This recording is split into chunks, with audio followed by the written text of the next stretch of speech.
Colton, you're on the air. Good morning. We're back live. Hello? Yes, Colton. What can I do for you? Yo, I just want to make sure Artie's back. You want to know if Artie's back? Well, I'll reveal that later in the show. I've been dying all week. I'm going to tell you everything that is going on. Greg, you're on the air in West Haven, Connecticut. Yeah, Rob, same thing as that guy. I want to know if he quit or what. All right, let's go to... Well, I'm here. Robin is here for those of you who were worried she'd quit, too. Matt, you're on the air. Hey, Howard, what's up? I love you, man, but I listened to that fight a couple times on YouTube, and, I mean, Teddy kept asking to leave, and you just kept prodding and prodding. Oh, it's your fault. So it is my fault. Artie did accuse me. It was somebody's fault. Yeah, I knew it was my fault. Somehow it's always my fault. Let's go to... If you're in the room. Let's go to Mark. Mark in Chicago. Go ahead. Hey, I don't know. I mean, if he is back, why does he get chance after chance after chance? I mean, look at this guy's track record. He's fought with Dice, Levy, Richard Sal, High Pitch Mike, you.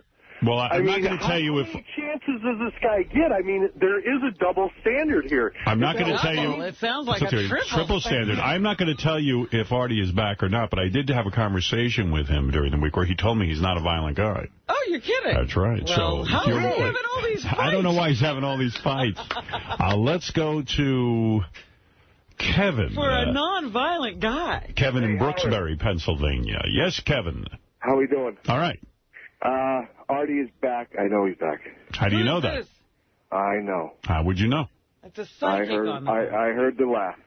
You heard his laugh. How do you know it wasn't Fred playing a sound effect? No, I was him.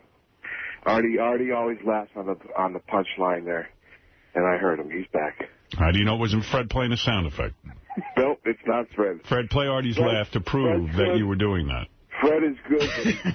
There he goes again. He just played it again. There you go. Play it again. See? No, he's back. Please, God, I hope he's back. Hey, guys, it's the first time I ever got through. I love the show. Thank you, Kevin. I got satellite just for you guys. This is the second time I've come out to my car at 6 in the morning. The other time was 1906. Thank you. Nice. All right, Kevin, thank you. I will reveal whether Artie is back in just a moment. Vaughn, go ahead. You're on the air in San Jose, California. Yeah, hey, Howard, I know Artie's there, and I'm going to say this. Artie, you need to make a proper commitment to the show. Enough of this goddamn stand-up. It's getting in the way of the show. You use the show to sell out your stand-up and play bigger venues, but then doing those shows interferes with the show. There's that laugh again. Is that real or is it Memorex? Let's go to Brian. Brian in East Setauket, New York. Hey, now. Hey, now. I want to know if we'll ever get to see that fight on Howard TV between him and Teddy. All right. So here I will reveal to you now. Fred, give me a drum roll because we left you with a cliffhanger on Thursday of a week ago. Artie, if you are here, are you back on the show? There's that laugh. Wow. Yes, I am here. You are here. You are sitting here, which is a miracle, actually, because I will tell you, I never thought... It is a miracle. I never thought you would be back on the show. And you're clean-shaven, and you're here, and I'm happy about it. Yes, thank you. Now, Benji... So am I. Benji, when you were last with Artie, you were restraining him, weren't you? No, sorry about that. Benji actually held you. Were you the main guy who held Artie back? Yeah, who was holding Artie back? Teddy said Ronnie saved his life. But Ronnie came in and got Teddy out, I think. That's how it went.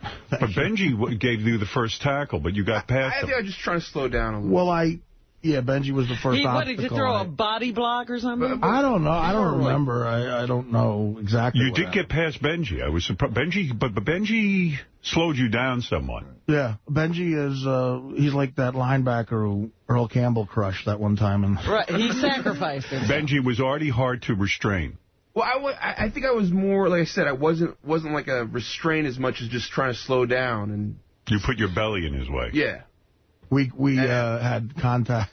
Our bellies hit. Which I'm surprised there wasn't a fucking earthquake. Artie, before I play the massive amount of news reports about this and go into exactly what happened and talk about this, are you wanting to make a statement of some kind? Do you have anything to say? Do you have any? Listen, I was waiting for you guys to ask. That was wonderful. All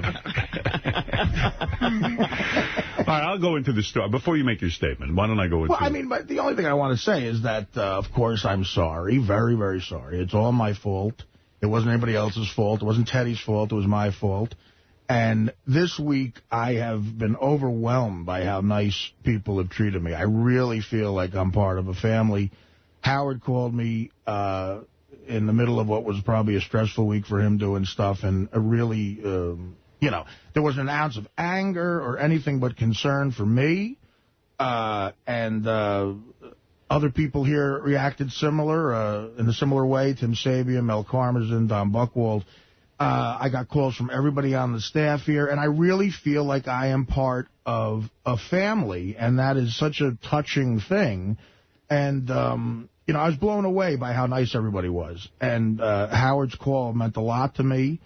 I apologized to him as many times as I could, and I want to apologize to the fans. It was only until now that you found out you were a member of a family? Well, you know, it's like... sometimes it takes a crisis, Rob. No. I realize that. I realize that, but this was really something else. I mean, I fucked up in a major way. I've been fucking up my whole life. And, you know, that's it, really. What I want. I'm happy to be back. The show is the most important thing in my life. It's the only thing that's probably keeping me alive, quite frankly.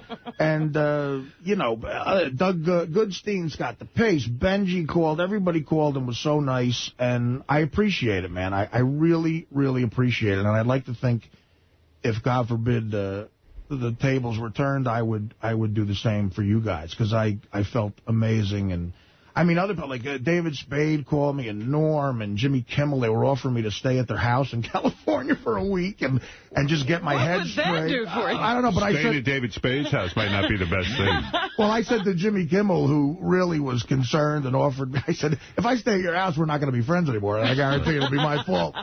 But, you know, so it was just amazing. And the big thing, though... Maybe you want to stay at David's house. What I want to say is Teddy, it's not his fault. He's a good kid. He's not stealing money from me. We have money issues. That was something you said in the heat of the moment. Yes, that was in the heat of the moment. And what do you kid think is not happened? A thief. And what do you think happened? What happened? Was it just a bad day for you? As you explained to me on the phone. Were you having a bad day? You were supposed to be going to Amsterdam that night. Yeah, I was surprised, actually. And maybe it was partially my fault in the sense that I even said to Artie, I don't know, I was just, you know... How can it be your fault if you don't know what Artie's going through? That's the other thing. So many people accused me of instigating this, and I said, well, we always all fight on the air. As the host of the show, you're probably, and the most famous guy, they're probably going to go for the juiciest thing. And the other thing is, that's the other thing I want to say. In no way do I feel it's Howard's fault at all. I said a lot of things when I was mad. I know you don't give a shit about stuff like this, but it's the one time I actually used my publicist for something important. I got back from Amsterdam, and I saw that Page Six had run a couple of stories 2 days in a row, and Daily News, and the main part they said, Lang blamed Howard for the fight, and I felt terrible. So my publicist was able to get something in Rush and Malloy that basically said the truth, that I feel I betrayed Howard. He gave me a chance. I have a bad track record. I promised him it wouldn't happen again, and if anything, Howard was nice to me to give me another shot. I love him, and I'm sorry. And they got that in the paper. But they did. Yeah, they did. Yeah. Rush and Malloy took care of me, and I appreciate that. And that's how I really feel, you know. And have you spoken with Teddy since the incident? Yes, I called Teddy. And I basically said what I said here. I said, look, Ted, man, obviously. And he knows from touring with me for a year and a half. He knows I'm nuts. And I said, I don't have any excuse. I'm sorry. It's not your fault. Please, under no circumstances, quit your job. It's serious. I would feel terrible about that. I'm the one who should leave if anybody. He was thinking of quitting his job? Well, he said that on the air. Well, afterwards, after the incident on the air, I spoke with Teddy, and Teddy was feeling so horrible. He said, if I'm responsible for Artie not being with the show, I don't want to be here anymore. I'll leave. And I said, Teddy, no. You did nothing wrong. You are absolutely welcome here. You're thinking backwards here. Artie, you know, Artie... And he did nothing wrong. He did nothing wrong. I said, this is something that has to be worked out between you and Artie, I suppose, or not. But you did not do anything wrong. and there's no way I would ever stand for you leaving here. So that was nice. I'm sure he needed that from you, too. Yeah. That was nice of you. He was shook up. I finally got a chance to hear the West Coast feed after a few hours. I talked to some people. I talked to a shrink that I deal with sometimes, and, you know, I heard Robin say, obviously, you know, there's the A.J. Benza thing, and there is a double standard, and Gary came in and said, this was funny. I thought the example, Gary. A.J. wrote me and said, hey, can I be interviewed? Did he really? Yeah, he goes, come back now. Yeah, he goes, I should be given a second chance, too. Well, then A.J. actually made contact with the guy. Well, I said to him, yeah, I guess you definitely call in because, you know, it would be... And all doors are open, apparently. Evidently. Yeah, well, and, you know, Robin's point was well taken. I thought she was right there. And Gary came in, the example to use was, look, what if one day Joan Rivers says something and he starts beating her up? That's right. I said, I'd like to think, I called Gary and I said, Gary, your point was well taken, but I'd like to think there's something inside of me that would not beat up Joan Rivers. Well, in all seriousness, you know. I'd like to see that. That'd be funny. Well, let me tell you about my side of this thing, because what happened with me. Right. So, of course, Artie and Teddy got into their thing on the air, and it was best that Artie leave the studio. You were in an agitated state. I never saw you so crazed. You know, your eyes were popping out of your head. Did you see Jason Reitman when you left? No. Oh, Jason did see you. He did? He tried to talk to you. He tried to talk to you. And you were so... He had you in mind for the lead in his next movie. Howard, I got to tell you, just the last thing before you talk.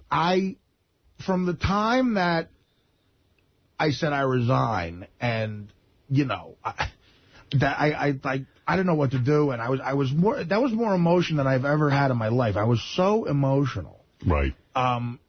And, like, even just, like, trying to give you a hug or something and then leave and really tell you that I love you. And, you know, it's just... I fucked up a lot in my life where I end relationships badly. I always told you guys. Right, you always do that. That's what I thought this was. You wrote the script. You said it would happen exactly as it did. Yeah, I mean, if I could tell you, I mean, I wasn't obviously nearly as famous back then, but if I had the notoriety I have now when I left Mad TV, forget it. That would have been, that was even worse. I took a swing at a cop. But after, I took a swing at a cop with an 8-ball of cocaine on me at 11 a.m. in Hollywood. But from the time I sort of hugged you there and went down into the elevator, I was almost in like an emotional blackout. I really was so crazed. Wow. And I felt so horrible that I had once again fucked up my life, or at least put myself out there, you know, on the air, places. I hailed a cab immediately, and there's 2 cops who walk a beat around here, and they're great guys. They're fans of the show, and they were in their squad car, and they followed the cab that I got into. And they pulled up. Again, everybody was so nice. They pulled up at a light and said, "You all right, man? You need us to do anything for you? You know, we love you." And I was like, "Nah, you know, I'm an asshole." You didn't go to the Brooklyn Diner? No, that was wrong. We heard you were spotted eating ferociously in the Brooklyn Diner, and I'm not kidding you. You're kidding. He went down and ate? Really? That's what we thought. Yeah. Eating ferociously was accurate, but it wasn't the Brooklyn Diner. There's a diner in Hoboken on Sinatra Drive called the Turning Stone. That's awesome. Did you go there? I did. You did. Oh, so you were in a diner. Yes. We had a report that you were in a diner. I mean, look, someone could have just taken, you know, went with the odds and said I'm in a diner. After an explosion like that, which was very emotional, I mean, you're talking about your job, you're talking about throwing everything away. Everything. What did you eat? I got to know. Yeah, what do you eat at a time like that? I had a mozzarella omelet with sausage. And most people might not be hungry after something like that would happen. It's the epitome of comfort food. You had been eating all morning. I'm surprised you had an appetite. Now, what kind of bread do you have with that? Given by Benji works up an appetite. You got by 4 guys. What do you have with that? What kind of bread? Yeah. Rye toast with butter and jam. Oh. Did you have any drink with it? Or? I had 2 chocolate milks. Oh. I love diner chocolate milk. I love it. It's so great. It's with the syrup and everything. Yeah, they make this with J syrup. And I love that milk thing where it comes out like ice cold. And I had and did you have a dessert? I had, well, no, it's breakfast. Yeah, you don't eat dessert pie with bread. I had, but I did go to Starbucks and get a chocolate chunk cookie that I heated up. Oh, you did. All right. That's and plus, I got to get on a plane now. Like, you know, be in the bathroom for 8 hours on the way. A lot of people were surprised you even went on the trip to Amsterdam. Yeah, that was speculation afterward. Is he going to Amsterdam? And I had gotten a report. Gary was giving me updates whenever he heard him. He said, Artie was spotted in the airport. Teddy is there, too, but they're not talking a lot. Well, I got to the gate, and, well, the trip to Amsterdam took on a whole different life for me. It became like, well, shit, thank God we have a week off, and I'll be out of town, you know. Right. Like, you really needed to get out of town. Yeah, out of the country, and it was a beautiful hotel, this amazing service there. I had advised Teddy not to go if you were going, because I was afraid for him. Yeah, you know, look, it's like, you're totally justified in thinking that, but I feel so bad that someone actually thinks that I'm that much of an asshole. But I guess there's examples that, you know, go against me thinking that. Right. So but I saw Teddy. What happened is like, look, I saw Teddy and I made eye contact with him as we were getting on the plane. We were sitting far away from each other on the plane, and I said, look, it's too soon to start a conversation. I didn't want it to go, you know what I mean? Like, I had to think more, and I don't want him to think I wasn't talking to him because I was still mad, but I had to think about what I'm going to say because I don't want it to be the wrong thing and start something, God forbid, in the airport. So in the plane. I don't know. To me, I don't know what's going on with our stock, but to me, I think everyone has Sirius that I've ever met. Yes, people at the airport. God. Everyone knows. Airline attendants, they had all heard it. Like that, they all knew what was going on. I guess maybe the computer or something, but and there was no hiding. I got to Amsterdam, and I pull up to my hotel, and there's two guys, they're Americans. I don't know if they live there or not. I'm walking to the hotel, and they go, dude, you fucked up this morning, man. This is in Holland. I guess they stream on the computer. I mentioned that to Howard, and you were like, maybe they stream on the computer, and then... but I went in and I just relaxed. I didn't see Teddy the whole trip. I did get together with the guys to walk around, but I heard with all of the guys or just some of the guys? Well, there was 20 guys, so they were all spread out. I just happened to. I took a boat to their hotel, a gondola. And, did you have dinner with Teddy that night? No, I never got a chance to have a meal with the guys. We walked around for a few days and. I just stayed to myself. It really was cathartic walking around. It's such a beautiful city. It is a beautiful city, but what do you do there alone? Well, what about the whores and the drugs? I did. I went. Yeah, I mean, did you imbibe in whores and drugs? I didn't do any of the H's that I love, heroin or hookers. Really? Yeah, because I'm not going to do heroin. I mean, heroin would have been so... No, but I meant the hookers. Well, I took a boat tour, and we went to the red light district. And apparently, if you pay a boat guy $40,000, he'll do whatever you want. The dollar really sucks. I mean, it's insane to go, this is such and such... a hooker? Yeah, such and such euros. In fact, there are a lot of places in America now that are taking euros. Really? Yeah. Yes, because they're stronger than the dollar. I brought some back with me, so... we docked the boat at the red light district, and I walked around, and Phelan had the same observation. The culture over there, they're in like these whores are in like little windows, lockers in windows, and they're just, and we were there, my guy.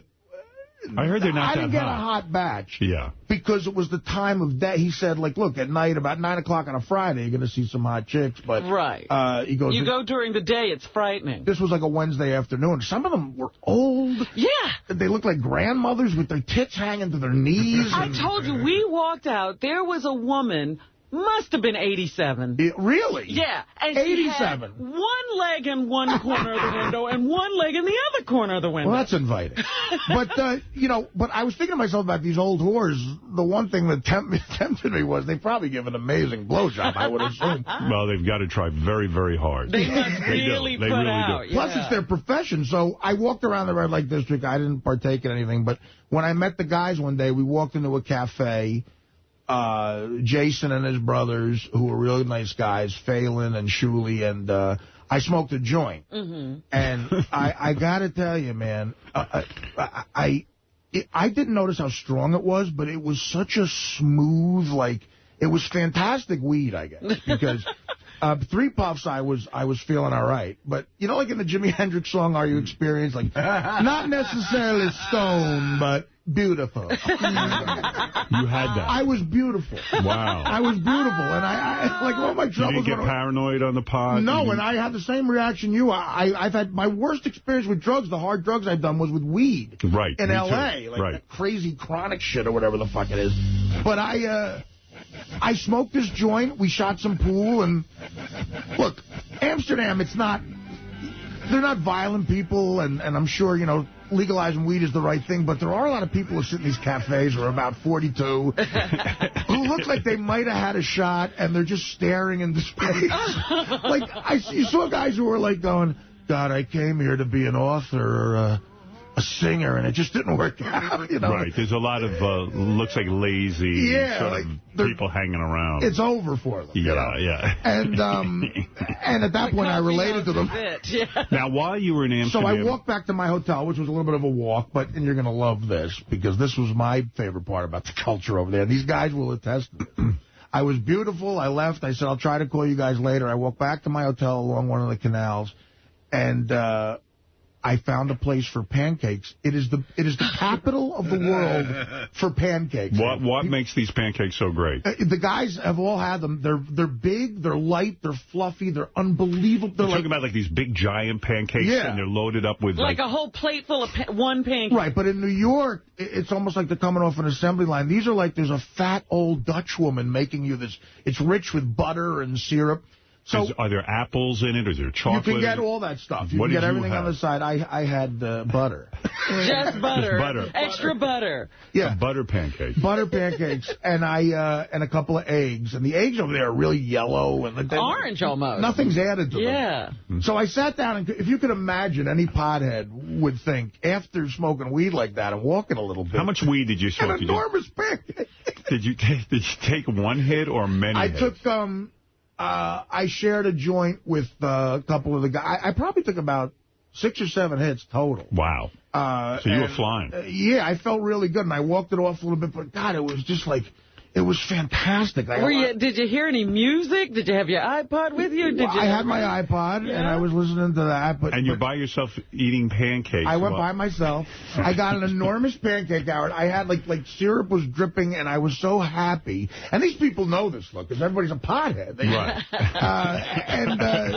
You know, it was I'm such a typical arrogant American. I didn't try to slow down my accent. Like, you give me a pancake and a couple... And you expect these people... I talk like a fucking Tony Soprano, and these guys all, you know, they adjust for us. And you only have one pancake? They're so large? I had 2 of them. You had 2? Oh, my Both God. uncovered them, but there's probably the equivalent of 7 pancakes. Both pancakes covered the entire plate. Yeah, yeah. Right. But they were so light and fluffy and just wonderful. And just 2 eggs. Yeah, it was probably... You know what? This is pathetic, but it's probably the best afternoon I've ever had in my life. Was that right? It might have been, except I didn't get laid. But Big deal. I then walked off the pancake, which I fooled myself. Well, I'll walk it off. I'll be fine. How far did you walk? To Denmark? Well, yeah, I should have walked home. But I got back to my hotel, and I just laid down. And, oh, my God, the feeling lasted for so long. Then I fell asleep, and I was supposed to meet the guys for dinner, because I said, Jason, I'll buy you dinner. And I woke up, it was 1 a.m. I missed dinner. No alarm clock in that room. No. But I didn't, Teddy, and it was just by sheer chance. I didn't see Teddy. They splintered off the group. Have you and Teddy spoken since this incident? So when I got back after I spoke with you... Well, let me just say that, Artie, from my end of it, I mean, I had the worst week of vacation. I'm so happy to be back at work, I can't even tell you. After the show on Thursday, I knew I was coming down with a cold Wednesday. I had a bit of a sore throat. You told me that. I felt so bad for you. Howard, the first thing he said on the phone is, I'm sick, and I'm like, you're sick on vacation. Yeah, I talked to him and found out he was sick, and I was like, oh. Yeah. So Thursday, we did the show. You had your whatever that was. And then I'm dealing with that at work. And let me apologize to the audience if people were offended that I take responsibility for this. I killed the replay of the show, and I killed the Howard TV presentation of what happened. Now, I've been widely criticized on every fan network and all of this. And well, at the time, we didn't know exactly what was going on. Well, again, I'll take the hit for that, guys, because it was a favor to me. No, well, listen, I hadn't spoken with Artie yet, but Artie left here. Honestly, Artie, and all jokes aside, and I'm really thrilled you're here, and you know that. But I was really scared for Artie. I was scared for Teddy. I didn't know what the fuck was going on. In fact, I even heard some people say, that we staged all of what happened, and it's like a wrestling thing. We made a cliffhanger. And the nothing... gay wrestler guy that we know, who's a great guy, called me and said, this is an April Fool's joke, right? He wasn't kidding. Oh, my goodness. Well, then you're the greatest actor on the planet. Because I'll tell you, all of us. I'll tell you what, and this is what happened. I'll tell you exactly what happened, because I was pretty criticized, and I jumped the shark and all this, and I'll accept all of that. Maybe I have. But, here's the thing. I wanted to do the right thing in this situation. And we weren't going to be back the next day. When Artie left here and hugged me, I'm sitting here on the air, and part of me is going, maybe I better go follow this guy, because I honestly, and I know now it seems crazy to say this, I really didn't know if Artie was going to go out and fucking kill himself, kill someone. I didn't know what was Artie's mental condition. I hadn't had a chance to really speak to Artie. This all went down on the air. I kind of felt like, wow, you said, hey, I can't control myself. And I said, well, then you got to leave. And the whole thing was really, I would rather not have had it happen on the air. But when it happened, directly after the show, everyone said, well, what do we do about the replays? And what do we do about Howard TV? And I said, you know what? I don't know what condition Artie's in. God forbid we replay this. And it escalates even more. Let's say he hears it or he gets more incensed. I said, I don't know, or maybe it drives him nuts that this all happened. I didn't know what condition you were in. I was genuinely concerned for you and everyone here. And I just said, I think the audience would understand why I'm doing this, but I can't worry about the audience right now. I got to worry about this guy I work with. I didn't think they'd understand. They don't understand anything. Our audience is such a bunch of fuckheads. They are. Everybody calls me and quickly condemns me. How could you have played that show over again? Don't you care about Artie? That's what I would have gotten had I played it. Right, you can't win. I cannot win. So I thought, well, gee, maybe for once I've got to be the most responsible guy here. So I quickly said to Tim, let's hold off on that. I don't want to play this. I don't know what the reaction would be, and God forbid somebody... What if Artie goes to a hotel? I really was afraid you were going to go kill yourself. And you don't want it playing for a week. Well, let me explain something, because we never actually talked about how I felt about that. I said thank you, but I got to tell you, for the record, you did the right thing, because I was dreading... I didn't know about it. And I was on the plane, and I looked at my watch, and I'm going, God, people are hearing this again right now. And that's what I was afraid of. I really, at that point, it would have been rough for me, man. It would have been. So, and it was a favor to me, and I appreciate it. And for the record, you did the right thing. I'm not going to sit here and go, oh, dude, you could have played. That's not true. If you did, I mean, obviously, I made my bet. I got to lie in it. But you did the right thing there, man, because I was freaking that people were hearing. Yeah, I was really just trying to picture...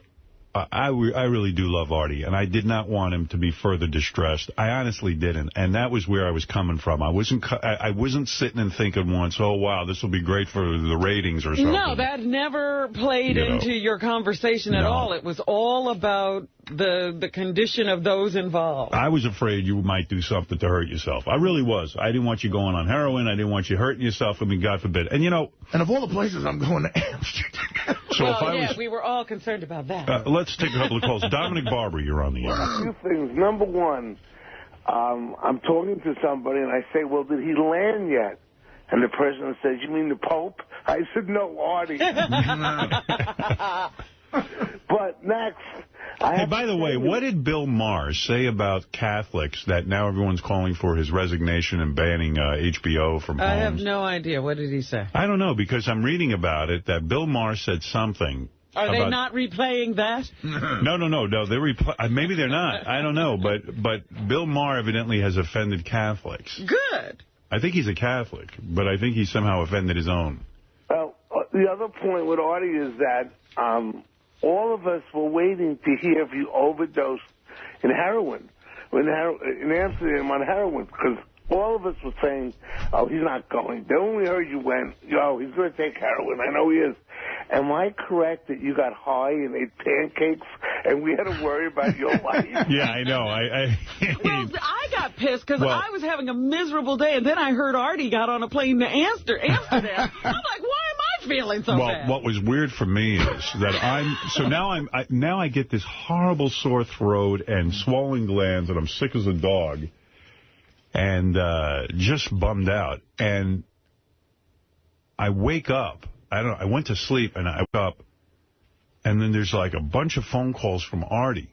And he's about to get on a plane to Amsterdam, and he was just basically saying, you know, look, man, it's over. You know, I thought it through. It's the right thing to do because, you know, I don't want to put the show and put you in an uncomfortable spot and all this kind of stuff. And he left me 4 rather long messages. Yeah, I'm sorry. Yeah, they were very long. I still have them, by the way. I look at it again. Did he run out the memory? Yeah, he kind of did, but I just didn't know what the fuck to do. So I mean, that was the only reaction I had. Like, I got to somehow say I'm sorry. And I appreciated the phone calls, and I went, I should call Artie, but he's probably about an hour or 2 away from getting on a plane, and I can't even talk at this point. My throat is on fire. I can't. And I just said, when Artie gets back, I'll let him go chill out, and I'll call him.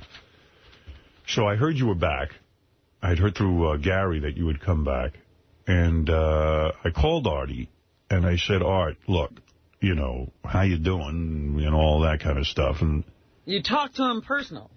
Yes, I did, and I was anxious to speak to him, and I came from a very sincere place, and I said to Artie, look, if this show is, you know, affecting your health and hurting you, and I said, then you have every right to leave, and you should leave. I really thought Artie wanted to just leave. In fact, I kind of thought, like, maybe this was your psychological way of getting out of it, you know, and, like, making the decision. That way you didn't even have to make a decision. I didn't know where the hell you were at. But I said to Art, I said, you know, man, I said, I'll do anything that helps you. If this show is so bad for your health and all that kind of stuff, then you got to get away from the show, and I understand. I really do. But I said, you know, also, I said, I wish it wasn't so definite, too, that, you know, that you'd made this big decision.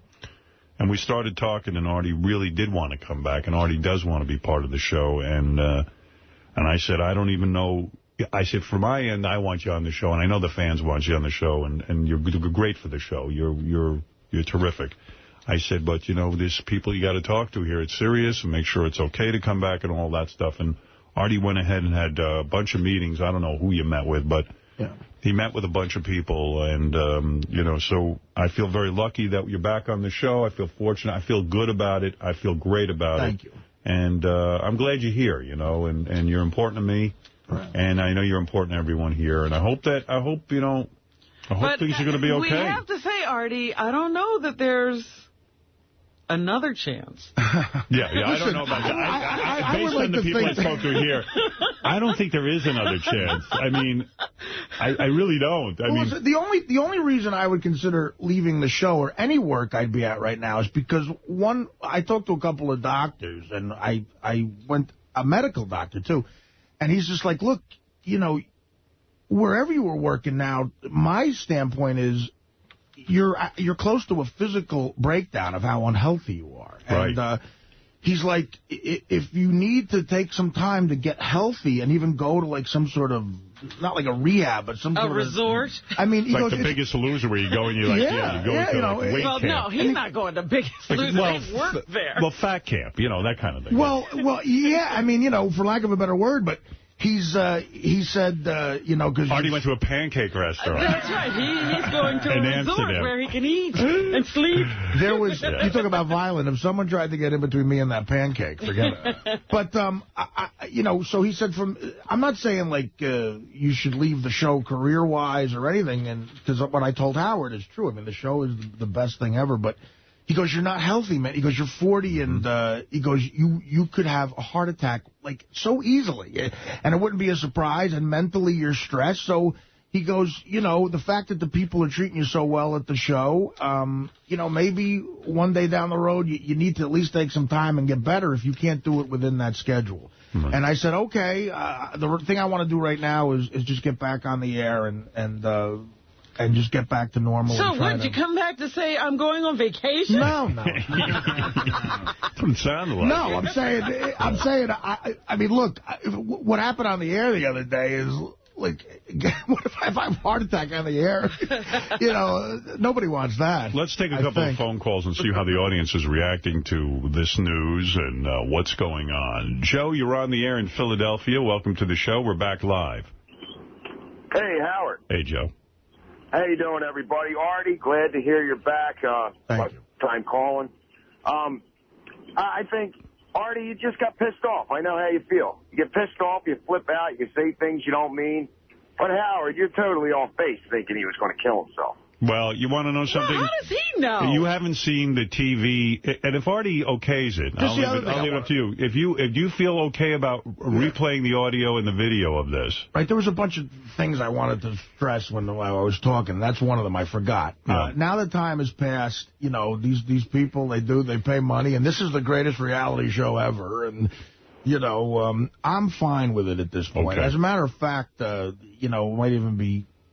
I want to see what the hell was going on there. Like, I want to look at my eyes. You want to know something? I'm the only person who has a copy of it. Right. Did you look at it? I could not. Okay. I'll be honest with you. I could not. It's like the beheading video.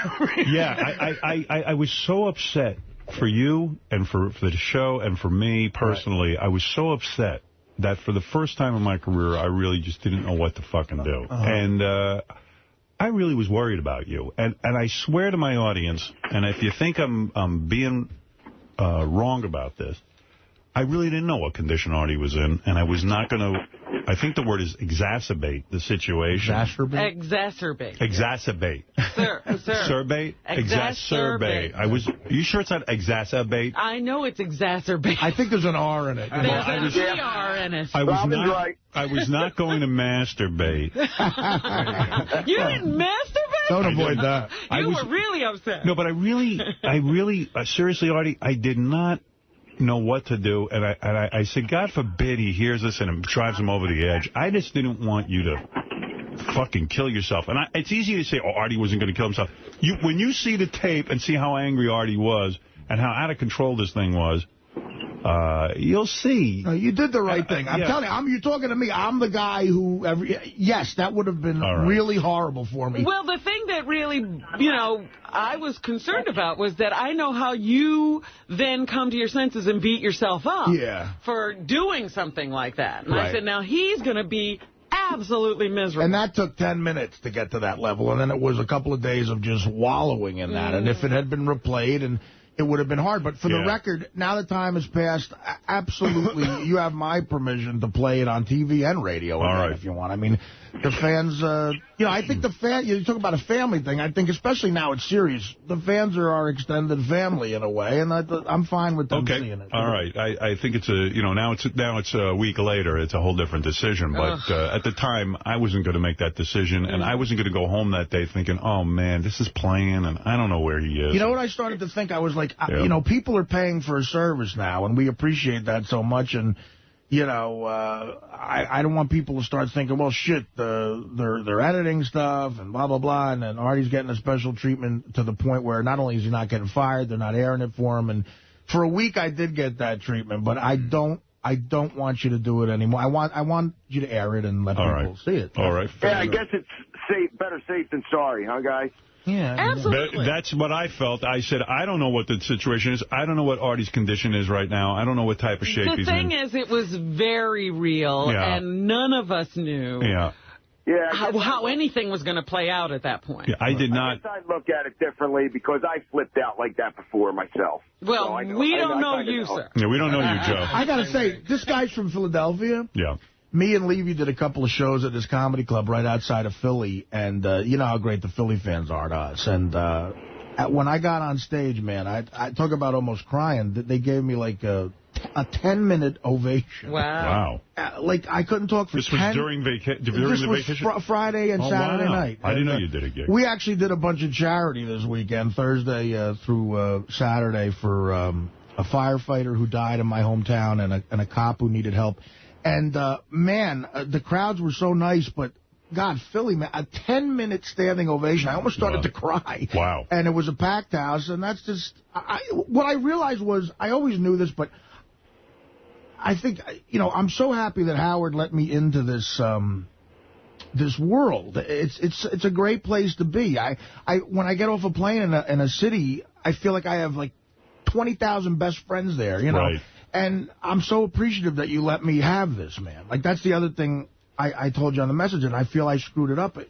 I've been a part of a big family that's so loyal and great. And I always said you were throwing it away, and that's what I wanted to say to you. I said, you're throwing away a lot, man. You really are. I used to have arguments with people, even before I got on the show. People would talk about, like, what's an A-list star, what's a big star. And, like, I remember, actually, me and Norm Macdonald were arguing that. We said, I think Howard's more of an A-list star than Brad Pitt. They're like, why? And we would go, like, there's no way Brad Pitt's fans love him as much as they love Howard. You know what I mean? Like, there's that. I said, just look at that book signing, man. That ain't happening to Brad Pitt. And, you know, the fact that I used to talk about it and admire it, and because of you letting me in here, now I'm a part of it. Right. Like, I have such a unique fucking thing going on. You couldn't get this anywhere else. Right. And I thought you were throwing away a lot, and I wanted to say to you, well, that's your decision. You know, you want to throw it away, but it's a lot to throw away. But you got to do what's good for you and what's good for your health, and maybe this is a good thing. You said to me, this is probably the only thing that keeps me somewhat healthy. The show's well, maybe it was good in the sense that you realized all of this. Yeah. I don't know if you ever really thought about it in this way before. I had a really good friend. You know, it's funny. When I got the job, another buddy of mine who's not in show business but a big fan, he said, look, Art, maybe for you, because he knows me, he goes, for you, maybe it's better that you stay on a show where you play a character, because, you know, he goes, and he said to me, he goes, Art, I love you, you're my best friend, but think about it, you're going on that show. He said to me, with all due respect, I've never met someone with more vices than you. He said, you have a gambling problem, you have a drug problem, you have a drinking problem, you're not healthy, you have a police record, you smoke and eat too much. He goes, all this is going to come out. And like, let me ask you a question. Have you reflected on if you that day had actually gotten a hold of Teddy physically, do you think you would have hurt him? Well, listen, I don't know if I talked about that with you, but I talked about it with Teddy, and Ted, in the replay, when I heard the replay of it later in the day, he said, I really think if he got to me, he wouldn't have hit me. And I appreciate that he thinks that way, because we've been close for 2 years. And I told Teddy, I said, Ted, you know what? I'd like to say that I thought about it, and I think you're right, man. I think if I got the something, maybe I would have grabbed you, but something in me would have stopped me from actually really hurting you. Right. And wouldn't have been funny if, like, Teddy knows some martial art we don't know and just beat the shit out of him. Why do we assume you would have won? I mean, you know, but so I'd like to think that, no. When I said to you I'm not a violent guy. Yeah, you did say that. What I mean is, you know, I've never had an issue publicly with anger or. You said you didn't get into you haven't been in a fight since you're, what, 11 years old? I mean, a couple of bar fights when I was drunk, but that was me just piling on with other guys. But what you're saying is you don't just get into brawl. I believe me, I grew up with kids who I think are hotheads, and I never thought I was in that league, but. You're getting a bit of that. You're turning into Naomi Campbell. You're like picking things up and throwing them. And here's the other thing that the shrink said that I thought made sense. He goes, well, you really have to consider going back, just because I know you love the show, but you've been exhibiting extreme behavior, man. He goes, the day before you fell asleep on the air, okay? That's true. You're either sleeping or raging. He pointed out the anger. He pointed out, he goes, the week before you blew up at the Bleeding Beacon, you know. And he goes, you're fighting with all these people and falling asleep. You're eating too much. He goes, it's even extreme behavior for you. Like, what's going on there? You know. Right. And I've never even approached getting to know what's going on there. Mm-hmm. Never. Right, we talk about therapy. Will you now do some therapy? I made the shrink I talked to, I made a commitment to him to see him. Good. So I've made that promise before. I was going to say, what does that mean? Keith Abloh. Do you have an appointment? Keith Abloh. Yes, I do. All right. Keith Abloh called me a few times. He was nice. He was like, look, man, I'm in New York. Oh, that's good. He's a good guy. I like that guy. Yeah, he was very nice. He reached out for me and shit. So. Riley Martin, you're on the air. Hey. How you doing, man? All right, man. How you doing? You got some advice for Artie? Well, it's like, I'm glad Artie's back. Good. Among you is one of the nicest humans. Okay, now, he paid for his symbol. He did pay for his symbol. That's why he thinks that. He actually paid for his symbol. Wow. Neither one of you did. You gave them to us. I threw mine out. Rat bastards. However. What do you need, Riley? I'll pay for both of them. It's $35 a pop. All right, I'll send you $70. Yeah, okay. But anyway, I still love you, though. You know what I mean? I'm glad Artie's back. I would not abide him going. Everybody gets pissed one time or the other in their lives. How would you have been pissed at one time or the other? Right. You understand? So that doesn't mean that you're going to deep six the guy's career because he got pissed one time or the other, because he has a good heart. Riley, I don't mean to take it off this very important topic, but how are you doing? I mean, where are you at? You're done, right? Are you not on our air anymore? No. Actually, I accidentally signed up for 6 more months. What? Yeah, with you ignorant bastards. What happened? No, I talked to Tim. Tim, when he got through talking to me, I wanted to send him a sack of potatoes crying about being broke, and I ended up not with a single dollar more. You're the worst negotiator, Riley. Yeah, Riley, you're not really good at negotiating, are you? That's what I'm saying. Tim, please, Tim. Can I buy you some gas? You know what I mean? He had you giving him money. Well, Tim, Tim, this is exciting news in all the Artie confusion. I did not get this news over vacation. Riley has resigned for 6 months? 6 months. Why 6 months? We'll merge and we'll start this shit over. Thanks for stealing my thunder. So this is big news here, as well as Artie returning to the show after resigning. Artie, I actually really do love you, man. And I'm glad you're back, man, because... Well, Riley, he's part of the team. Funny. Yeah. Howard and Robin is not. Oh, he's actually funny. Okay. Yeah. Well, all right, as long as somebody's funny on the show, I'm all for it. I will give you something to laugh at. Thank you, Riley, and congratulations on your resigning. Well, isn't that exciting, That's Robin? big news. That's beautiful. I'm very happy. Jeff the Drunk, you're on the air. Artie. Hey, Jeff. Congratulations, buddy. Thank you.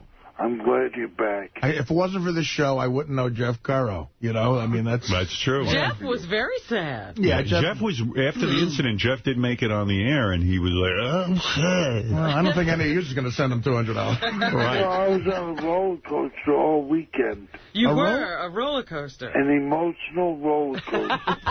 I got a feeling that roller coaster doesn't see a lot of ups, buddy. Carlo, you're on the air in Belleville, New Jersey.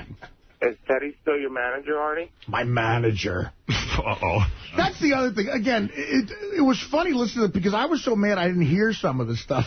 Teddy actually... asked for 1% of your living. Teddy in his head seriously thinks he deserves a percentage. Listen, Teddy does more for me than fucking jerk-off agents and managers. But I said, Ted, listen, that's not the way the business works. I don't know what to tell you. That seemed to set you off to a new level when Teddy said he wanted 1% of your income. Again, Teddy is in no way stealing money from me, but we have money issues, and it's my fault. Well, I thought that was overboard, yeah. Yeah, but so when he said the percentage thing, I said to Ted when we started working together, I said, part of your job for me is going to be when we're at these gigs, while I'm on stage, go get the check and make sure everything's proper so we can just get off stage and leave. So I said, look, you're going to see the amounts on these checks. And don't let it get to your head. Look, don't, you know, right, you're getting paid when you get paid. This has nothing to do with you. Exactly. Right. And I think he didn't heed that advice. And look, you see that. And well, is Teddy still working for you, or are you guys going to part company professionally? We had a long talk, and I said, Ted, listen, man, there were aspects of the job that he was really good at, like people like dealing with him backstage. He's a nice kid. He's a good guy. It's just stuff like leaving the passport in the copy machine, that stuff. Right. There was a lot of that going on. And I'm like that. I said, Dad, listen, I'd be a horrible assistant. You're disorganized as well. Exactly. So I said, maybe there's a way. I'm going to try to find somebody to deal with that. Almost, you know, I don't want to insult him, so I said, like, the secretarial stuff you're not good at. I wouldn't be good at it, too. So you're going to find a professional assistant who does that for a living. And Teddy, though, he's great on the gigs and stuff, and him and JD... So he could be a road guy. Well, Teddy was going to do like almost a road Will he get 1% of your income? I'm going to say, I said, Ted, listen, I did some research, and Springsteen's road guys, none of them get 1%. And also, when I get my website up, which is taking longer than the Empire State Building, I wanted to have a thing called Teddy's blog, because he has a unique view of the gigs and what happens backstage. And so Teddy will take on a different role within your organization? Yes. Okay, well, that's fair enough. Yeah, because the kid, he's a good guy. He's going to work here, obviously. And I said, Ted, I feel bad. He depended on that income. There's a way to work together where we're not going to get crazy. You're going to come up with a new game plan. Yes. All right. King of All Blacks, you're on the air. Yeah, Howard, first of all, Bill Maher said that the Pope should wear a slip under his cape or whatever. Well, it's I got to tell you. What is he wearing under there? He's not in a full suit or something? I heard he's nude under there. Actually, Howard, you said Bill Maher is, I know this for a fact, he's half Irish Catholic, half Jewish. Right. Yeah, so he's... so he can make fun of everyone. I guess. Listen. I don't know what he said, but that's not an unacceptable comment. What is this now? Who can't handle hearing what? It's the Taliban. People are offended. It's like, Howard, do you think there's a joke, one joke somebody could tell you? It might not be funny, but a joke that you'd be seriously offended by? No, I don't think so. I mean, I think people got to lighten up. If something's a joke or meant to be, I mean, Jesus. I think, now it says here, I have a note, Catholic League is mad because he called the Pope a Nazi. Well, that's different. Well, that's offensive. Well, that might be somewhat offensive. But nevertheless, I mean... Hey, Howard? Yeah. If you want, it's on JD page 1 in the upper right-hand corner in white. All right, let me hear what I just want to say something about Artie, too, real quick, when you finish. Go ahead. You say it while I'm looking for it. Okay. Now, I might be off or something like that, but I think it's some sort of resentment that people feel for you. I don't think that fight was so much about Teddy, where it was you involved in it, like something that Artie has hidden about you. You feel Artie was displacing his anger on Teddy that he really holds for me. Right. Artie, what about that? Do you care to speculate on King of All Blacks theory? I'm no shrink, but I don't think there's not an ounce of validity to that. I never got the vibe from Artie that I got from Jackie. If you're going to make that comparison, in the sense that, I really felt Jackie resented my success and resented who I was. In some manner, he kind of always felt that he even said to me, too, he should be getting a percentage, Jackie, of what I earn. And I've been in a similar place. It's funny, I used that example with Teddy. I said, Ted, do you see me asking for a percentage of Howard's money? Like, that's not how the world works. Artie's resentment is not your success and he should have it. That's not his resentment. So what, he has a good assistant? Is that it? Is he jealous of my assistant? I am jealous of that. Laura is the Babe Ruth. His resentment is that he's affiliating Howard with getting up early. I'm trying to tell you, in about 2 weeks it'll come back. It'll come back. And it won't be a fight like that, but you'll hear it. Like, I love Artie. Well, how did I ever hear? I really, you know what? King, you're a good guy. I think you're off on this, man. I don't have that feeling. One of the pleasures I have in working with Artie, which is why I was so sad to see him leave, is that I don't have that feeling anymore that someone's looking at me with resentment. Quite frankly, I find that Artie is very comfortable with his... What are you doing, King? Jesus. Are you building a house while you're talking? What is that? I'm making some grits. You're making grits. All right. Now, no stereotype there. Really? All right. So anyway, I just felt... All right, I got to get off this phone call. Really? There's so much going on. Are you making a watermelon, too? Yeah. I really don't get that feeling that I used to have where Jackie really felt responsible for my success and that he should be on a level... He was the funny guy. He was the funny guy, and he should be top dog. Yeah, I thought... He didn't even think you should be top dog. Yeah, I thought Jackie had a lot of anger toward me. And a lot of resentment, and a lot of like, you motherfucker. And then he was, with his leaving, he was trying to hurt you. It was like, I'll rip the rug out from under you, and you'll fall without me. I have a whole different, it's a pleasurable, I told you, I have written down in my memo book the day Jackie left.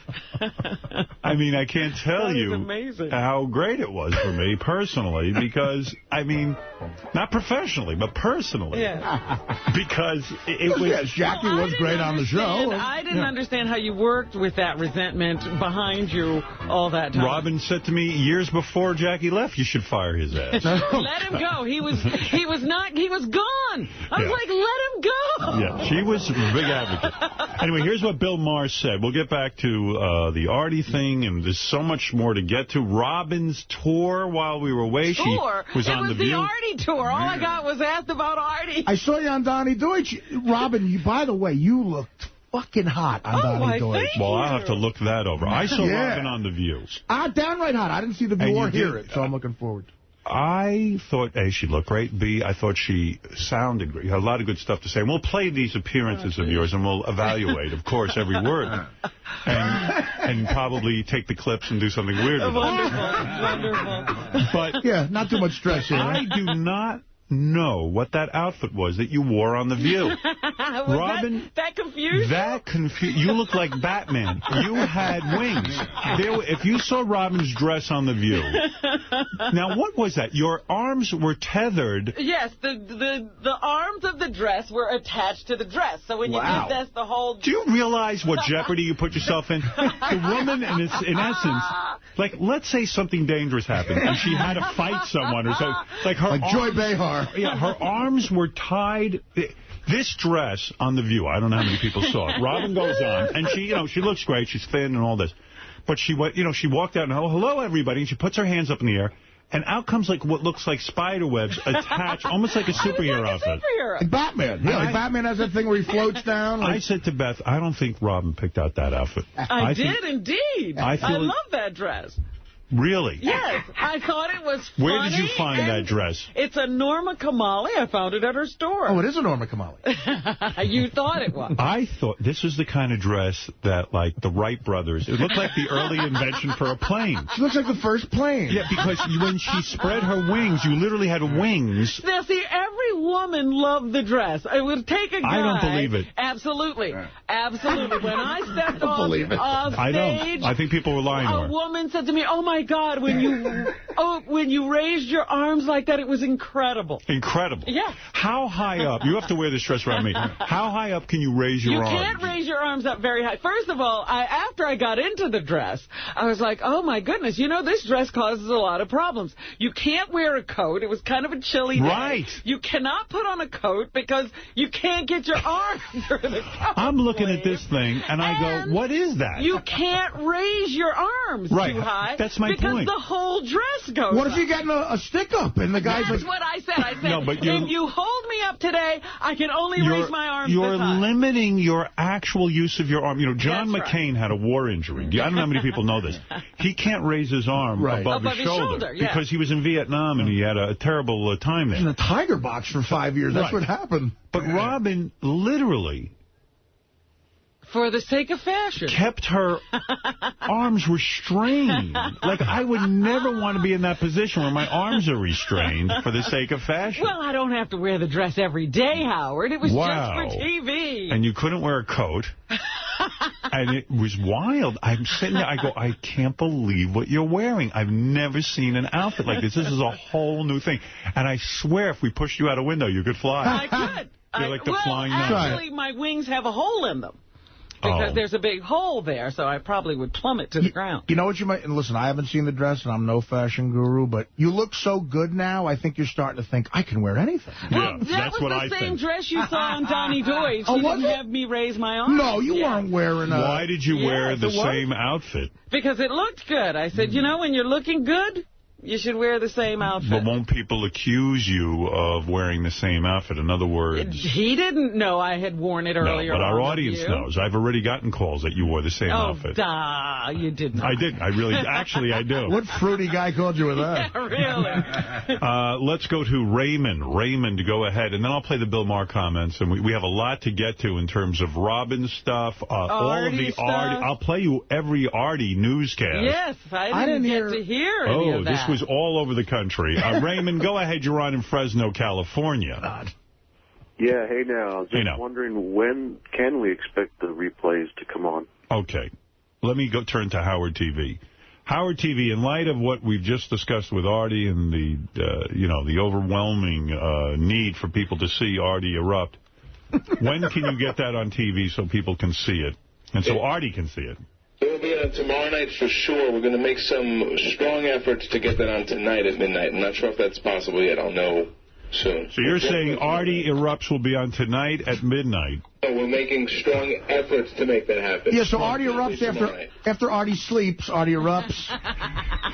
Artie Farts is coming up, too. Artie throws up blood. Yeah. Artie Eats. We got every Artie. Every week you do something extreme. Artie Eats. I forgot about that. Oh, Artie Eats, Artie Sleeps, Artie Fights.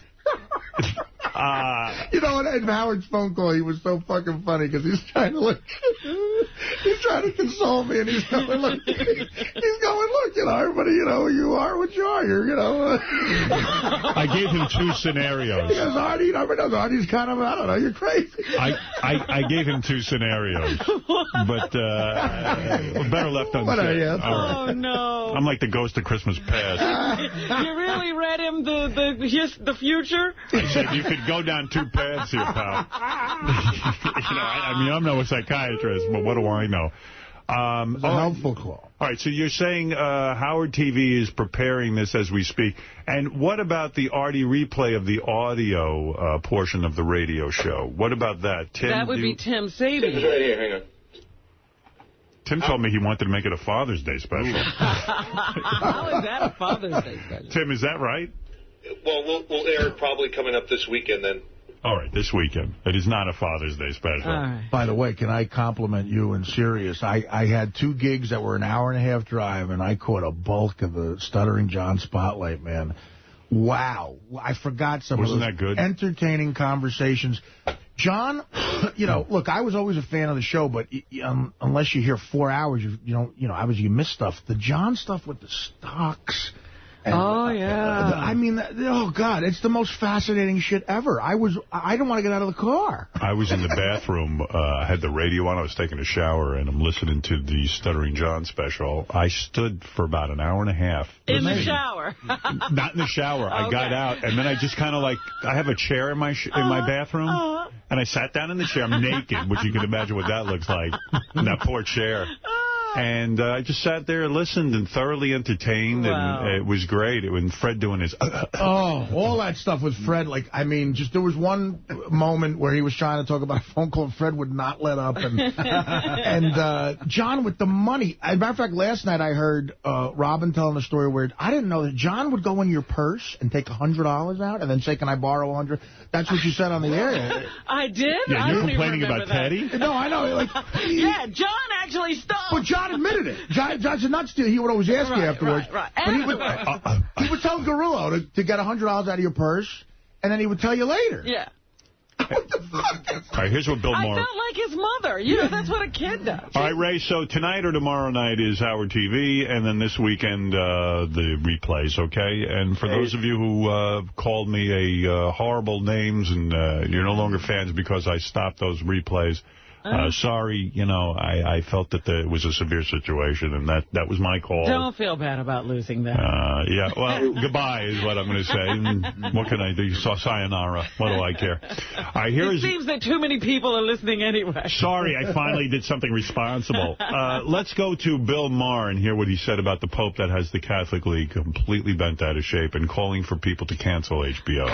In fact, whenever a cult leader sets himself up as God's infallible wingman here on Earth, lock away the kids. Which is why I'd like to tip off law enforcement to an even larger child-abusing religious cult. Its leader also has a compound. And this guy not only operates outside the bounds of the law, but he used to be a Nazi and he wears funny hats.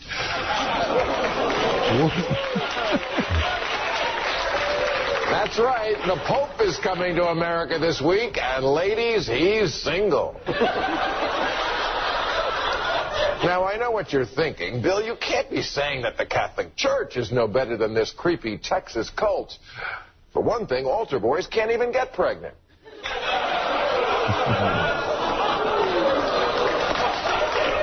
But really, what tripped up the little cult on the prairie was that they only abused hundreds of kids, not thousands all over the world. Cults get raided. Religions get parades. How does the Catholic Church get away with all of their buggery? Volume, volume, volume. If you have a few hundred followers and you let some of them molest children, they call you a cult leader. If you have 1 billion, they call you Pope. Well, let me tell you something. I'll give you my instant reaction. This is not anything bad. I happen to believe... What's the name of that show? Real Time. Okay. Right, yeah. Real Time with Bill Maher. Real Time. Is it Real Time, Fred? I think you're right. I watched the show. Definitely Real Time, yeah. Bill Maher, what he's talking about, and I've said this for years, and I happen to agree, that all religions are ridiculous. And, you know, nothing was creepier than watching the Pope run around in that long robe. And, you know... and by the way, the Pope gave a shout-out to Sirius Satellite Radio, so I do like the Pope. I mean, the Pope has the Catholic channel. I like this Pope in the sense that, you know, I like any Pope that comes, meets the people, makes them feel good and all that kind of stuff. But all religions are cults. I mean, I laugh when I hear people make fun of Scientology. Like Christians and Jews, they go, oh, well, can you Christians believe... will laugh at Scientology. They'll go, will you believe that Tom Cruise is an idiot and he believes in Scientology? Believes this, yeah. And you sit there and go, is Scientology any less believable as a religion than Christianity, Judaism, burning bushes, you know, all the bullshit? Okay, so Scientology, the space aliens came down from another planet, and that's how we got here. That's about as believable to me as, you know, a virgin gave birth to a baby, and the baby is God, and Jesus rose from the dead. Yeah, and Moses talked to God, and God told him to burn the bushes. And it came from a tablets. Split the sea. Split the sea, walked through. I mean, it's all a bunch of fucking horseshit. And then, he's right. This whole scandal with the boys and everything, if it would happen in a cult, the United States government would invade the compound. Well, they are. They are doing it in Texas, as he said. Right. Christianity and Judaism have thousands and thousands of years of being around on their side, so it seems almost more mystical. Yeah, but they also have thousands and thousands of years of making huge mistakes. Yeah, that the boy stuff with I mean, like, I was brought up Roman Catholic, and my family is very religious, and looking at the Pope now and knowing that he represents this organization that was molesting boy after boy. And that guy was ruining lives. He was in a position of authority while that was going on. It happened on his watch. Here's what else Maher had to say. When the current Pope was in his previous Vatican job as John Paul's Dick Cheney, he wrote a letter instructing every Catholic bishop to keep the sex abuse of minors secret until the statute of limitations ran out. Right. Wow. And that's the church's attitude. We're here, we're queer, get used to it. True, man. Which is fine. Far be it from me to criticize religion. But just remember one thing. If the Pope was, instead of a religious figure, merely the CEO of a nationwide chain of daycare centers, where thousands of employees had been caught molesting kids and then covering it up, he'd be arrested faster than you can say, who wants to touch Mr. Wiggle? Yeah, well, he's right. And he's absolutely right. Be offended all you want. It's the truth. Let me say something to Mr. Maher. This is not even a joke. Well, anyway, the Pope the Pope should be forgiven for any of those things because he gave a shout-out to Sirius Satellite Radio. This is no horse shit. Did he really? He certainly did. The Catholic channel is here. We have the Catholic channel, and let me see if I can find it real quick. Where's the shout-out? Here is your shout-out. I have it.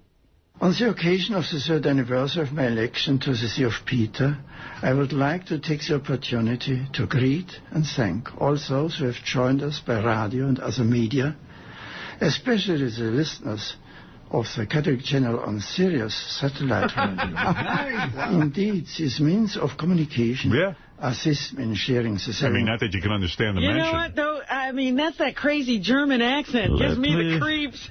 Oh, speaking of that. Let me bring you to the church. Meanwhile, I learned, Oh, my God. Mush into the oven. The Pope wears these wild red shoes. And Do they turn up at the ends?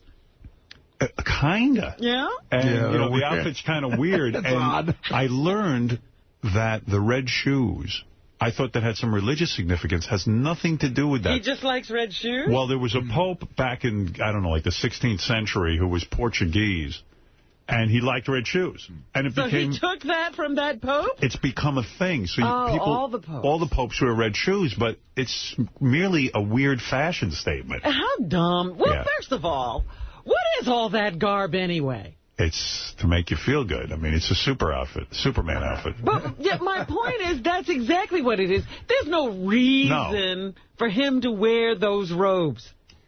No. Yeah. I got to tell you By the way, Artie, he got that from Bloomies. Well, first of all, say Bloomies. That was the funniest part of the whole fucking thing. Every newspaper article read that the whole reason I got mad because it said Bloomies. I mean, it was in print, and then actually, Howard, I didn't hear it till the end. After I left, you said something very funny. You're like, well, don't say Bloomies around Artie. I mean, I don't say Bloomies, but maybe I should think it through and make sure I don't say it around you. The fact that was in print in, like, major publications. I said was even while Artie was out of his mind, he was as funny as ever. One of the things you did accuse, you said that Teddy said to you, I bought something at Bloomies, and that set you off. You said it embarrassed you in front of your friends. Listen. Okay, I can't explain any of this, and I'm wrong completely, but I'll tell you, we were in L.A. doing that big show at the amphitheater, so it was Nick, it was Levy, and there was a couple other people, and they picked us up. We were at the Four Seasons, and they picked us up in a huge I like limo. that you could get embarrassed in front of Levy, but go ahead. Well, no, I wasn't embarrassed. I was just like, what are you... All right, so... J.D. will tell you, the whole weekend we're breaking balls with Teddy constantly, and the kid's got a thick skin, and, but... and I always call him, like, because he's young, like metrosexual, like gay, I asked him, typical me, I underpacked, I needed shirts. I didn't have a shirt to wear to my gig. So I said, Ted, go out with J.D., I'll give you money, just go buy me a shirt. We were right by the mall. And in the limo, going to the gig, it's all of us, Nick, everybody, and when it's that crew, forget it. Teddy's just like, he's just getting level red. Right. So he goes, I said, where did you shop? Because I said, I like the shirt you got. Where'd you get these? He goes, well, I tried Bloomies, but they didn't have anything your size, so we went to the other. I said, what? What's Bloomies? He goes, Bloomingdale's, Bloomies. And I wasn't the only one. Nick looked at me like, what the fuck is that? so I was like, Bloomies? What the fuck is that? I said, he goes, it's a nickname for Bloom. You never heard Bloomingdale's as Bloomies? I go, I guess, but, oh, my God, I got douche chills. Why would you say that out loud? Don't ever do that again. He's like, why? He goes, it's just Bloomies. He goes, my mother used to call it Bloomies. I said, yeah. My mom calls it Bloomies. Right. I said, my mother, all the girls call it Bloomies. My mother called it Bloomies, too, and she also, used to have sex with my father. I didn't do that. I mean, did you say, hey, blow me? Right. It became a constant thing the whole weekend. Yeah, and I really was like, again, this says a lot about how crazy I am. I lost sleep. I was going, Bloomies. I was shaking. Like, how did he say Bloomies? He really gets under your skin. He does. It's a unique relationship. I'm worried about that relationship. But I don't know. The German accent, real quick, I got to tell us in Amsterdam. I got a gondola tour. This is good. Yeah, so this is how I found my pancake place. This kid, about 27 years old, couldn't have been nicer, real nice guy, but he has that accent, and that German accent is just really, I don't know. It's an ugly language. Yeah, it is. It's ugly, awful, and you feel, and it relates to all that awful Hitler stuff. So he's showing me places, and he goes, we come down this one canal, and he goes, this is where Jews live. And I said, really? He goes, yeah, there was a war a while ago, and a war. He goes, and what war was that? A lot of Jews come here because here you are allowed to be Jew. And I was like, wow, isn't that great? And I don't know what to say, but he was a nice kid, and that's how he talks. So then we make another turn, and he goes, that is the Anne Frank house. And I'm like, oh, wow. And then people taking pictures. And when you look at the house and you realize what happened there, it really is a poignant moment. Yeah. And I'm looking at it, and he goes, yes, terrible, terrible tragedy. And he puts his head down. And I guess on every tour he's got to do this. So when he felt it was appropriate enough, like 5 seconds later, after he goes, such tragedy, he looks up and he points to a place and he goes, and that is a great place for pancakes. Yeah, he knew you needed it because of the emotional trauma. Yeah, like he got over the Anne Frank thing in a second. Sounds like pancakes are very big in Europe. Ask the guys, it is. Yeah. And he got, and I said, well, at least maybe Anne Frank could have pancakes in the attic or something.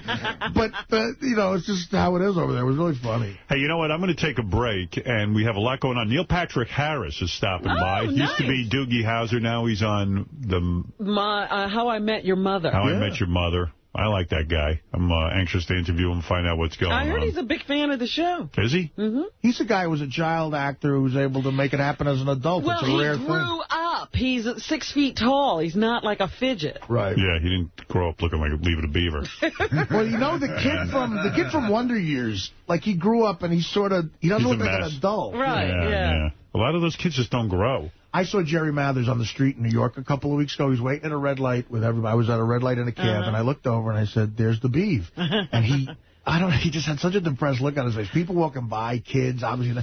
Well, that kid is an icon. Yeah. He's Jerry Mathers just waiting at a light, and I don't know. Do they still show Beaver on TV? Oh, yeah, it's still on Nick at Night. Or maybe. One of those Nickelodeon channels. They do. I watch it on vacation. Yeah. All right, look, I got to take a quick break. I got a bunch of stuff to play for you. Robin's whole thing, Artie's, all the different news mentions for Artie. I got a new phony phone call I want to lay out for you. And I don't know, just a million things. But we'll be back. It's good to be here, guys. Well, Thank you. It's great to have you here, Artie. You treated me unbelievably wonderful. And let's never bring this up again. Okay. All right, good. You got it, man. Play it all the time. Yeah, just play it. All right, we'll be back right after these words. Oh, yeah, baby. I had no idea we were back. Still trying to get over this cold, But I feel pretty good. How long do you plan to hold on to that? Another week. Oh, okay. Just wondering. I always have an answer. It was great. I didn't have to shake anyone's hand. I go, I have a cold. Don't shake my hand. Have you seen that fist-bumping thing? More and more people are doing that. Thank God. So you can fist bump. Yeah. Is that better? You know what a hypochondriac I am, too, like on top of getting a cold, and then the Artie stuff was going on, and there was some other shit going on. You would sound happy and miserable within seconds of talking. I know. mean, it was just like, oh, I'm happy. This is so wonderful. Ugh. Well, people would ask me what was going on with Artie. I go, I don't fucking know. I'm not a psychiatrist. And then I would just walk out of the room. Right. Everyone, because even Tony came in. She hadn't seen me for a week, the woman who does my hair for the TV show. Yeah, I actually have somebody fixing my hair. I know, it's a shock. But she said, what's going on with Artie? I go, I don't fucking know. I said, he's coming back, but, who knows? Oh, you sounded so burdened. I was when burdened. I was talking to you. Tony she's like the sweetest person in the world, Tony. And he's worried. Yeah. She was worried about you. Well, everybody was worried, but then we gave up worrying when we saw everybody going on with their lives. You had done enough, Rob. Hey, Neil Patrick Harris is here. I want to bring in Neil, and we've got a million things to talk about, but I want to say hi to him. I got a note from Mary McCormick, who played my wife in my movie, and she said, I understand Neil Patrick Harris is coming on the show, and please, he's my friend, try to be nice to him. No! She's soliciting? Yeah. I was like, well, what do you mean? What am I going to do to the fucking guy? Why would we not be nice to him? Right. Anyway, what's going on? It's just funny because Neil and Richard are out the hallway talking because, they're in the same movie together, the Harold and Kumar movie. Yeah. Did they actually work together? No. Well, I don't know, maybe, but it's really funny because I walked by and I heard Neil go, the funny thing is I'm a haunted house aficionado as well. Oh, no. So they're bonding. It's unbelievable. What is it, Ralph? Hey. Yeah. I just woke up. What's going on? Oh, my God. Good for you. Why don't you check your email once in a while? I was trying to get word to you, and you don't even answer it. Really? I was out. Yeah, well, check your fucking email. When did you email him? Days ago? Anything important? Yeah, something important, yeah. What was that? Work. What was that? If he wanted to talk about it on the air... Oh, you stop. Stuff that involved you and your work that you do for me. Oh. Nothing for the air. You're seeing me today, but I wanted to do something. But I got to go. Goodbye. It's too late now. Now anyway. It's not set up, right? Yeah, now it's not set up. I'll check my email. I'll call back. Douche. What's going on? What a douchebag. Don't you dare roll over and just phone. Smoke out. Let's redo the whole first hour for him. Yeah. He wanted to know if Artie was in. Yeah. I'm not telling him. Go back to sleep. All right. Let's say hi to Neil Patrick Harris. We were huge fans of Doogie Howser. Huge fans of Doogie Howser. And I was a huge fan of How I Met Your Mother. I still am. There's the guy. All right. Hey, there he is. Hello there. Hey, Neil. Out of all the child stars, you actually grew up to be like a handsome guy. Like you at least like Leave It a Beaver. Jerry Mathers. Yeah, Jerry he Mathers. turned kind of straight. Should I just sit anywhere? Sit anywhere you want. Jerry Mathers was a friggin' mess. Hey. All the guys. I understand you're a listener of this show. I am a listener, and I have DirecTV, so I can't watch Howard TV. Right. Well, so I don't have any visual reference to anyone here. So it's kind of bizarre to see. You're missing all the fun. Howard TV's half the experience. Now, why is it that you don't have cable? No, I have DirecTV, so I have tons of the channels. I just don't have digital cable in L.A. Yeah. Well, anyway. I would love to, believe me, because I don't know what Eric the Midget looks like or what Blue Iris looks like. I've created this world in my mind of what these people You're better off. What do you leave it in your mind. What do you think Eric the Midget looks like? I imagine very little hair, like glasses maybe. He dyes his hair, actually. What color? It's like a strange color. Red or Do we have a picture of Eric the Midget? Oh, I don't know if I even want to see it. No, you should see. It's gonna ruin my world. It might actually make you weep. Oh, no, don't say that. Here is Eric the Midget. There he is. Wow, I didn't expect that. That's him in the middle. Yeah. The two guys kissing him are Sal and Richard, but and the blotchy foreheaded guy is Eric the Midget, yes. Yeah, it's sadder than I thought it would be. Yeah. Yeah, it always is. The visual actually is sad. It's hard to talk to him when you're looking at him. There's an element of terror in his eyes. It's hard to viciously make fun of him when you're looking at him. You've never seen Blue Iris either. I never There's Eric. Wow, interesting. Of Eric, yes. He dyes his hair himself. What about Blue Iris? Do you have a picture of Blue Iris for Neil? So funny. All right, here we go. Or did you erase them all? Wow, what a nice studio this is. Not bad. You thought it was going to be a dump, didn't you? I forget that it's on TV, so it's well lit. It's a television. Very colorful as well. That's Benji over there. Where's Fred? Is he around? Fred's right. Fred just went out to the bed. Oh, Fred left. Fred leaves.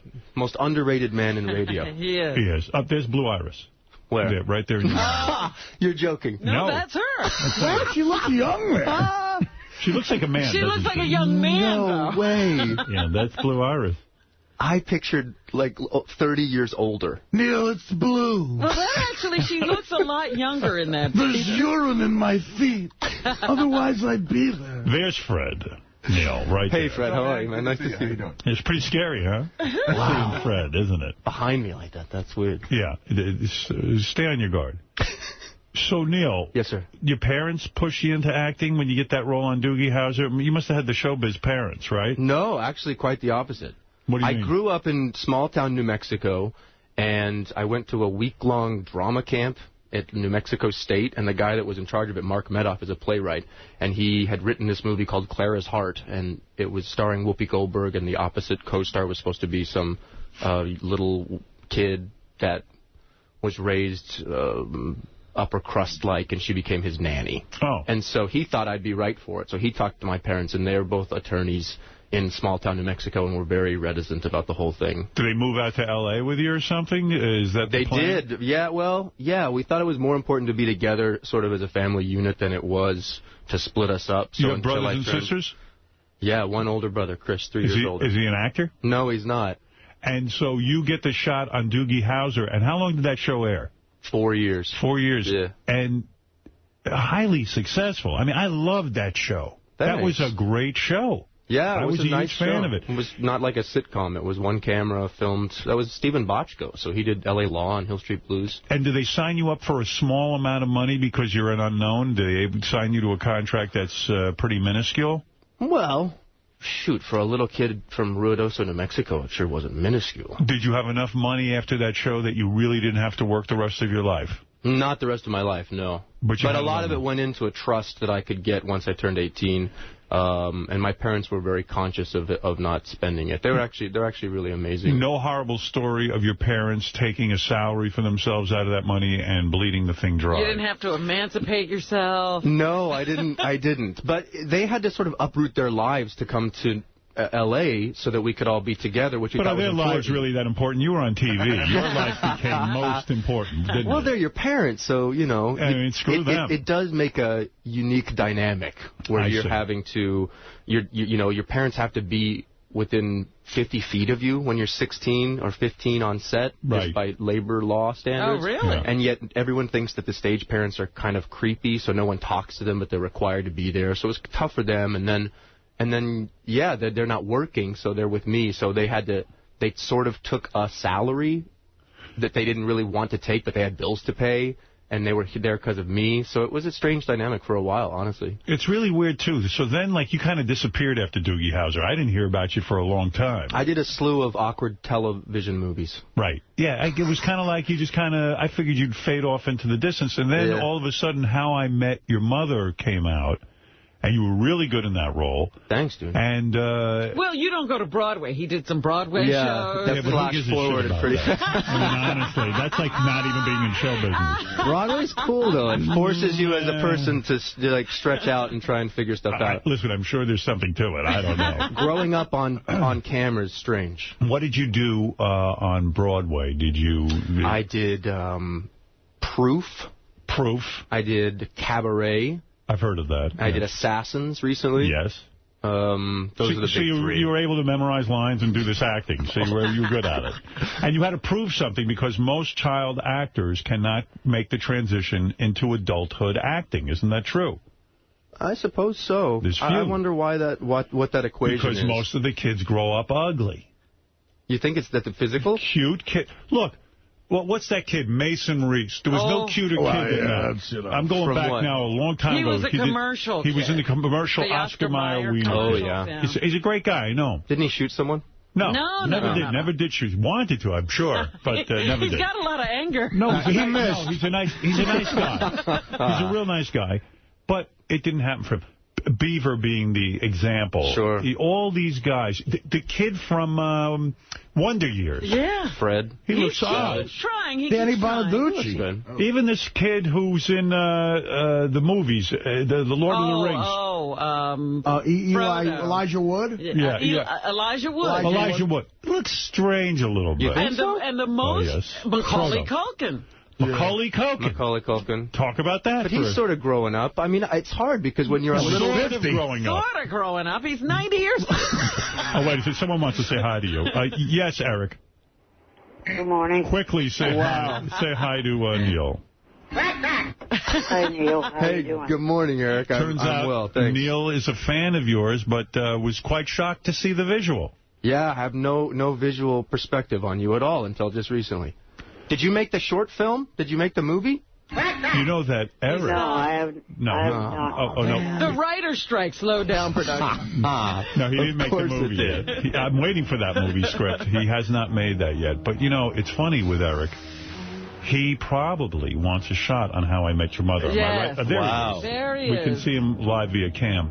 Oh, that's interesting. Yeah. Interesting hand. I could be your wingman. Eric, is that a new hair color? Yeah. I just had it colored, yeah. All right. Eric, go ahead. I'm sure you want a job on How I Met Your Mother. Is that correct?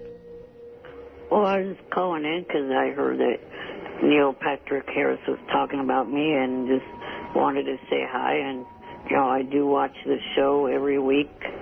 Oh, thanks, dude. I thought it was funny a couple of weeks ago. All right, you're slowing down my interview. Boy, there you go. Okay, goodbye. It's enough. Not now. Call back later. He just said, fuck. I just saw it. Yeah, he's entertaining, but he's a bit of a jerk-off. Yeah. But he's our jerk-off. Neil, so... Welcome back, Artie, by the way. Thank you, Neil. It was big news last week. How I Met everywhere. So you get a job on How I Met Your Mother. And yes, sir. I started watching the show from season 1. Cool.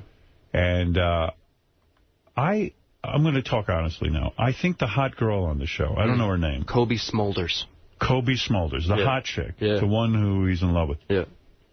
She plays Robin, right? She gained weight. Now. Wow, no. The opposite is true, actually. There's a story. She doesn't look that hot to me. Really? Now? Dude.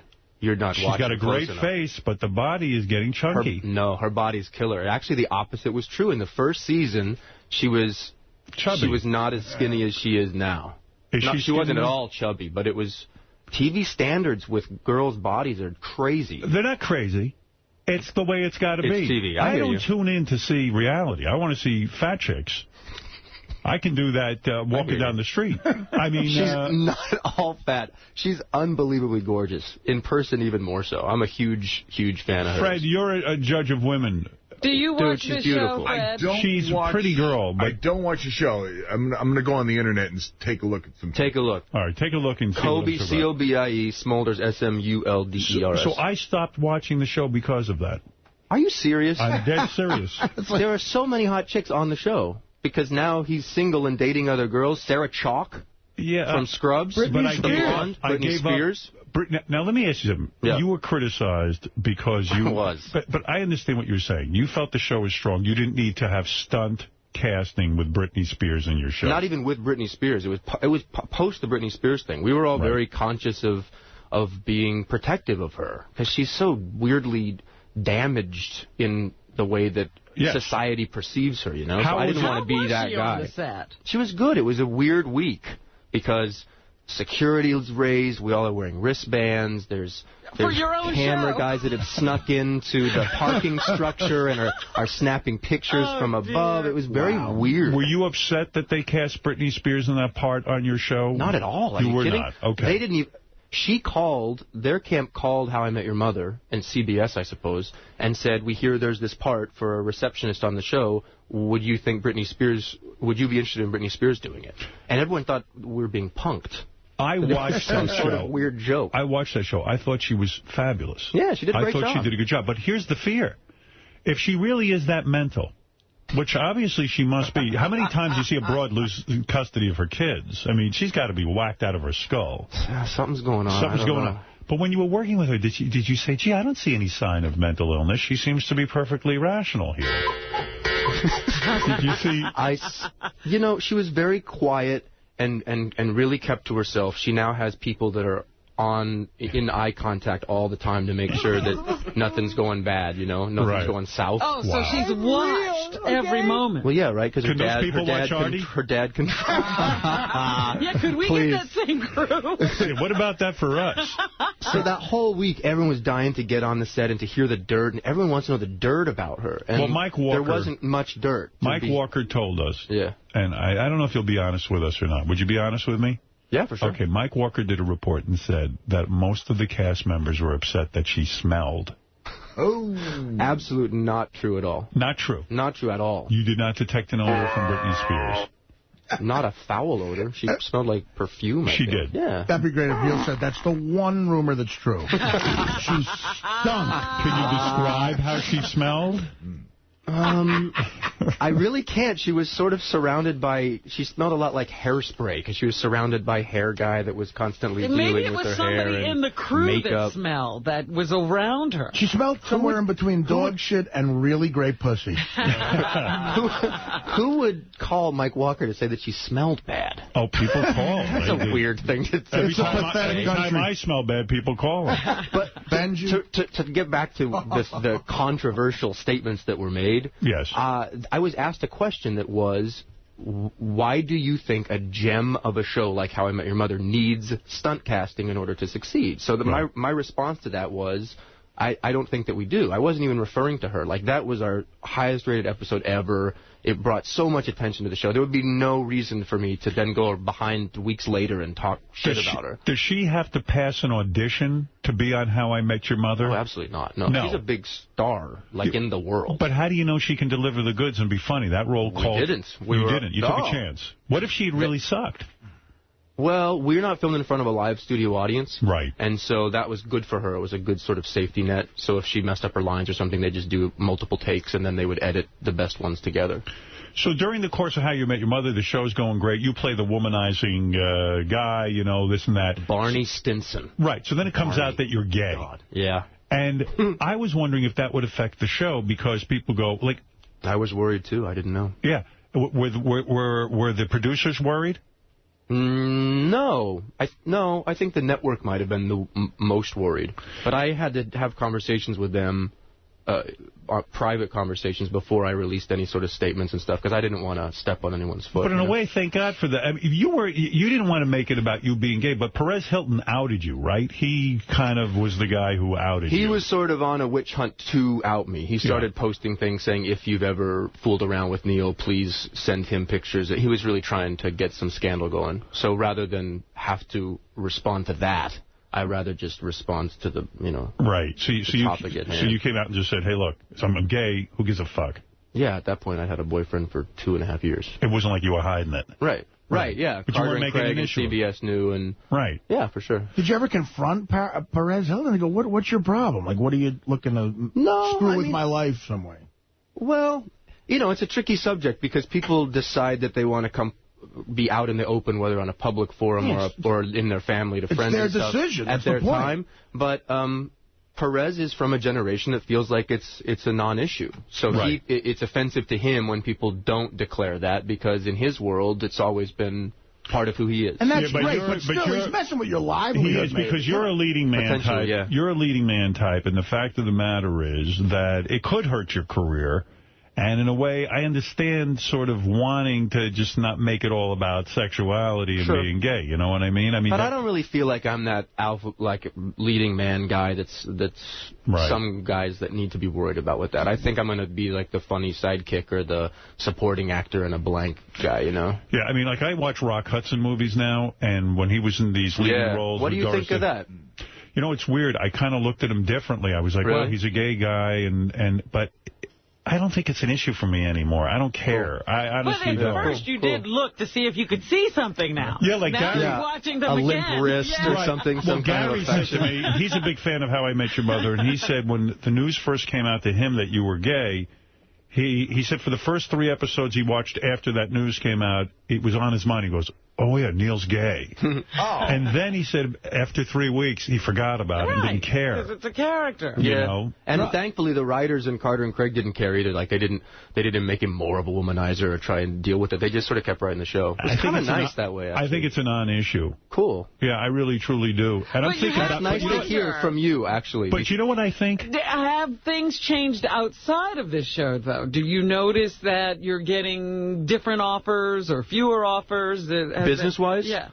No, not really. Things are fine. Oh, good. Yeah, but you might not know that, too. You never know who's not calling because... The Michael Bays and shit might not call as much. You're not going to be in Pearl Harbor, too. But, I don't know. If someone's messing with your business, that's one. I mean, look, it's great that Perez Hilton thinks that way. He's probably right. But, he should ask you before he does something like that. Well, hey, Ralph, you're on the air. Go ahead with Neil. You know what? That fucking guy, Perez Hilton, is such a fucking dick. I mean, I hate that people go to his website. Fuck him. Like, he's going to be the guy to out people and shit, Yeah, well, but that's his business, dude. He gets millions and millions of hits by people. It's the same people that read Us Weekly and OK Magazine. I read Perez Hilton, and I've had Perez on the show. Boycott him, because he's such a fucking... excuse me, Neil. He's such a fucking faggot. I mean, what does that mean? Nice. As a man who's denounced that word. Yeah, really? What? Well, because he's just annoying about it. All right. Well, you don't like that he's outing. I don't agree with outing, by the way. He does strongly encourage people that he thinks might be gay to announce that they're gay, whether they are or not. Like, he's all over Zac Efron. Yeah. And I know... Is he gay? No. I mean, I he know... was also hounding that guy from Kyle XY or something. He gets on guys who he's really attracted to, and he wants to be gay, and he says, like, oh, he's gay. That's probably true, yeah. I've had Perez on the show. I like his website, but I know what you mean. I'm against outing, and I told him that. I said, I don't think it's right. I think it's up to an individual to come out of the closet when they're comfortable with it. And is he also outing women? No. Yeah, he's trying to. Really? Yeah. Oh, that I like. He's ugly, too. Well, he was vicious to me until I made my statement and came out, and then he's been super cool and sort of a non-story with me, so I can't talk too much shit about him. Eric the Midget, go ahead quickly. What? What is it? I wanted to say that a couple of weeks ago I caught at the end of the episode the reference to Doogie Howser. I thought that was pretty funny. Oh, thanks. Yeah. All right, thank you, Eric. You're the only one, Eric. Thank you. Thanks, Eric. Go fuck yourself. Bye. Thank you. All right. Wow. He puts up with that every day. He calls in every day. He loves us. I love it. So anyway, Yes, I sir. sometimes think about all the pussy you could be getting. Because you are a handsome man. You know you are. You're a good-looking dude. Hey, thanks. Well, let's ask. First of all, when did you determine that you were gay? And did you ever get any girls? Yeah, for sure. Oh, yeah? All right. See, that's what we need to know. Did you want to puke when you had a woman? Yeah. Is I was that what physically tipped you nauseous.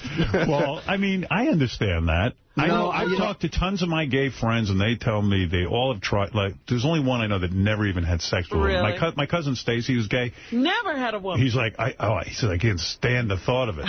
Stacey Keach is your cousin? No, not Stacey Keach. You know my cousin. I know. I'm kidding. Yeah. So he said, there's no way. But every other gay man I've spoken to says, yeah, They tried it. Yeah, and it was okay. It was good. You know. And See, bullshit. I have a theory that, like, okay, I'm sorry. All right, go What ahead, is your Neil. theory? I always get in trouble after I start a sentence with, I have a theory that, like a woman, a beautiful woman is so sensual that I think even gay guys, if they're with the right woman, would like it.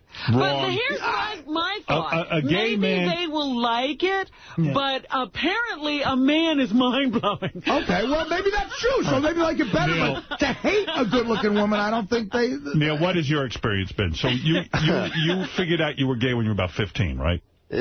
Probably even before that. Right. 13 or 14, yeah. I suspected that, but I didn't quite know back then really how to process it or Went what to it your first mean, Met so. game. On Doogie Howser, that's right, the Mets did it. When you were on Doogie Howser, did you find yourself more attracted to the dudes on the show or the girls on the show? Good question. I don't know, dude. I was like a late bloomer through puberty, so it was all...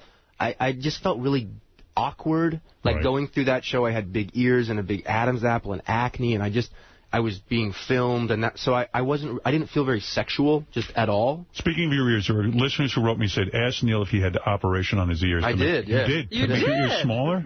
Not smaller. You they're tapped them back? Yeah, a tiny bit. No Yeah. I know kidding. guys who have done that. Yeah, it's all I could look at in the mirror when I just would obsess with it. Let me That's see all I your would ears see. now.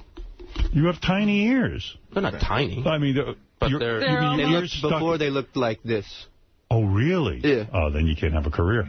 It wasn't that bad, but it bothered me, you know? Well, when you're blowing your boyfriend, it's something for him to hang on to. Come on now. I'm sorry. You know what? I should leave again. Well, now, how many girls did you have before you were like, this Did I have? working. I like that verb. I hate when a gay guy says this. Like, I had 1 million girls, and I'm like, No, probably 15. 15. I don't Wow. know. 12, 15. How was I it don't on a know. scale of 1 to 10? Well, interesting, because the first 2 girlfriends that I had were prudish. And so we would make out for hours. This is when I'm 15 years old, a little kid. Right. And then I'd sort of cop up, my hand would sort of slowly go up just to below the breast. And just when I would think it was the green light go, then she'd pull back. What was that? And what are you talking about? What were you trying to do there? You're trying to... And I was like, no, nothing. No. I felt bad. So had both of those been like whorish girls that were super into it, it might have been a little bit different. Right. Because I felt sort of stifled by that. And then... But how about the first time you put your salami in a girl? It was nice. It was nice. You liked it. of course. Although she wanted to have sex with Doogie Howser. It was a college chick that sort of did me as a favor. Yeah. Nice. It was fast, and then she left. It's kind of a shitty way to lose Funny your that it virginity. was fast, though. Funny that your first time was fast? Yes, I'll tell you why. Because of the gay factor, right? You would think you could hold out See, longer. you're working on a theory. I have a theory. Dick inside warmth is exciting. Did you ever make out with Max Casella? No. Heavens no. Why not? What's wrong with him? Oh, he's like super straight guy. Oh, he is? Sopranos. He's like Jersey straight, right? He's like Jersey straight. I'm Jersey straight. It's way Are you still friendly with him? Yeah, for sure. He's actually, I think, doing a play on Broadway right now. Yeah, I saw him in- Endgame. I thought you said he was straight. So he was really nice. He came up at the Emmys. I was actually nominated for an Emmy last year, and he was there for Sopranos' final season. He came up and was so sweet. We hadn't seen each other in years and years. So while you're banging all these broads in Hollywood, all these broads. Are you on the side seeing a couple of dudes? Or No, you none of that haven't happened even until I did Rent, the musical Rent. That'll do it. That'll do it. That's absolutely right. In kind of the amazing way, because you're suddenly surrounded by this gypsy world of amazing people and great spirits of all sort of types, and everything is okay and cool. So and until then, it seemed like, what was I supposed to do? I was like this TV celebrity, 16, 17 years old. What do I go to, like a gay bar in West Hollywood? You can't do that. No. Like, that's too giant a step to do. You're too well known. Yeah, so that was not even an option. So doing that show, you get to meet all sorts of crazy people and get to sort of hang out with them. It was. But by then you knew you were gay. You just couldn't act on it. Correct. That's right. And so you're in the show Rent, and you meet some dudes back there who are free spirits. Yeah, very Do open. they know you're gay? Could they super tell right cool. away you're gay? I think I was a conquest. Right. I was that straight guy that might be gay that they were really hoping they could everyone's saying, be the one. He might be gay. Yeah, maybe. So someone seduced you, didn't they? Yeah, probably. No kidding. Yeah. Fellow actor. A fellow actor, yeah. No kidding. Yeah, sure. It was fun. And you fell in love. No, I didn't fall in love at all. But it was cool. Then it's like crazy, holy shit, what does that mean, little baby steps of Holy shit. Yeah, right. This is a whole new universe. Holy fucking shit. This is a new universe for you. Well, yeah, because then you don't know. Did your parents? And do you know what to do next? You don't know what to do next. Yeah. Like, then you start hanging out with just them or. And did your parents think you were straight up until that point? Yeah. So you had to come out to them, do the whole thing? That tough? Tougher for me. I mean, I guess weird for them, but they probably suspected it after all. And I loved doing theater and singing songs around the house and stuff like that. So it wasn't. I don't think it was a big surprise to them. But I started saying I was bisexual. That was kind of my in with them. Yeah. I don't know, man. Wouldn't that be weird to hear as a dad? No, not for me. Really? I'd welcome it. I wouldn't give a shit. Your son was bisexual? I could care less. That's so cool to hear. I don't think I could care. You need to announce bisexuality. No, I would announce that. I'd be like, you know what, you're gay. I would love it. I'm speaking to all. I do not. I don't know why. I don't know what it is about my upbringing. Maybe my parents raised me the right way, but I just would not give a shit. I don't. What about you, Artie? You know what? Well, your parents taught you not to be afraid of black people. They were really. Told me not to be afraid of black people. My mother used to set up gay friends with other dates and stuff. Yeah, no, there was never an issue. My point is that it never happened to you. You don't have a child that has had to come to you and say they're gay, because you might have had just the feeling that, oh, you're going to go through a lot. Well, I did say to the kids at times that I say it to everyone that I think the only reason it would be an issue if one of my kids was gay is I think they'd have a tougher life, and I'd want to help them through it.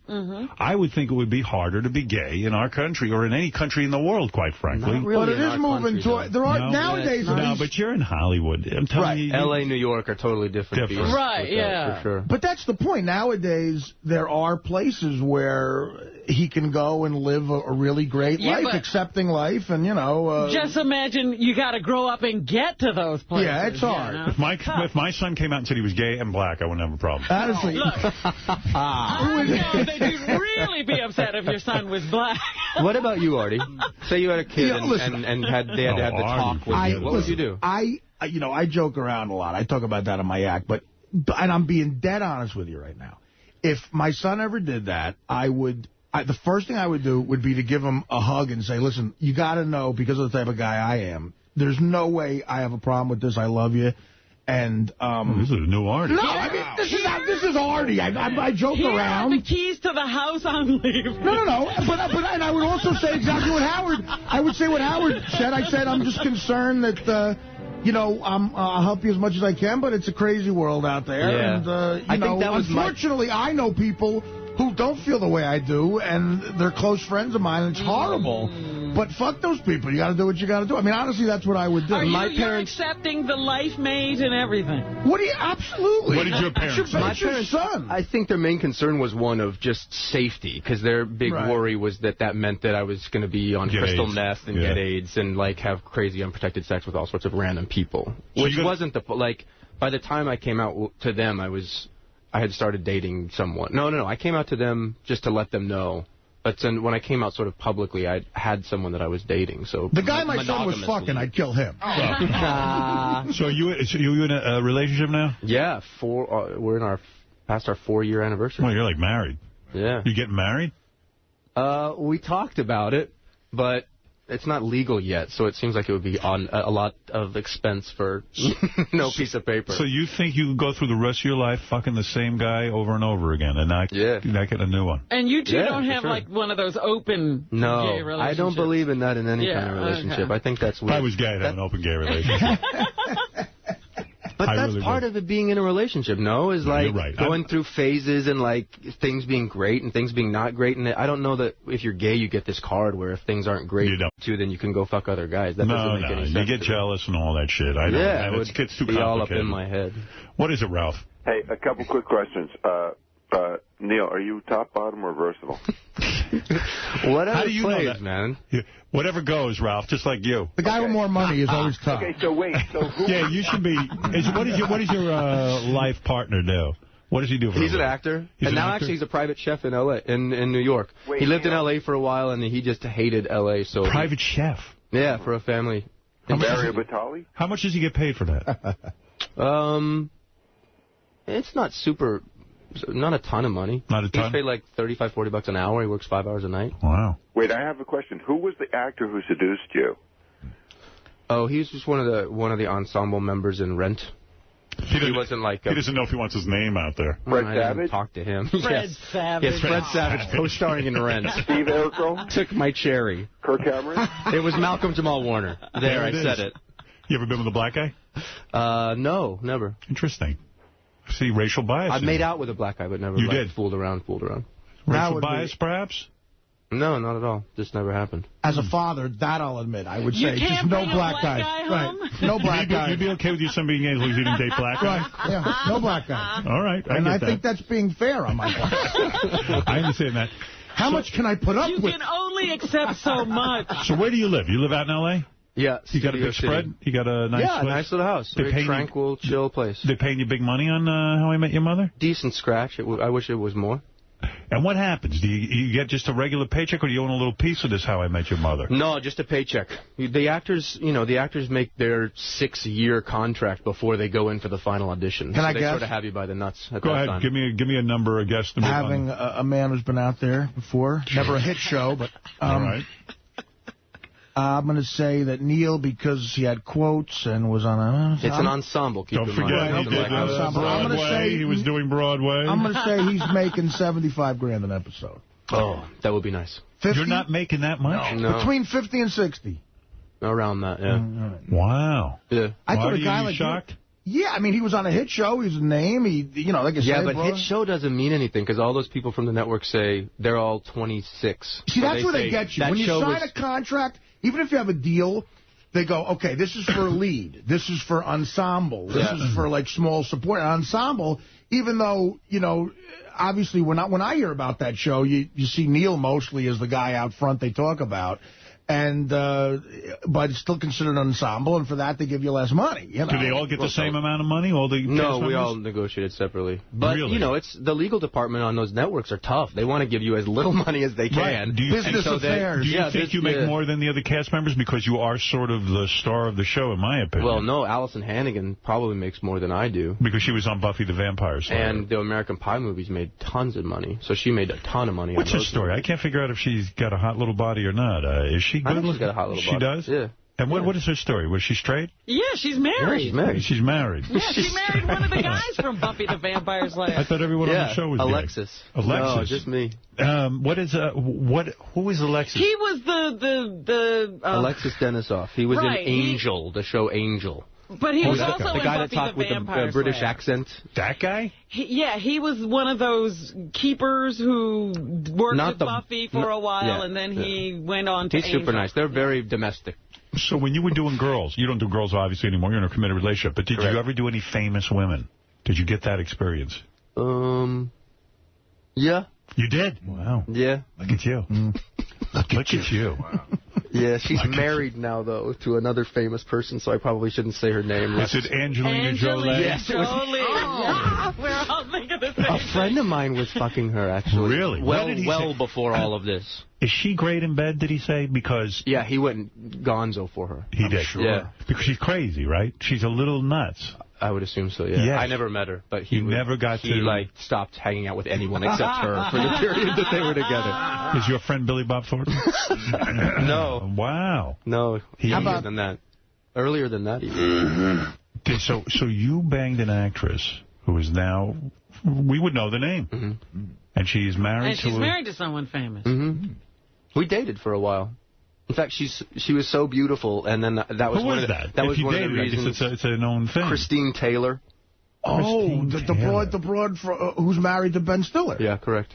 Oh. She's gorgeous. Beautiful. Marcia Brady. So nice, like the coolest, nicest chick ever. She was an absolute catch and amazing, and I thought, if I'm not going to, like, feel the super sparks with her, then it probably means that I'm gay. Were you disappointed you were gay in the sense that you look at the women you were getting? Yeah, I was. You were disappointed. Well, I just you don't even have to be gay. Disappointed in my mind that I just couldn't focus. Get into it. Yeah. It was a mind fuck for a while, for sure. Yeah. She's hot. I met her in person years ago. She was on a sitcom on Fox called Party Girl. Yep. When I was doing Mad TV, and I met her at a Fox party once, and he's right. She exudes this, like... She's very sexy. I went to dinner with her and Ben Stiller one night. Oh, yeah? She's lovely, isn't she? She's great. Yes, she is. I wanted to put my salami in there. I have a friend who makes love to women all the time. I feel he's gay, and he just doesn't admit it. Sure. But he's always banging women because he's a super good-looking guy. Really? Who is this? And I don't want. I'm not going to say his name. Come on, tell us. But he told me. Is he an actor? He was telling me about his sexual activities, and he'd always say to me, he'd start off, he'd say, I brought this girl home from a bar. I banged her in the ass so hard right away, like even before the vagina. Oh. And do you think that's a sign? See, I sort of feel like the sexuality scale is like broad. So I think there are crazy effeminate guys who are heterosexual, and I think there are super macho guys that are into... Clear this up for me. When you were with a girl, did you ever say, hey, I'm not that quite into this, but if I could bang her in the ass, maybe it would be more like... Never even thought about that, no. You never think about banging girls in the ass? Oh! No. Girls, thank God, have another option. But how about any gay guys? Any famous gay guys ever? No, not really, no. Well, I'm sorry for you, then. That I didn't bang famous gay guys? I do feel bad. Name 5 famous gay guys, and I'll tell you if I should have banged. Are gay. Artie swears everyone on the Mets is gay. Well, they're not famous. A whole team to choose He seems to know everything. I'll tell you who you should be with, George Takei. I just met him at an HRC event. He's a really, really nice guy. He is a good guy. He's a stand-up guy. Can I just say that while all of that was happening, like when I was thinking about what would happen if I came out publicly, this was my worst nightmare. Oh, God. Was Really? like coming on your show specifically and like having to discuss details about all that. And this was, 6 years ago or so. Right. It was just like that was when I'd tell friends, like, what the fuck do I do? This would be the worst. If I did that, then what am I going to go on Howard Stern? And they're going to, like, ask me who I'm fucking? So it's kind of cathartic in a weird way to be here now. Is this a good experience for you so far with a this great interview? experience, actually. I expected a lot more right hooks. Get out the Sibian. Howard got a call from Mary McCormick warning him. Did you know that? Did Mary you? I opened up my email this morning. It says... I called her yesterday. She goes, hi. She goes, I don't know if you know this, but Neil Patrick Harris is my... Do people call you Neil Patrick or just Neil? Neil, I hope so. America's Neil Patrick Harris. I like the whole thing. Right. She says, Neil's a very good friend of mine, and please take it easy on him. Oh, did she really? Yeah, and I'm like... That's sweet. I called her... I resent that. Do you really? Yes, of course. Really, take it like easy. He doesn't know how to treat people. You know what? It came from What am I, a my dog? calling her saying, give me some advice. I'm terrified. What do I do when I go on the show? What did she tell you? Just answer everything, right? Yeah, she said, be honest, look him in the eyes, and, it should go well. Well, Howard she thinks the world of you. Of course she says does. you're super Except kind that and she's a writing. foodie. You love to go to great restaurants, as Yes. do we. So Number one, I am a great guy. Number two, Mary is in love with me, and she knows it. She talks about you a lot. Did she ever tell you about when we made out constantly, and I put my hand on her titty during the making of my film? 3 or 4 different times. And she loved it. She'd embellish ate it up. every time. Like- And her husband would stew there next to her. Oh, He'd give her the look, and she'd just talk she about had a boyfriend you. at the time, and I would purposely make out with her. Go back and look at the film. You'll see this look of shock on Mary. She loved it. I bet she did. She loved it. There was a scene when they're coming out of the church. They had just gotten married. Yeah. And there was no kiss in the scene. And you just grabbed her and made out with her because you could? I did. Because you're the boss? Oh, I did. I just did it. Ad lib. I'm an actor. Nice. And Mary will tell you I'm the greatest actor she's ever worked with. Wow. That's how good I am. Wow. Because every scene felt real. She's sexy. How do you... Yes, she is. Could you get it up for her? I believe you could. Absolutely. Yes. How do you memorize these lines? It seems like there's a tremendous amount of lines in this show. Do you have to memorize it the whole episode? They give Barney all these sort of catchphrases and, like, 6 rules to dating that you have to spit out a lot. How many hours a day do you spend studying the Fakakta lines? Not enough, actually. Right. The structure of our show is wild, because Monday we read through it around a table, and that's our Monday. Yeah. And then the writers all rewrite what didn't work. Then Tuesday we rehearse most of the day till about 1:30. We perform it as a little playlet, the whole show, and then we split it like 2:30. Then they write, and then Wednesday is the final draft. So sounds like a nightmare. No, are you kidding? Sounds horrible. Monday, the greatest schedule ever. Yeah, Monday you work 2 hours. I can't memorize things, so I would have to sit there. But they're not even finished writing it. Why memorize it? That's the point. Yeah, by Wednesday it's all changes. So if you memorize anything on Tuesday, you have to relearn like subtle differences. Now you are in Harold and Kumar: Escape from Guantanamo Bay. I am. Opening this Friday. The sequel to Harold and Kumar Go to White Castle. Actually, Harold and Kumar Go to White Castle is how you got the part for How I Met Your Mother, isn't it? Yeah, well, Carter and Craig, my bosses over at How I Met Your Mother, saw me in the movie and thought that I could then be that kind of alpha male guy. So actually, John and Hayden, who wrote and directed the second one, they wrote the first one too. They're here. You are an integral part of their becoming friends. Right. It was through listening to Miss Howard, like a Miss Howard Stern pageant back in the day, and only what was a pay-per-view, I think, something that you did. I am very responsible for everything in show business. and they went. That's how they met. Is one of them had the pay-per-view, and the other was staying with his mother or grandmother, and had to go over there, and they started hanging out. So they owe a lot to you. And Richard Christie's in the movie, actually. All right, let me understand. Have you seen it? I haven't seen it yet. Richard Christie's in it. Yeah, we'll go see it. I can't believe you're working with Richard Christie. I feel bad for you. He has one of the funniest lines in the movie, actually. He does. And you've seen the movie? And Mexicans! And you recommend the movie to my fans? Dude, your fans would love it. It's a good one. Yeah. And, of course, Neil is on How I Met Your Mother, Monday nights at 8:30 on CBS. All right, some of the guys wanted me to ask you real quick. F, marry, kill. You know how we play this game? F, marry, one of these kill? people you have to fuck, one of them you have to marry. Oh, great, yeah. F, marry, kill. Okay, here we go. You ready? Yeah. All right, here we go. Sylvester Stallone, John Travolta, Tom Cruise. You have to F one of them, marry one of them, and kill the other one. I'd probably... Oh. They're all kind of creepy. Yeah, they are creepy. I'd probably fuck Stallone. Why? I don't know. He seems more like a guy. Right.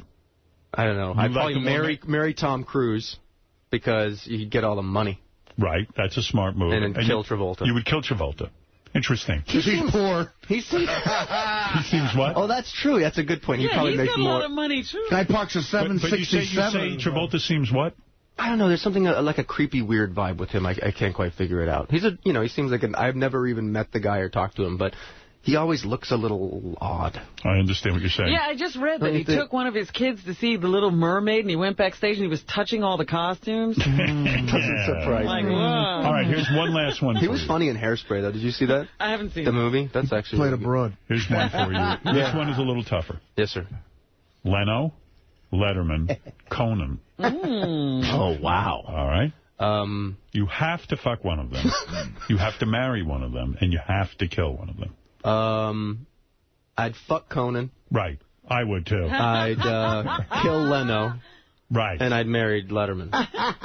For sure. Do you think Letterman would be hard to marry because he has a sort of a curmudgeon personality? He's miserable all the time. Maybe Jay would be a better wife. Or maybe you just want to fuck Letterman. Jay would be a great wife. Oh, yeah. See, Jay's not my favorite in that he always seems to bring guests on and then want to make fun of them. The last time I was on, which was years ago, I was doing the pre-interview, and I told some story, and the pre-interview guy goes, "Oh, that's great. Jay can make fun of you about that. That's great." Yeah. And I was like, what? Tee it up for him. Well, that'll be exciting for me. So Ralph, although he saved my ass once, Leno. I shouldn't. Who he did? Yeah, I did a magic trick on the show because I do magic, so they all wanted me to do magic tricks, and I had this really cool clock that you could he could predict any time, and it was a sort of radio-controlled gimmicked clock that someone else would set the time. Yeah. And I was worried because of all the RF frequencies in the soundstage that it wouldn't work. And so I said, I don't think we should do it. Let's just do some card trick or something. No, we'll do the clock. If it doesn't work, don't worry, everything's fine. So the audience is there. It's the big, Leno, it's a big fucking show. Right. So I do the whole setup. Jay, think of any time. You can imagine you want to change the exact minute, 6:13. That's your time. You want to change it. We haven't set up anything. I bring out this box. We open up the box. Inside this clock, it's set to 12 o'clock. It didn't work at all. And then the audience goes, ha-ha, thinking that that's like a fake thing. And I immediately panic because I think, great, he's going to love this. God. And I just start cursing because I figure they can't use, they edit a little bit within his segments. So I thought if I start cursing a lot, then they'll panic and they won't use that. So I'm like, fucking shit, fuck, shit, fuck. And there's peanuts all over the desk now from inside this box. And I'm thinking they're going to use all of this. This is a disaster. And Jay put the clock down, swept the peanuts away, sat back, asked another question, and they never used any of that. They edited it out, and he was very cool about that. So, but that would have been the best thing to see. Is me cursing and then bleeping and the thing that go right? Yeah, probably. That's a good move if you want something edited out of network TV, though. Just start cursing. But you would would you rather fuck Conan or have Conan fuck you? You and Conan would have really... rather fuck Conan. That would be hilarious. Just to watch his hair move around in the front. You're more of the macho type, I take it, in your relationship. You're the one... He's versatile. Given. I'm versatile. You are? I think that's kind of the great part about being in a guy-guy relationship is sometimes you can feel tough and sometimes you can feel subordinate. Sometimes you feel like a nut, sometimes you don't. Exactly. Sometimes you feel a nut, sometimes you don't. Neil. Yes, sir. F, marry, kill. Howard. Uh-huh. Fred. Gary. Fa Fooey, me, Howard. Yeah. And please don't give me any special privilege because I'm the host. Yeah, I can handle whatever you have to say. And Fred. And Fred. Fred, stand up so Neil can really look you over. Take your shirt off, Fred. Fred, take off your clothes. Ralph, you come down here, take your shirt off. I'd probably fuck Howard. Thank you. And probably marry Fred. And I'd probably kill Gary. Marry Fred. Sorry, Gary. Gary didn't have a shot there. Fred, put your penis in Neil's mouth and see if he likes it. Anyway, not listen. until we're married. No offense, Gary. It was my only choice. There you go. So Fred's uncircumcised. Yeah, so you'll deal with it. Then I'd kill Fred. Turns you off? No, not at all. By not being honest about guys you've dated, you've already fucked Howard. So, Neil. Yes, sir. To review. Yes, sir. The show you're on, How I Met Your Mother, is a hit. Is it #1 in its time slot? No, and you know what? You never talk about it because it's opposite Dancing with the Stars on Monday night. Tell me about it, man. It's killer. Wow. Killing us. I bet. Because it's, all these people that come out and sort of dance okay. It's not the best show, so you think you can dance. I am shocked. And it just drives me mad because that's like #3 in the ratings. Maybe you would working hard. Maybe you would have put dancing into How I Met Your Mother, like the crew just dances through the whole show. We do a whole dancing episode.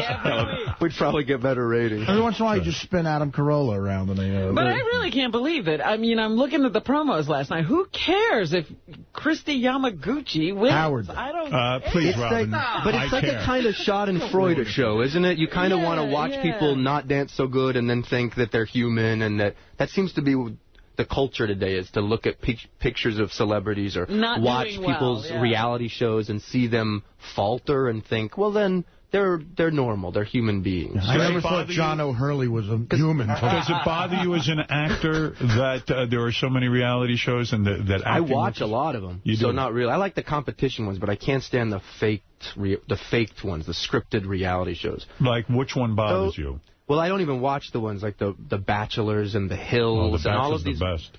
But it's so fake. Dude, how are they supposed to have a date at the corner of a pool with 2 camera crews and sound guys over their head? And they're supposed to have like an actual connection. Then you cut to the two of them. I really felt something. and I really felt a spark light up in my heart over this guy. I'm like, you're in the corner of a pool with 2 camera crews, 15 guys, makeup people. Sit back. Howard will explain popular culture to you. Yes.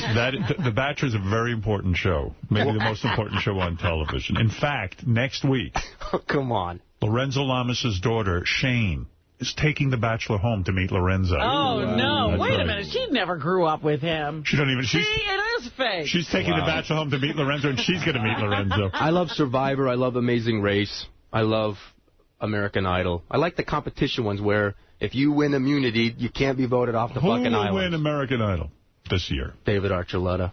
You think so? Yeah, I believe you're wrong. I think that other David will win. David Cook? Yes. Here's the thing. Never in the history of American Idol have they had someone that they would love to be the winner so much as David Archuleta. He's young. He's cute. All of the girls in the world would buy his album. He's so humble. He's like groomed like Mickey Mouse Club style to be the perfect young American You've Idol. got a point there. But does David Neil Cook's Patrick, a rocker. Does Neil Patrick Harris vote? Pick up the phone and vote. I do now that I got an iPhone. You can just type in vote. You do vote? Yeah, I vote for a Carly, the Irish Carly girl. Smithson? Carly, yeah.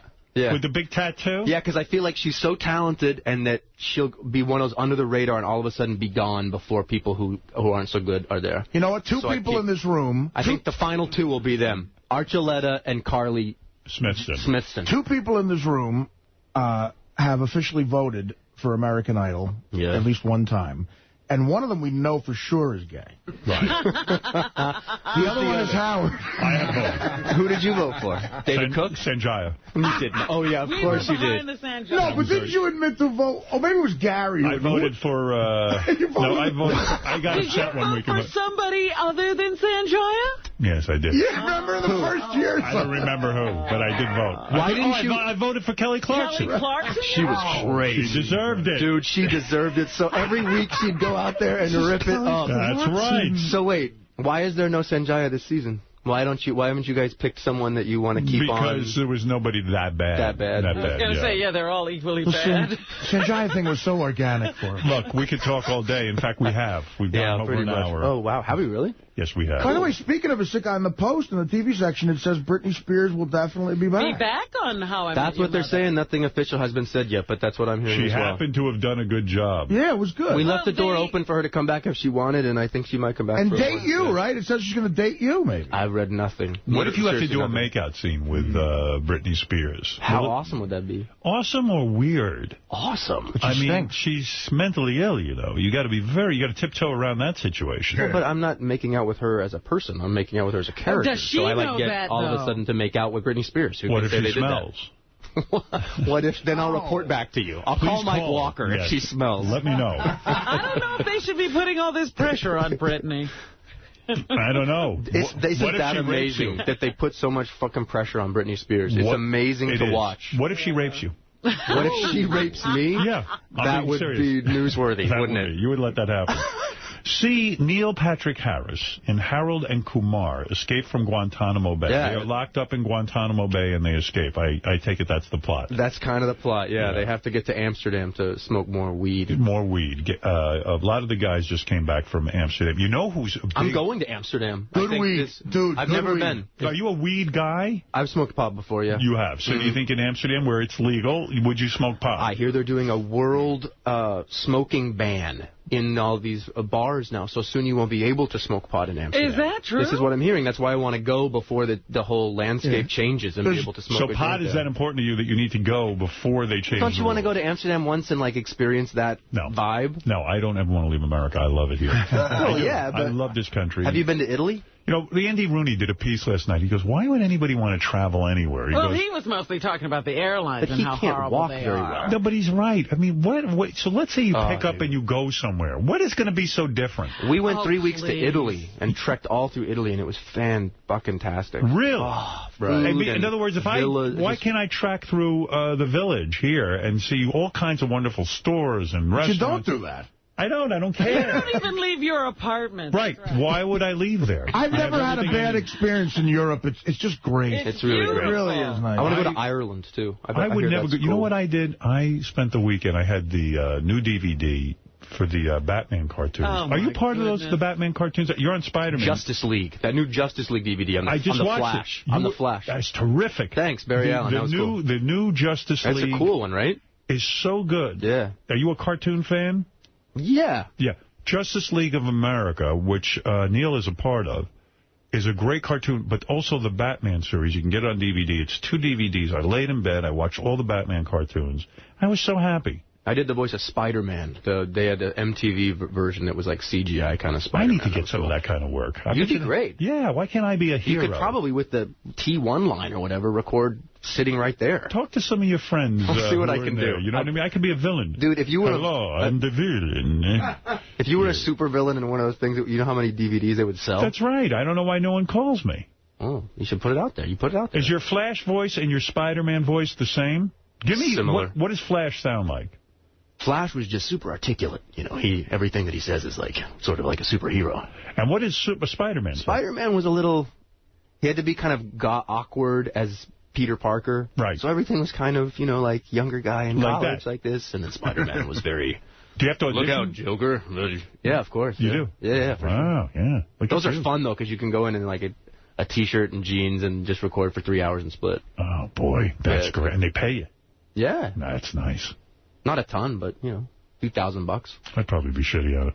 They wouldn't pay you enough. No, I would just do it for the fun of it. That'd be so cool. Dude, they would love to have you do that. I'd like to be Spider-Man. Hi, I'm Spider-Man. You know, it was fun. You had to record. We had to make a bank of sound effects that they could add in. Spidey punches in the face. Spidey gets punched in the face. So you had to sit there and do this whole bank. Fred, you'd have loved it. Like? You had to go like MJ, and then go like he's 5 feet further. MJ, and then MJ, and then MJ, and you have to go like a small hit. You go and then like swing it. You had to do every version of that. Yes. Yes. Yes. Yes. You had to just like do every version of everything, and that was awkward. You think it's all glamour. I do. Because then they can put in like a, you know, he gets hit and he lands on the ground. Listen to me. That's it. You're a VO star. All right. That sounds good. That sounds good. All right, listen. Neil Patrick Harris is in Harold and Kumar. It seems that Harold and Kumar get locked up somehow in Guantanamo Bay. Yep. And it's an hour after the first movie. I'm now tripping on mushrooms and pick up the boys on the side of the road and take them to a whorehouse where I have sex with the biggest titted woman you've ever seen. How was that? Are you nude in the movie? I'm not nude, but I brand my initials on her ass. Wow. She has the biggest tits I've ever seen. You know, the boys just got back from, our boys just got back from Jason's bachelor party. Mm-hmm. And this is really weird.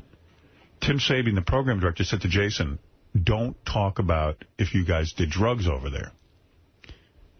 To Jason. Really? And I'm like, well, Jason, why did Tim say it's legal over there? Why can't you say if you did drugs? Yeah, I don't know. Tim Roy took me aside 3 different times. What the fuck is his problem? And said, in no uncertain terms, am I to say that I did any drugs over there? Really? You did. What? Here's the reports I got. Artie obviously didn't get the I heard you're the biggest pothead. Howard. Yeah.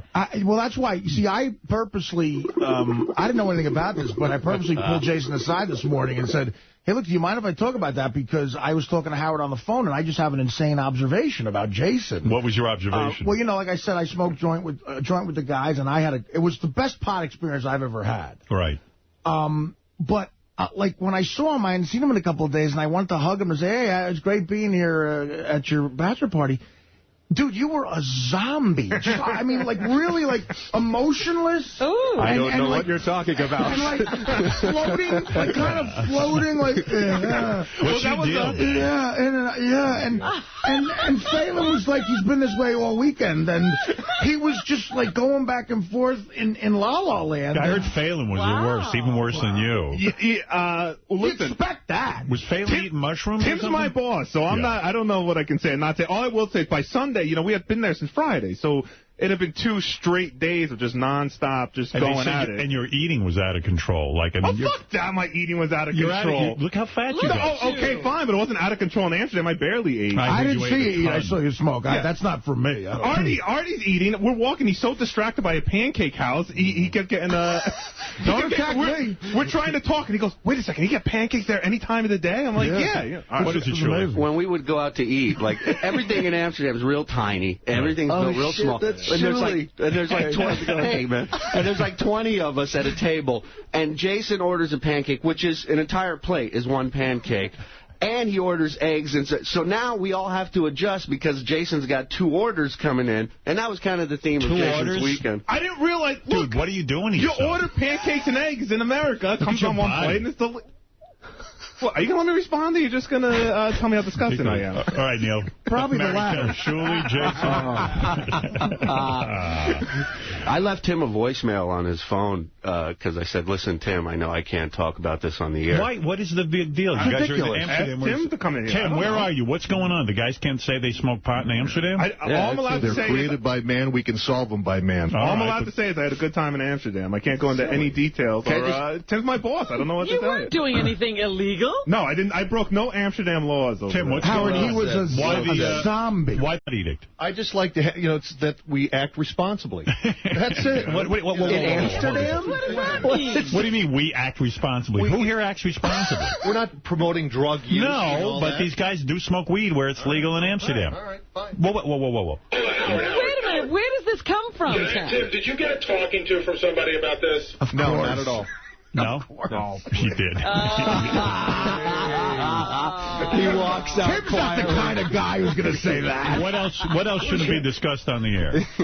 All right. The guys didn't smoke pot. I made a mistake. All right, goodbye. Right. That whole thing about Jason walking around like a zombie, that's an act. He was tired. I like Tim is giving a responsibility lecture, and Tim's the guy who shot a fire extinguisher in a strip club. Oh, wow. Yeah. That was Tim that did the fire extinguisher? That's Tim. And evacuated the whole club. Yeah. Shut down a restaurant for like a week. All right, boys, get out of here. Who cares about that? Neil? It's a very pot-smoking friendly film, Harold and Kumar Escape from Guantanamo. Sure it is. So it should be, it's a lowbrow awesomeness. Yeah, I heard it's good. And I know Richard Christie is in it as well, so I congratulate you. He's a Klan member. There you go. Harold and Kumar Escape from Guantanamo Bay, opening this Friday in theaters everywhere. And also, don't forget to watch Neil. Yeah.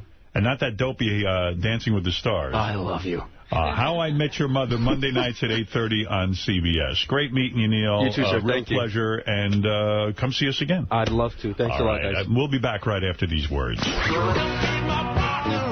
Oh, we're back in the show. Okay. I got to play all this stuff on the air, and then we'll play Winfred's Money, and we'll do the news. Let me get through a bunch of things. First of all, thanks to Neil Patrick Harris. I like that dude. Yeah, Doogie Howser. Doogie Howser. Good job. I like that. It'll always be Doogie to me. I like that kid. Doesn't even look like Doogie. How old a dude is he? I didn't even ask him his age. Looks like 30. Yeah, maybe. Yeah, when was Doogie Howser big? In the late 80s, maybe. So, yeah. I guess. You like that guy? Yeah, he's a real nice guy, and he's doing great, man. He's got so much going on. Movies, TVs. Cartoons. Said he was on his way to Regis and Kelly. I said, did anyone call Regis and tell him to take it easy on you? Yeah. If Regis is the guy who goes nuts, I understand you're gay. I don't think he brings that up. No. He's from that generation that doesn't even know what gay is. Sleeping it under the carpet. Hey, all right. Yeah, he was the kind of guy who would ask Liberace when was he going to get married. Yeah. Let me just play all this stuff for you. First of all, I haven't heard some of these things, but this one says John McCain uses the word cunt. Let me hear that. Well, I might have to vote for it. I might switch over. Today our economy is weakening, and as I travel this country and meet and talk with people, I can see how things are getting a lot tougher for many, many Americans. As I see it, individuals and families are feeling real pressure in 4 major areas. Housing prices are flat or declining, and Americans have lost their homes, are in danger of losing them. A credit crunch. Making student loans, that's great. Business loans harder to get. A credit cunt. A credit cunt. Oh, that is great. He said cunt. All right, here's another one. Newscaster says shit. All right, I always like that. Well, in the early morning hours, 96 years ago today, a night to remember, the tragic sinking of the Titanic. But could 1,500 lives have been saved? Researchers, armed with new documents and tests, believe the luxury liner could have stayed afloat longer if the builder hadn't cut corners. It is believed they used inferior rivets to seal the hull. And when the ship hit an iceberg, those rivets popped up, breaking the seal. All right, that's a good one. And this one is David Cone, you know, the pitcher.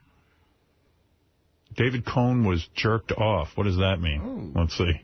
2-0 pitch, and he fouls it back to the screen. A real tough spot for Ian Kennedy here. You know, he's out in the outfield warming up before the game, getting ready to warm up, and he gets jerked off and says, "No, we're going to wait. We're going to pull you. The weather's going to rain. We're going to save you." And now you find yourself out there now. One.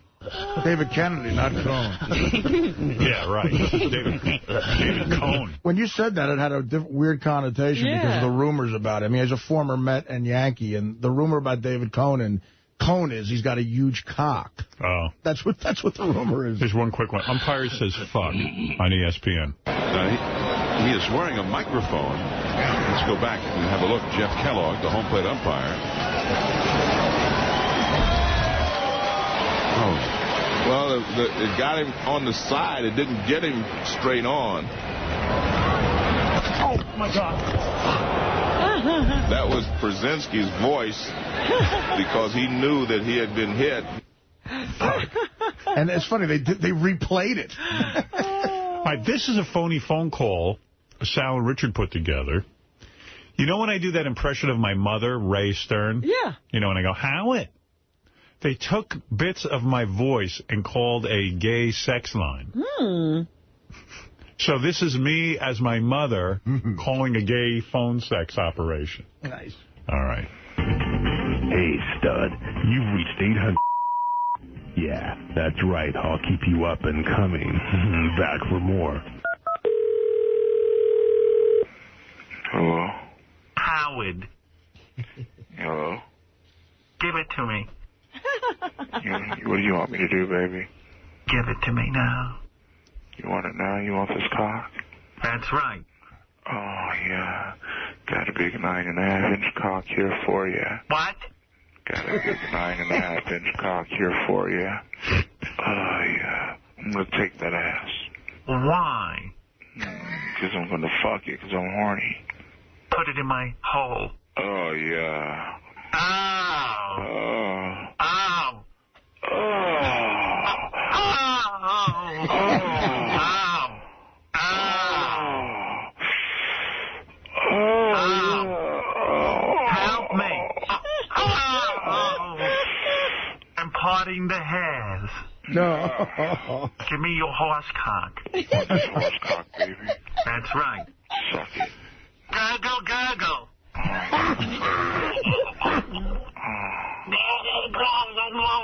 Ooh, you're so fucking bad. What? You're really bad. What? You're gonna keep saying what, huh? What? Yeah. What? You like being bad? No. You don't? No. So what do you I'm working at the supermarket right now. Okay. Thank you. Thank you. There you go. That's my... The other day I did an impression of my parents having sex, and I guess the guys... They were inspired by that. Oh, Ben, I'm parting the hairs now. That's the line of the sun. You know, that guy didn't sound too enthused, did he? No. He sounded like he was sleeping. By the way, the Pope is here. The Pope just left. We sent Sal down to St. Pat's to ask Catholic people what they thought about the Pope being here and all those complaining Jews. Oh, dear. Sal went down and said to a lot of the Catholics, you know, the Jews are complaining that the Pope is stealing all the attention away from Passover. Is that all they needed? Yeah. During this time, it's Passover this week, and Jewish people are protesting. They're saying he's taking away attention from their holiday. How do you react to that? Oh, I think it's very unfair. Right. I think it's really very, very unfair. I think it's just their way of thinking. I really don't know a lot about the Jewish, because I don't live here in New York. I wouldn't know. Like, we wouldn't have a lot of Jewish in Ireland at all. Therefore, I can't answer you really on those questions. Is it more pleasant to live in a country that doesn't have many Jews? Absolutely so. If the Pope were to forgive Hitler, would you support him? I would, of course. Wow. Is she listening to him? Yeah. Much more pleasant. Much more pleasant without the Jews. Aye. Ireland is a great place. It's green. And no Jews. And no Jews. No Jews there to steal your Lucky Charms. Sal ran into an angry Muslim. He didn't want to hear anything about the Pope. Is there another kind? Do you support the Pope? He's not good enough to polish my shoes. Well, they say that the Pope is coming today, and he's taking attention away from an important holiday for the Jewish people, which is Passover. How do you feel about that? Screw them all. Would you support the Pope if he was black? Screw them all. Would you support the Pope if he was gay? Screw them all. What do you have against the Pope? Nothing. He is nothing. I know he's nothing, and he knows he's nothing. You don't know. Do you think the Pope should forgive somebody like Hitler? I want to see him if he had Hitler's power. You would want to see him if he has Hitler's powers? Then you'll judge a man. So should Hitler be forgiven by the Pope, in your opinion? Pope is not anyone to forgive. He's nothing. Wow. Angry Muslim. Screw them all. Here's a guy. This is good, too. Here's Crazy Alice. She was so upset about Artie. I heard about this. I never heard it. She was so upset about Artie and Artie leaving the show that Crazy Alice literally had a breakdown. She called crying her eyes out. Did you know this, Artie? I heard it on a news brief. Yeah? Yes. What is it, Ralph? Yes, Ralph. I know. What do you want? Quickly. Hey, that Pope is so creepy. So what's the deal with Artie? I mean, like, not everybody tunes in at 6 o'clock. Some people get up at like 8 o'clock or so. So what's happening? Is he there? How long is he there for? Listen to the replay. Listen to the replay. No, I mean, come on. Why do we have to repeat it for you? Stop You should have tuned in. No, tell me. If you were that interested, you'd have been up. We went through it for an hour about what happened and how Artie came to be back on the show. Artie is back on the show. Why are you telling him? I want to... No, I'm not telling you. Robin's right. Oh, stop. No, she's not. She's never right. All right, what I will do, though, is... And the replay starts in 12 minutes on Howard 101, so you can hear it. Did you know Neil Patrick Harris is in a movie? Is he gay? That's what he said. So, anyway, I didn't get to play these for you. The Artie story was blowing up the whole week we were gone. Yes. And I'll play you some of that. Let's see, the Artie page... I also have it's actually an Artie Stuttering John page. Stuttering John was all over TV because he was a guest on The Tonight Show. He was a guest? To promote his movie. Oh. Wow. That was stellar television. I didn't see it. Did you see it? Really? No, I'm just listening to it. I'm going to play it for you. I want to hear it. Robin was all over TV. I'll play you some of that. I saw one of those appearances. She was beautiful. Oh, yes. Thank you. Very nice. I was on a black website. Like where black website? Yeah, where black men... They have them? Yeah, black men go, and they were like, man, Robin clean up good.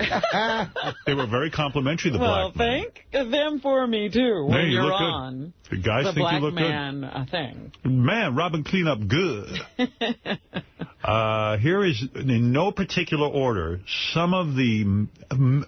just a minuscule portion of the many reports on Artie's...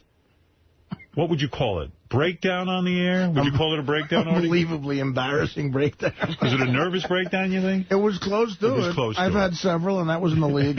So you don't consider that a complete nervous breakdown? That was just an almost. Believe it or not, I've had worse. Could you have a complete nervous breakdown on the air? Listen, I'm for the fans. All right. All right. Now, self-professed king of all media Howard Stern was left speechless on his show yesterday after a fight broke out on set. There were reports that there was some bickering between sidekicks Artie Lang and Teddy before the show that continued live on satellite radio. They had been fighting over a passport for an upcoming trip that Stern decided to bring up on the show. Lang apparently called Teddy a loser, an unorganized assistant, and said he wanted to fire him, but that he couldn't because he has no money. He went on to say, I hope he dies of AIDS. Wow. water on him. He threw a punch. It didn't land. There was a fight. Anyway, in the end, it looks like both of them have actually quit. They're not on the show anymore. So for now, and then they'll make up live on TV once again. All right. They were right. That woman's psychic. It really pissed me off when people were saying, "Oh, this was a stunt for," and these were even fans saying it, and that Artie will be back, and there was nothing like that going on. But not even close. You didn't hear the mail reporter? When she goes, and he even wished AIDS on Teddy, and he went, oh my God. All right, that was from Toronto. That was a morning newscast in Toronto. This is from Colorado Springs, the Fox affiliate. In the Fox Light tonight, there is a possible shakeup on the Howard Stern show. Stern's sidekick Artie Lange walked off the Sirius satellite show this morning after a heated argument between the comedian and his assistant ended up on air. After fighting over money and workload, Lange physically lashed out at Stern but was held back by others in the studio. Following the fight, Lange offered his resignation. Stern accepted but told him to head home and cool off. Now, last May, Lange announced he was quitting over health concerns but ended up changing his mind. I got to tell you. Lunged at you.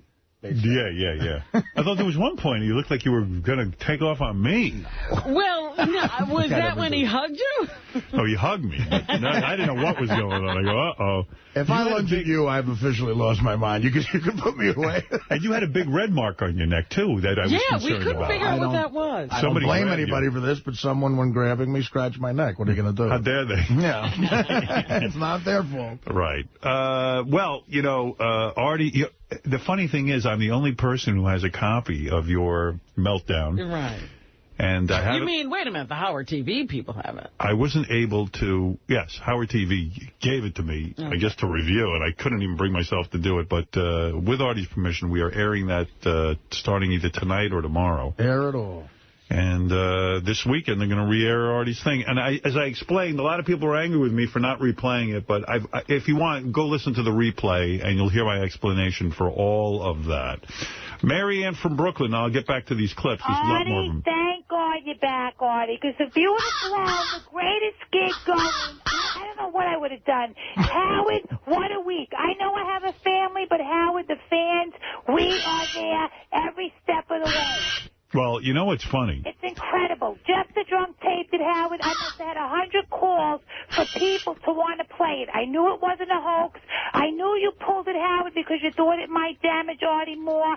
I'm right behind you, Howard. And for Artie to blame you for it, forget about it, Artie. I'll take that up another day. But Artie, I think I thank you, Diane, but I think I explained the blaming Howard. All right, Katie, you're on the air. Hi, Howard. Hi, Katie. I'm happy that everybody's back. Artie, I love you. I'm a lesbian. I'm not angry when you say fag. I don't know why anybody is. It means bundle of sticks. So I thought it was really fucking, I don't know, low, because, Howard, you just glossed over it again.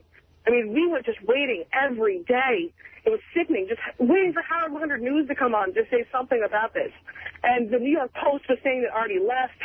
And that then he got on a flight. And what is Katie saying, Robin? I'm not clear. That you glossed over it. I don't understand what she means. Well, we spent the first hour and a half on it. No, you spent like the first 20, 25 minutes on it. It felt like so. Really? We went on, according to my clock, it was 7:15 when I took the break, and we had talked about it for an hour 15. What didn't we touch on? You didn't touch on. I mean, Artie, how are you doing? How are you feeling? How was your demeanor when you went to Amsterdam? We talked. We went. Miss, you must have been listening to another show. I don't know what you're talking about. No. I'm just, how does Baba Booey feel about it? Oh, you want Baba Booey? Well, I was going to tell you that, actually. Baba Booey and I spoke, and he called me and said, I'm really angry with Artie. And I go, well, explain your anger. And he goes, I know this isn't rational. He says, but it pisses me off when a guy's got such a great life. He's got such a great life. He goes, I don't understand how he pisses this stuff away. He goes, it's just so... I said, you don't understand his illness, I guess. I said, hold on a second. You said you didn't understand it either. I don't. I said, I don't understand it either. I said that I love Artie so much, and when he gets like that, I don't understand it. It makes me mad, and I don't know that it's a legitimate reaction, Artie, but it's just the way I feel. And I think of, your mom and your sister, and I think of all the people that love you. Right. And I think that I don't understand how sometimes you don't see your talent and you don't see the people that love you. Well, listen, I listened to the after show that day, and actually Will Murray made a lot of great points. He said, you know, it seems like he gets to a point where it's so self-destructive that he just goes, not only fuck the show, like fuck everything. Fuck, you know, like, get like a cowboy attitude, like fuck it, I'm dropping out, I don't give a shit, you can all go fuck. And he's right about that. I have the ability to get to that place in my head, and it's dangerous for me and people around me, and it's awful. I didn't replay the shows. I was genuinely nervous that if you heard it again, it would set you off and make you so uncomfortable that you'd kill yourself. I didn't know what condition you were in. I know it seems okay now because we've talked, but I don't know, man. I was so freaked out that I just was like, I don't want anything to aggravate this situation. And all week I was like, but he had so many plans that were show-related. You know, you were going to work a couple more years. You had the house, the book.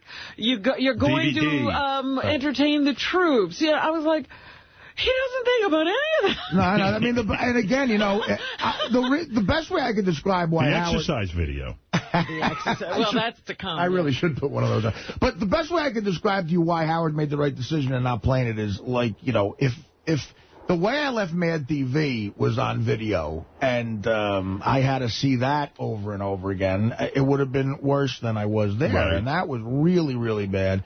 And look, do you want to see how crazy you look? I'll play you a clip. I'm going to play you a clip. I haven't seen it. I haven't seen it either. Do you guys have a clip? This is already blowing up. Oh, go ahead. Whatever, all right, hear my point of view. Oh, my really fucked up, man. No, I hate you, Ted. Yeah. Hey, no, Artie, Artie, stop it. Artie, stop it. Teddy. Stop it. Whoa. Artie, no. Artie. Go. Oh, my God. Jesus Christ, you people are crazy. Steal my fucking money, Ted. Oh, wait a second. Wow, there you go. Wait. Whoa, there it goes. Oh. Artie, stop it. You saw my hair. Christ. Whoa. What? By the way, look how horrible I look. Artie looks better than me during that whole thing. Did you see how great of an arm I have when I threw the water? Yes, there was quite an intention. What do you think of that, Art? It's the most disturbing thing I've ever seen. Wow. Oh, my God. But you see, I do got some of those basketball moves. I got around Benji. Let's go to Steve. Yeah, you did get around him. That was on. I just have to say, the things hit this glass right here. Yeah. Well, Robin, I would never do that. Steve, go ahead. Artie. Yeah. Welcome back, Artie. Thank you. Congratulations, man. That is disturbing, man. Congratulations on your meltdown. On what? Yeah, I know. Look, you're getting married. I just wanted to say something kind of weird. I said I'd never do this, acting like I know you or something, but I think this morning when you were speaking about 6:15 this morning, I think it was, you were talking about, it sounded like, I don't know if Robin Howard, you hear the same thing, but he sounds like he has a moment of clarity now about the show and everything. And, and like before, you know how you used to talk about quitting the show a couple of times, you know, in different ways. And now all of a sudden, I don't know. Am I right, Artie? I mean, it seems like you realize this whole... Do you have clarity now, Well, Artie? yeah, listen, I mean, that's a good point. When I talk about leaving the show, it's not about the show. It's about me. Right. You know what I mean? It's... people say to me, do you know how great of a job you have? And of course I know. I know that more than anybody. But I'm talking about me and my issues, my problems that I've never touched on. And I do, after this week and seeing how I was treated with, in a lot of ways, sort of unconditional love from people who aren't related to me, yeah, does it give me a moment of clarity? And do I, sort of take pause in that and think about it more? Sure, and it's for a positive reason. I mean, Steve, you seem to have tapped into Artie on some level. Scott, go ahead. You're on the air. Hey, Howard. Yes. Welcome back, Artie. I don't understand why you won't address the fact that it is all your fault. You did it with High Pitch Mike. You did it with Keith Abloh. You did it with Richard. I did say it was all my fault. I've said that 20 times. No, he's saying it's my fault. Artie, you're the only testosterone left on that show. Oh, it's Howard's fault? What do you mean? That is all Howard's fault. Oh, Teddy, get in here. Oh, it's well, listen, you know what, Scott, in a moment of seriousness, as I said to Robin during the week I spoke to her, we have all aired really intense emotion on the air. Fights, where things get heated. But there is a certain point that it goes to, and some of us have walked off the show. Right, you take a break. You walk off. You just say, hey, I need a break.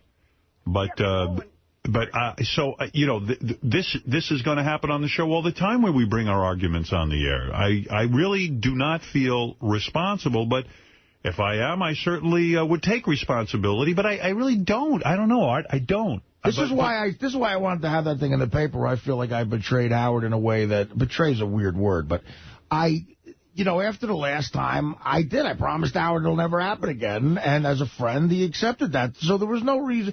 And look, since then, I've had arguments with people on the air. It never escalated. Right. Arguments that seemed way worse than this one. I mean, Howard's bringing in a guy who I fucking work with every day. You know, he had no reason to believe it would get that way, and it got that way, and I feel horrible about it. It could not be further from being Howard's fault. It just isn't, man. After Sal, he had to have kind of an inkling that it would happen. Yeah, but a lot of stuff. I understand what you're saying, but a lot of stuff happened since then. I'm willing to take responsibility, but I don't know. This caught me by surprise. That's really off base.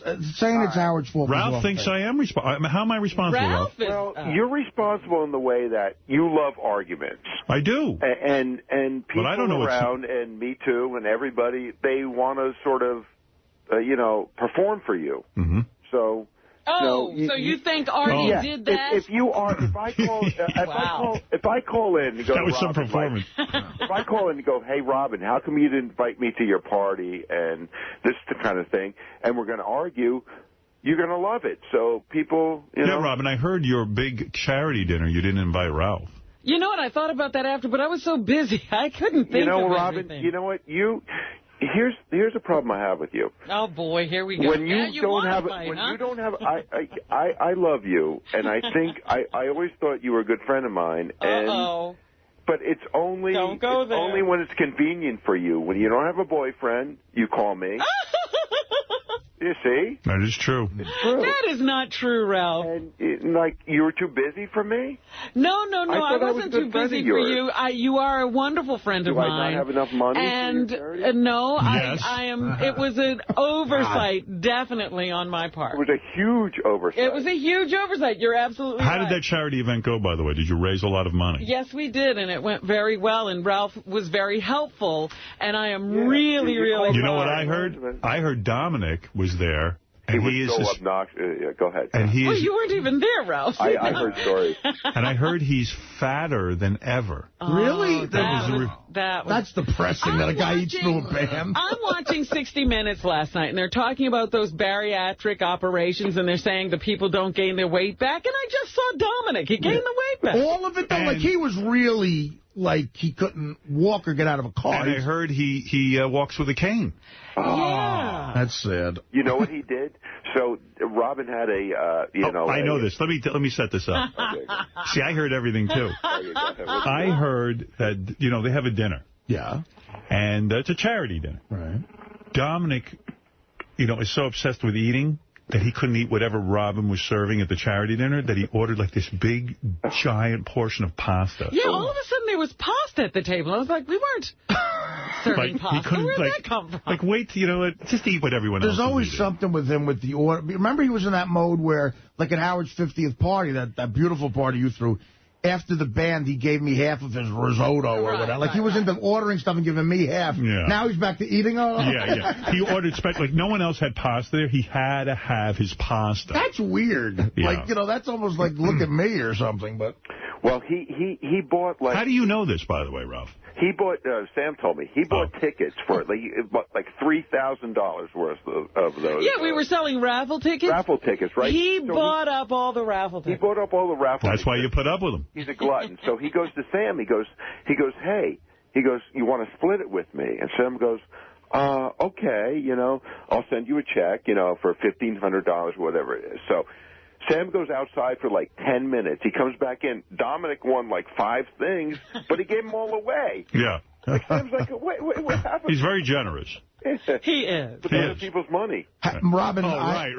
Half of it was Sam's money. He gave Sam's stuff away. I'm excited, Robin. I was told my lunch got $6,000. More? you're up to, I think the next bid would have to be $9,500. Well, that was probably because you had your breakdown and everyone figured they wouldn't see it. Yeah, it shot up right after. It's $9,000? Yeah. Well, I said to Rob, Jason asked me about that in Amsterdam, like, Robin was worried, and I said, now you could charge more. Say it's like King Kong. He might go crazy. That's right. It should change. Jeff the Drunk, you're on the air. All right, no Jeff. Let me play the Crazy Alice voicemail. So here's Alice having a breakdown. Then I'll get back to the news report. Oh, wait, here's Dominic. Dominic, is it true you're as fat as you ever were? No, not at all. Everyone's saying it. I can't eat the other foods. That's number one. Why? You still can't eat regular food? Unfortunately. What a bullshit artist. Number two, no, I can't. Then how are you as fat as you used to be? If you can't eat, why are you so fat? First of all, let me tell you. You're so worried. You are so worried about getting food. No. You're back to being a fat guy. That's fat guy mentality. When I was fat, I'd be like, oh, my God, I got to eat dinner before I go to invited to someone's house for dinner because I'm not going to have enough food. You know what? This is not about me. What's about is it is how about you. Fabulous the evening was. No, it isn't. It's about, are you walking with a cane? Yes, I'm having surgery Wednesday. Not that you care, but I'm having I don't care. What surgery are you having? A meniscus in my right knee. I was supposed to have it last Wednesday, and I put it off so I could go to the party. Wow. Thank you. The party was fabulous. Why did you order special pasta? You mean you could eat pasta, but you can't eat some other? What were you serving, Robin? There was fish or no, I can't meat. eat that. Yeah. You can't eat fish. You Not always that fish. What kind of fish was it, Dominic? You don't even. Swordfish, I think. I don't know because I don't eat fish. But all I know is Robin looked outrageous. The party was, and you missed something you would have loved, Howard. Why did you put all your weight back on? There was 15 minutes of a piano recital you would have loved. He was so bad during that. It was beautiful. Dominic. What, was Dominic fucking around during that? Because, yes, and Leslie kept having to hit him to make him be quiet. I heard, someone else told me, too, Robin showed a video of starving African kids at the end of the meal. While they're eating? And everyone felt guilty about eating. It was like the Prada Willie thing I went to. They didn't look like they were starving. They looked very happy. You were there, Jason? It was great. Of you had course, the he's lobster a part salad, then the filet mignon, and then you watched this video about it was a great party. Starving kids in Africa. Well, you served you right. It's an event you put together, Jake. And I sat next to Don Buckwell, Howard. Yeah.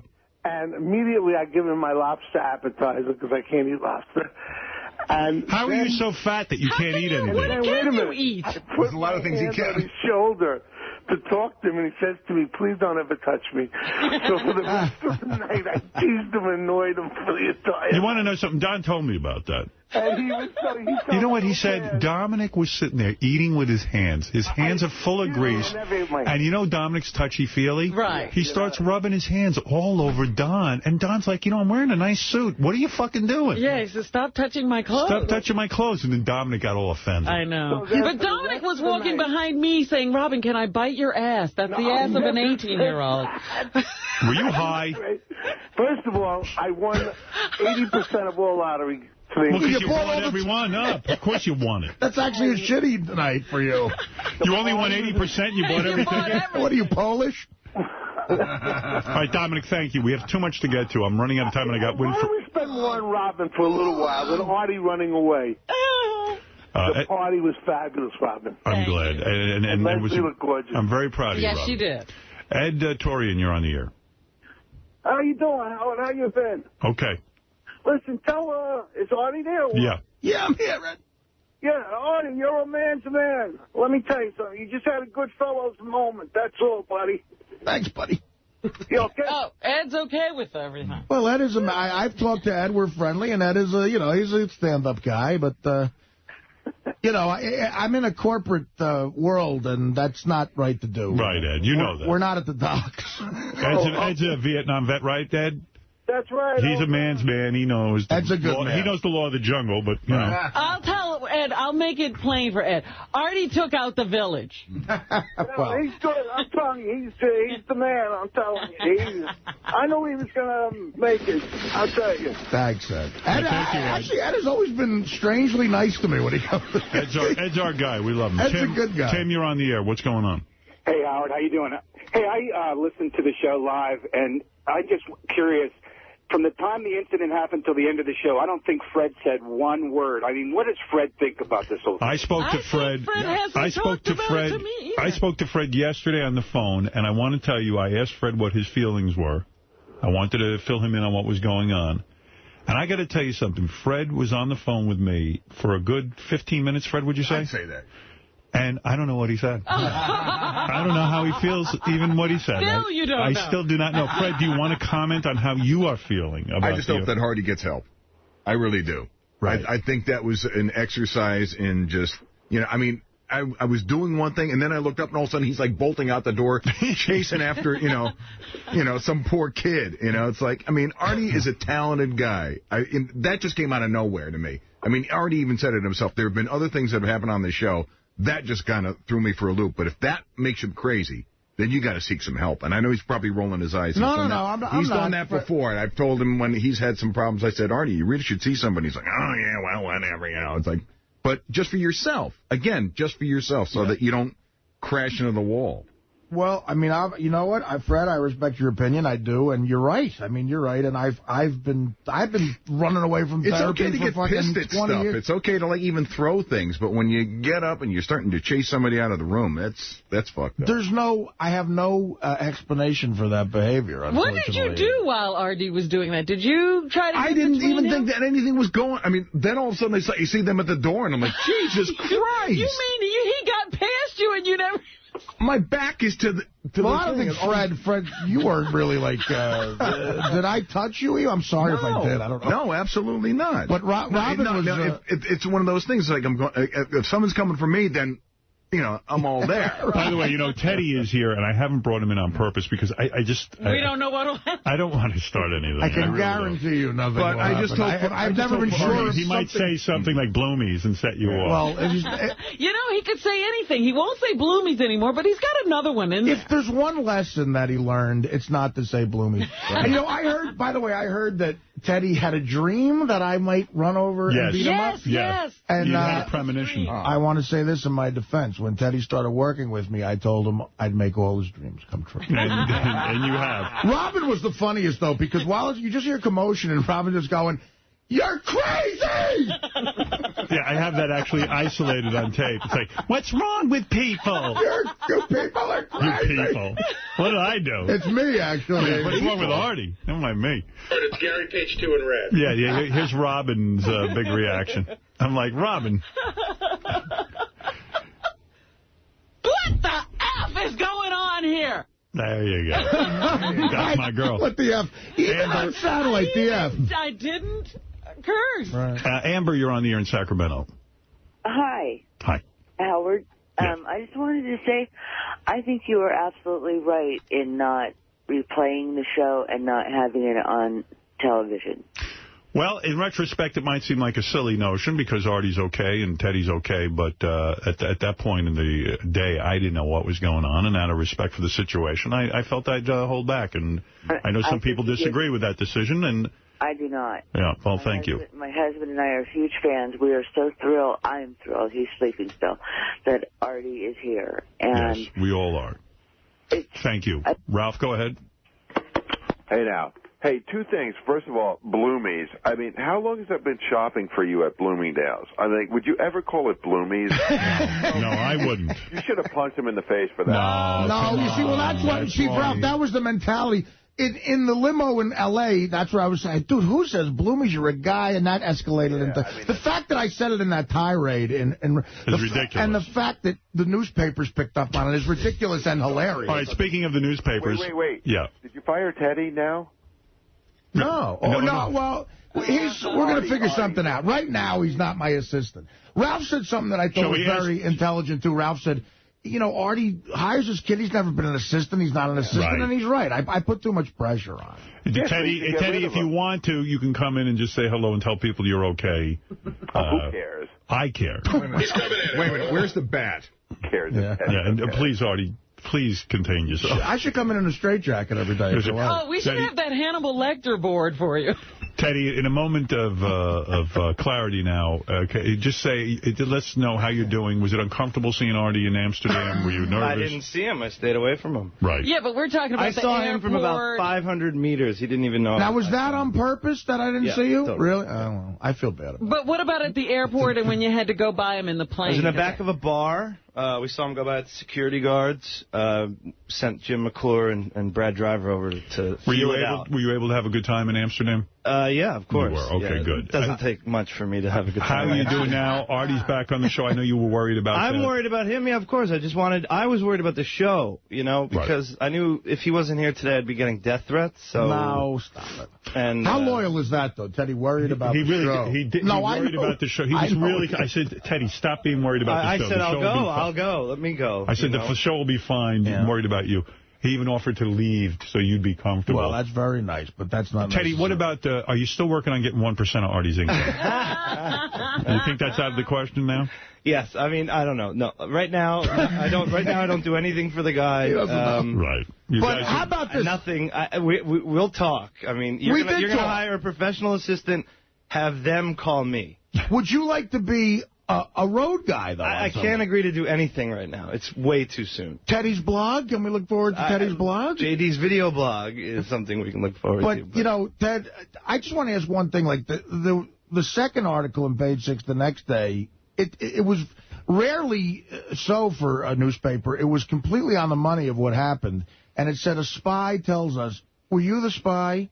No. It had to be you, Jim McClure, or Brad Driver. I mean, it said exactly what happened. What do you mean? Said what? It said, I made eye contact with you, didn't say anything. Driver's sitting there. He took a camera phone picture of us waiting in line to get on the plane. And he called Page 6? Well, no, he might have not. They made it a Howard 100 news story. And then they probably picked Page it up. Page 6 took it from Howard.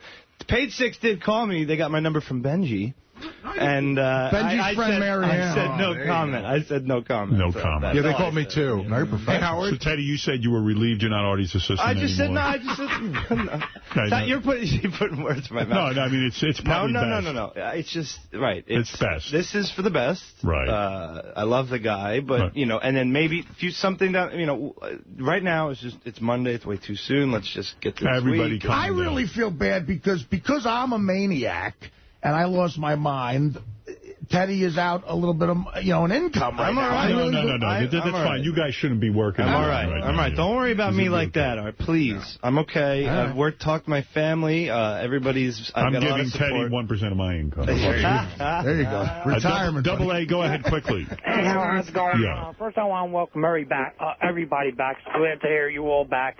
Artie, man, that must have been some lecture because all of a sudden you're accepting a gay son during that...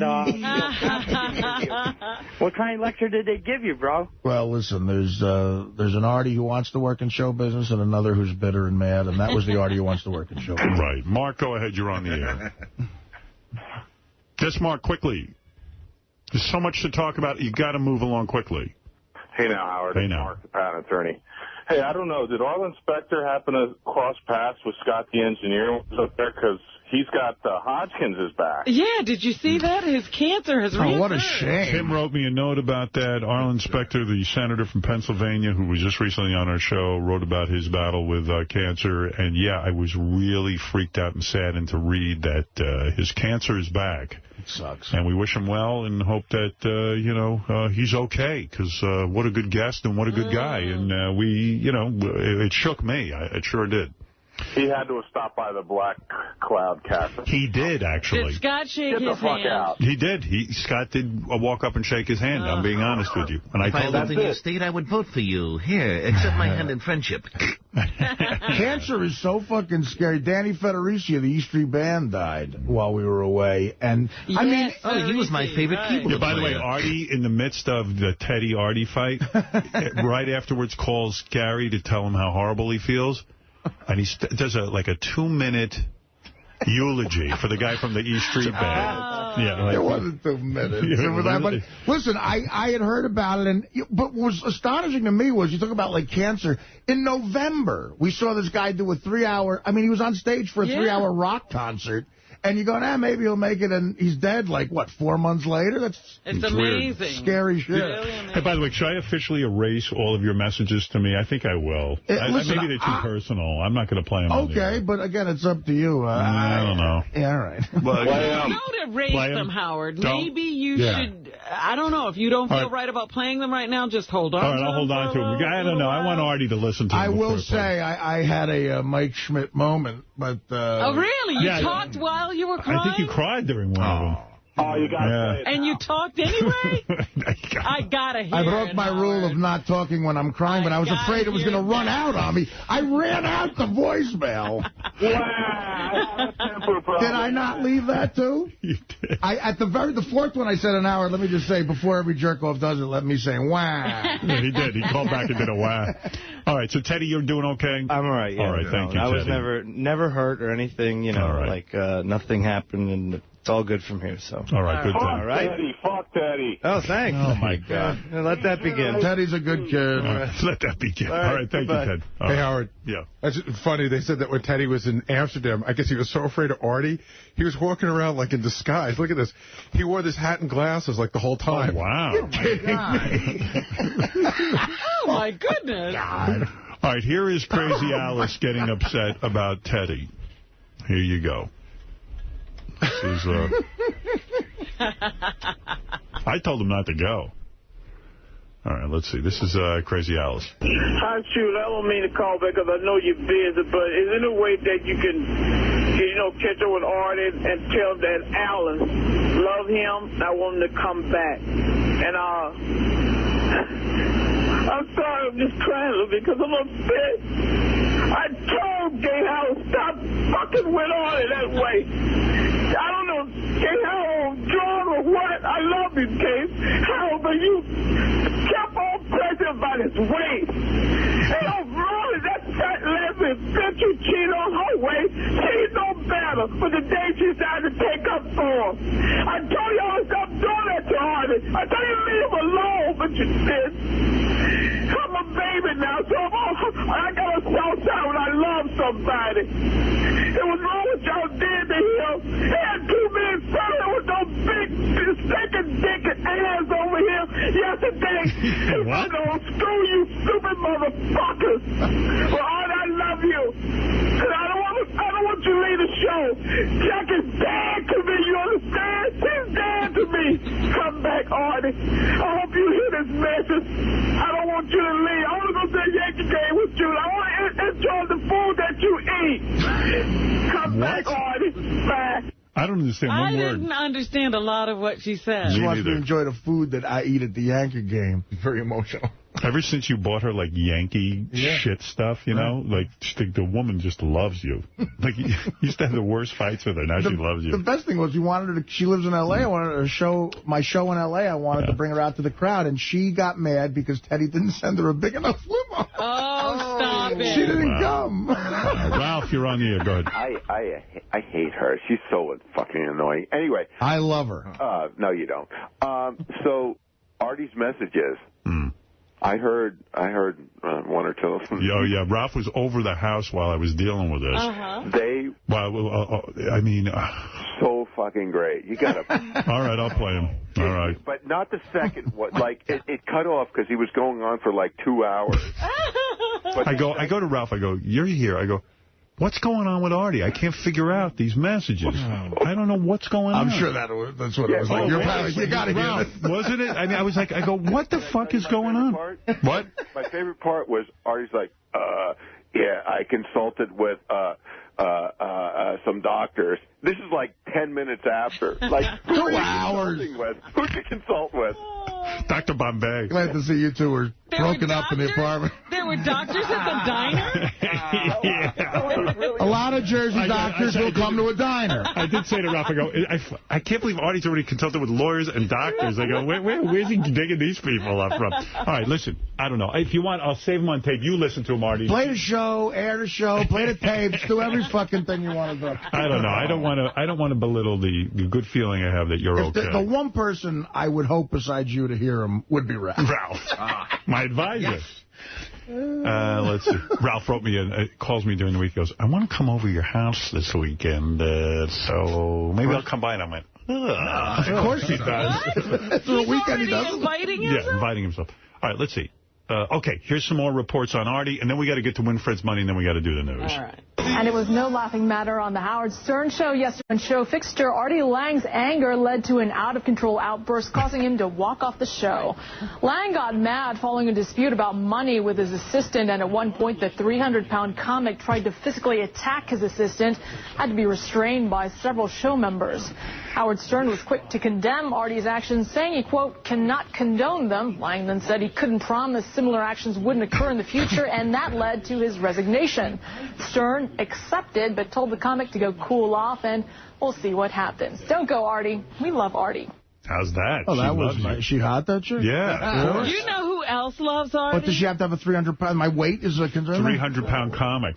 Artie is loved by Maria Menounos. Oh, yeah. Oh, no, she's hot, too. She's very hot, Yeah. and all she could talk to me about was Artie.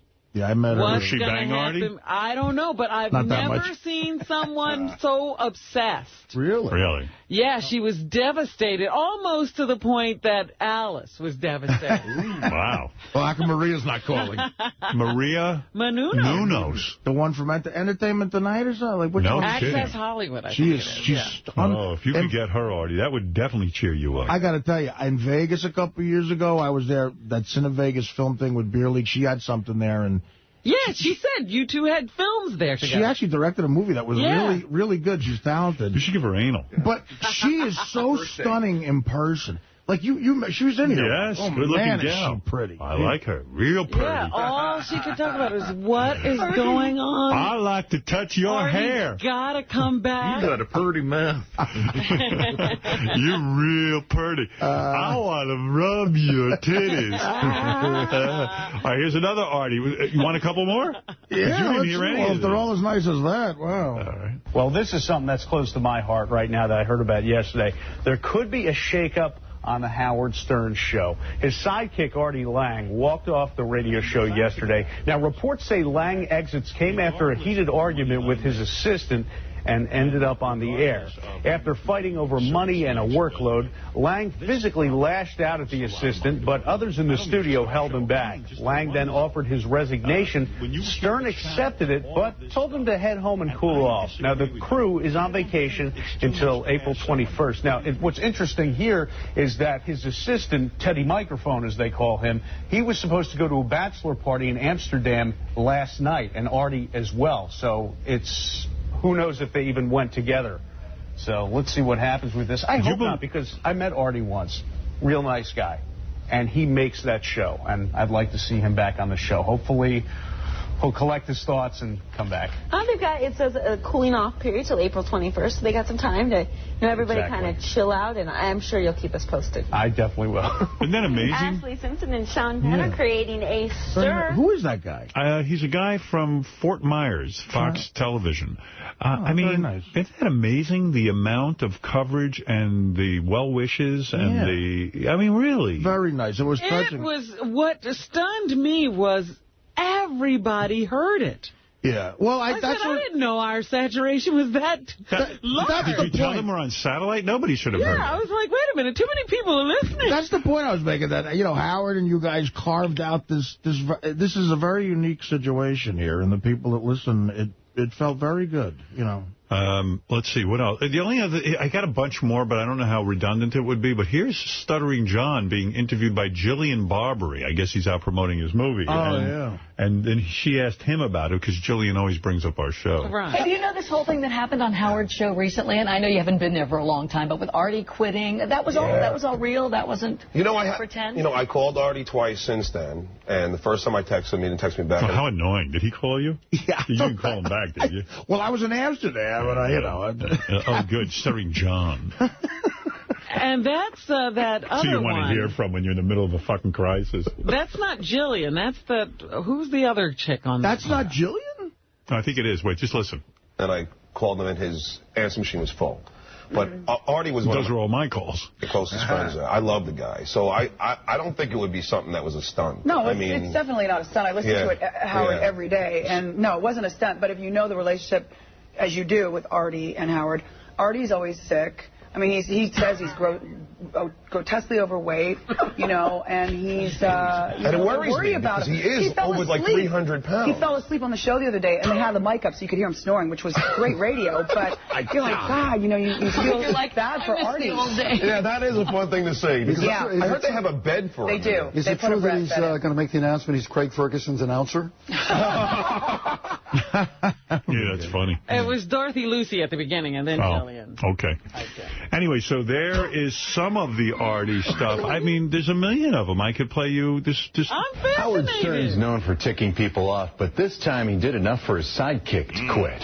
Stern's longtime #1, Artie Lang, walked off the show this morning after an argument over money and workload. He's the one in the back of the studio.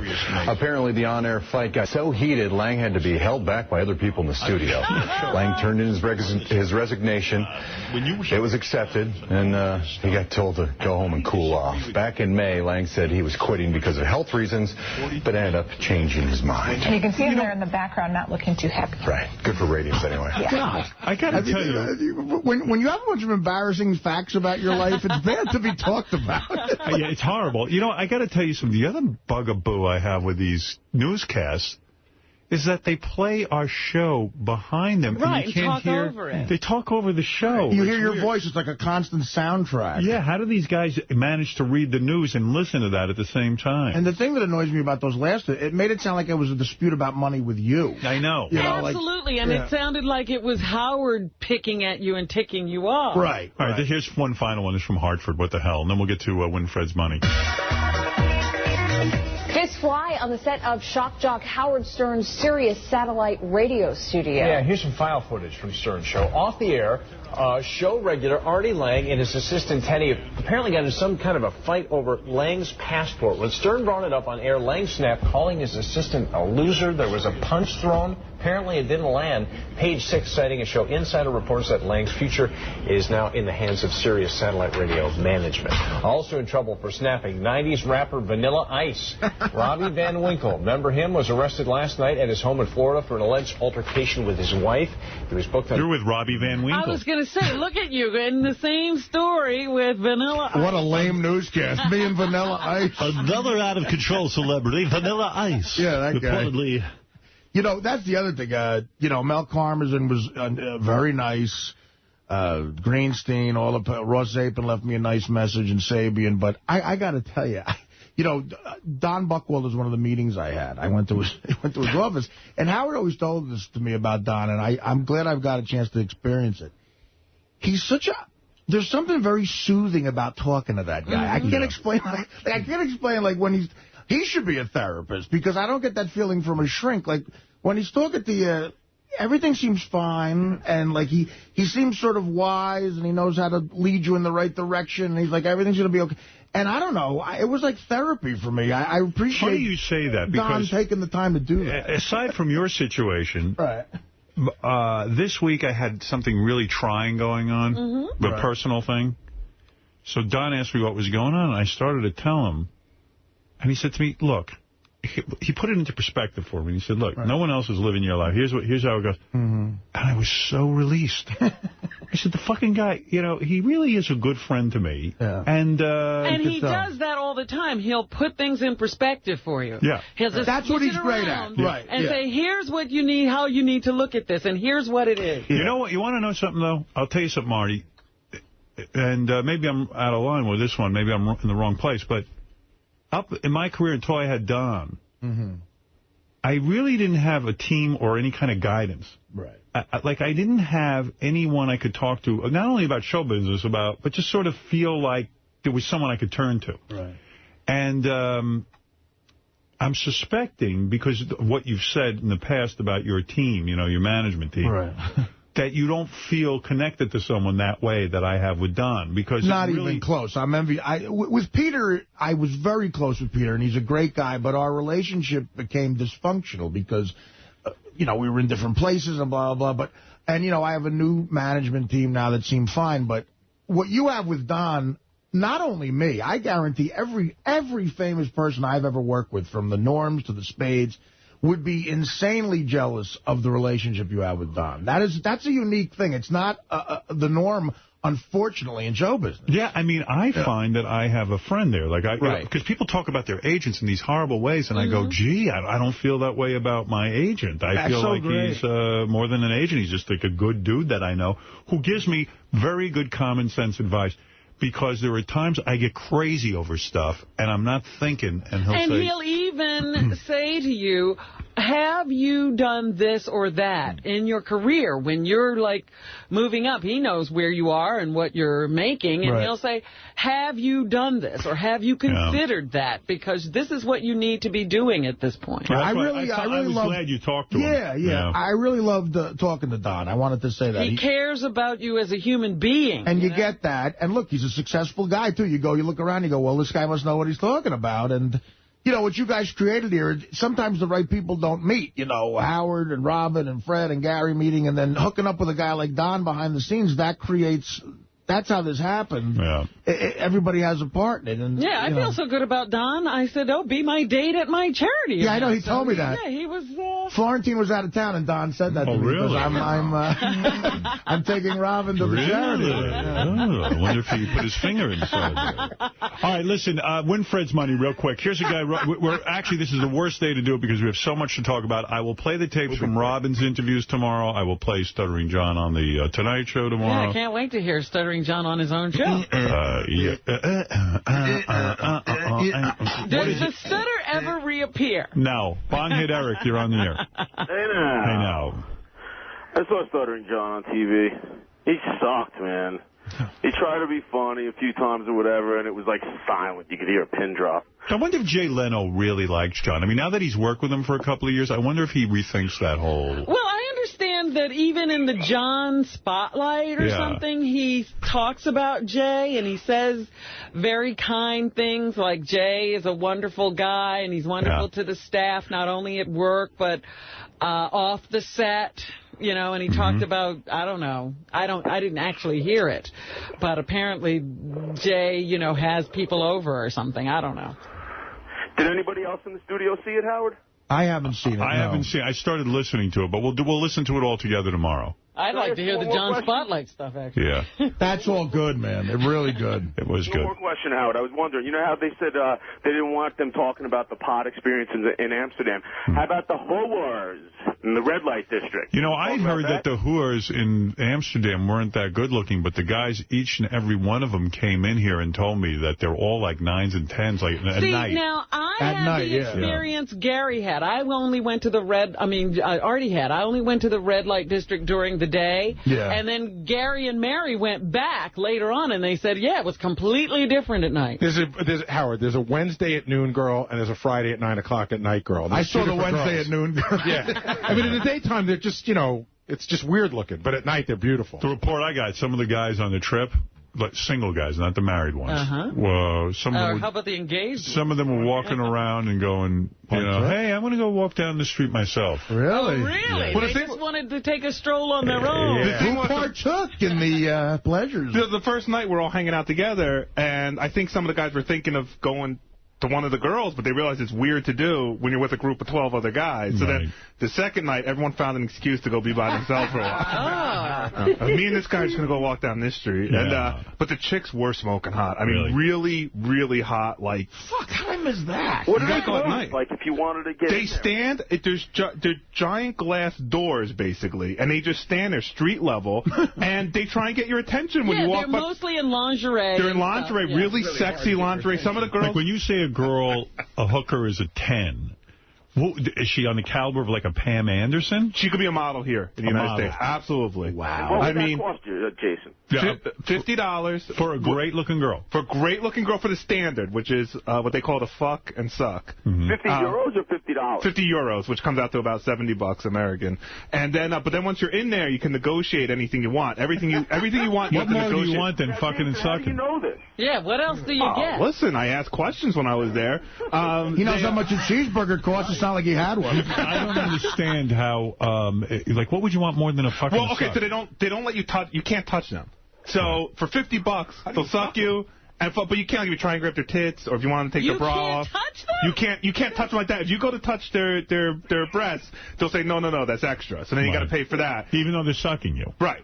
Or if you want a hand. So basically anything other than, just straight out fucking anything different you have to pay for. Was the weed down there better than the weed I had, Jason? The weed, well, I guess I'm allowed to talk about it now. It was amazing. It really was. They had all different kinds, and they all, affected you differently. And Do you know what kind I was smoking? Because yeah, you were smoking. It was a spliff. It was they mixed everything with tobacco over there. Right. So I think Northern Lights was what we were doing. That was it was perfect. Hey, Howard. Yeah. Jason told me that they saw nobody that was with them. They saw a guy come out of one of the whore places, and then they saw the whore come out and start beating the shit out of him. Yeah, really? She chased him down the street, hit him over the head. Was she hot? Yeah.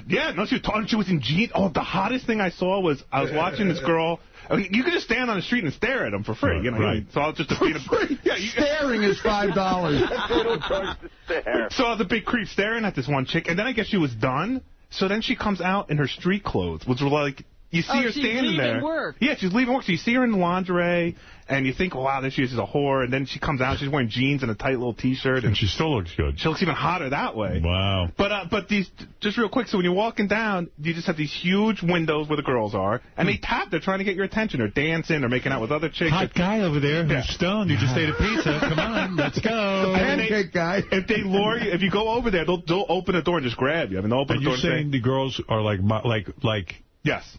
Like, better than Pam Anderson caliber. Now, were you high? Was that, I mean, do you think that... Wait, hold on. Better than Pam Anderson. Some of the girls were on Pam Anderson's level, absolutely. Wow. But I'm not joking around. I'm wondering if the pot has anything to do with that. No, because I was sober, Howard. Yeah. And again, it was like 9 on the weekends, it's like Las Vegas. That's where all of Europe goes for bachelor parties. And there's gambling there now. So the hottest girls are out there on weekend nights. And, yeah, they were beautiful. Yeah, it's no joke. Is it boring like Vegas? I'm bored. Ralph, why don't you become on board and go listen to the beginning of the show and find out what happened? Or don't you have to work for a living? Oh, I forgot. But, these chicks are really hot, but still, you're like, if you do that, you're still a loser. Well, how do you know you weren't there? No, Ralph's right. I've been in Germany. Same thing. You walk down, the chicks are in the glass. They're really hot, but still, Yeah, you do feel loser. Well, if you look at the room, I mean, behind the glass is a little cot, and then behind the little cot is a sink. A sink, right? We have to go. You know what I heard about you, Jason? Oh, no. I heard that like you were in the red light district or whatever they call it, and that you were eating French fries drenched in mayonnaise while you're staring at the girls. Everybody was eating French fries. That's what they sell there. Your weight is getting so big. I mean, mayonnaise. You can't just eat a French fry. Your wedding is coming up. Oh. Jason, you're so wide, too. You're not just fat. You're like wide Jason, like a brick house. Why can't you just eat a French fry without the mayonnaise? I mean, control yourself a little bit. First of all, they come with mayonnaise. Yeah. Second of all, I'm not eating plain French fries. Why? They have to put ketchup or mayo on French fries. Ketchup's better than mayo. Well, mayo's how they do it over there, and it's good. You can't get a French fry without mayonnaise. I didn't even want to ask, dude. Oh, there he is. There he is. Oh, my God. Oh, that's what the meals. That's the pancake. Jason, you're fatter than ever. Thanks, Ralph. Yeah, I know I'm fatter than ever, but what the fuck? I was stoned and drinking. I'm going to eat freaking French fries at 2 o'clock in the morning. Take some pride in yourself, Right, he's right. He absolutely I wish I could explain visually how high Jason looked. Well, we did this stuff over there. They called it pure THC. It didn't even look like weed. It was like this brown cake. It looked like hash, but it wasn't hash. And that's what I think I had smoked. Howard, it's funny. Like, I love to smoke pot, but would you go to fucking 8-10 hours away just smoke pot? No, I hate pot. I hate drugs. Well, it's a fun city. It was a great time. Yeah. And Phelan was eating mushrooms. Phelan was a maniac. Phelan, what were you eating over there? I was having burgers and fries. He's still stoned. Yeah, right. Jason, when he gets high, he's like, I heard you were out of control. Yeah. I was having my fun, all right. You know what's great? Phelan was there to videotape stuff. Meanwhile, he should have been videotaped. No, that is true. Me. No, so when Jason gets high, he's like... Were you vomiting? No, not at all. No. I did not vomit. Julie, was Jason, was he vomiting? There was a point where he was videotaping me. He started to vomit through his nose. No, I was laughing as I was drinking, and it came through my nose. It was disgusting. I got emails you were vomiting. It wasn't vomiting. It was just I was laughing so hard it came out of my nose. When I saw him, Phelan was pretty fucked up, but he was in control, like a professional partier. But how many mushrooms did you eat at once? I heard an astonishing number. Can I just say that you buy a box of mushrooms, there's like, what did we say, like eight mushrooms in there, and on the box, it says with a giant sticker, do not mix with alcohol, do not eat the entire box yourself. Brian broke both of those in 2 hours. In 2 hours. They said, Jason called into the Jay Thomas Show Friday morning from Amsterdam, and they're laughing. You can hear their high shit on the phone, and he goes, we need a cameraman for our cameraman. He's like, he's out of control. No, it's a good place. Jason was embarrassed. Jason was embarrassed by Brian's behavior. That's not true. He someone told me you had to cancel your gym membership so you could pay for your trip to Amsterdam? No, who's writing this shit? No, I heard that. No, I have a membership. I don't worry about it. Not going to use. Put it on hold. What are these mushrooms? Like magic mushrooms? Yeah. They sell those legal there, huh? Yeah, it's all legal. Were you tripping on it? Because you just laugh. You just laugh real hard. See, that's a great kind of high. That's like, you know. They have a chart, Howard, and it describes what each mushrooms will do. Like, you have stages of mushrooms you can buy. And, like, the fifth one on the level is, like, it says, you will taste music. You will feel colors. Well, and we're like, we just want to laugh. It'll make you hallucinate. Why did you eat all of them and then drink if it says on the box? No. The lightest ones said that it'll make you laugh. So I was like, that's what I want to do. Because this one was like, it'll make you hallucinate and take you a trip through the universe. I'm like, I don't want that. He ate so many, they didn't work for him the next day. Like, the next day, I had some, and he keepes coming up to me every 10 minutes. He's like, give me another one. They ain't working. And I'm like, just wait. Let it kick in. One of the great things about shrooms is that they last 5 hours. So it's a drug you can take and you have the whole afternoon to like. But Brian and some of the guys were popping them like Tic Tacs. Like, Jason. They were fresh. Jason, do you have a gym membership? Yes, I have a gym membership. So how come you don't use it? I have because I'm lazy, Ralph.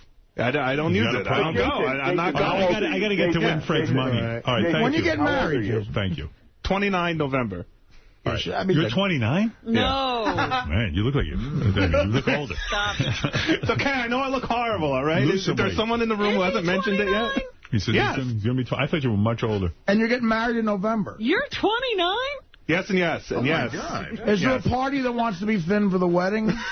Like, I could relate to that. Like, I think if I ever got married, I'd try to get thin, I think. First of all, no, I'm disgusted with myself. I mean, there's no excuse. It's disgusting, but really the Amsterdam trip just brought everything. Amsterdam, or Europe in general, is not made for overweight people. Right. Everything's been there since, like, the 1200s. That's the other thing I want to say. And everybody's little over there. Yeah, everybody's small. Everybody has a bike. Yeah. Because, you have to get on a waiting list to get a car. It's crazy. So everyone's thin from that.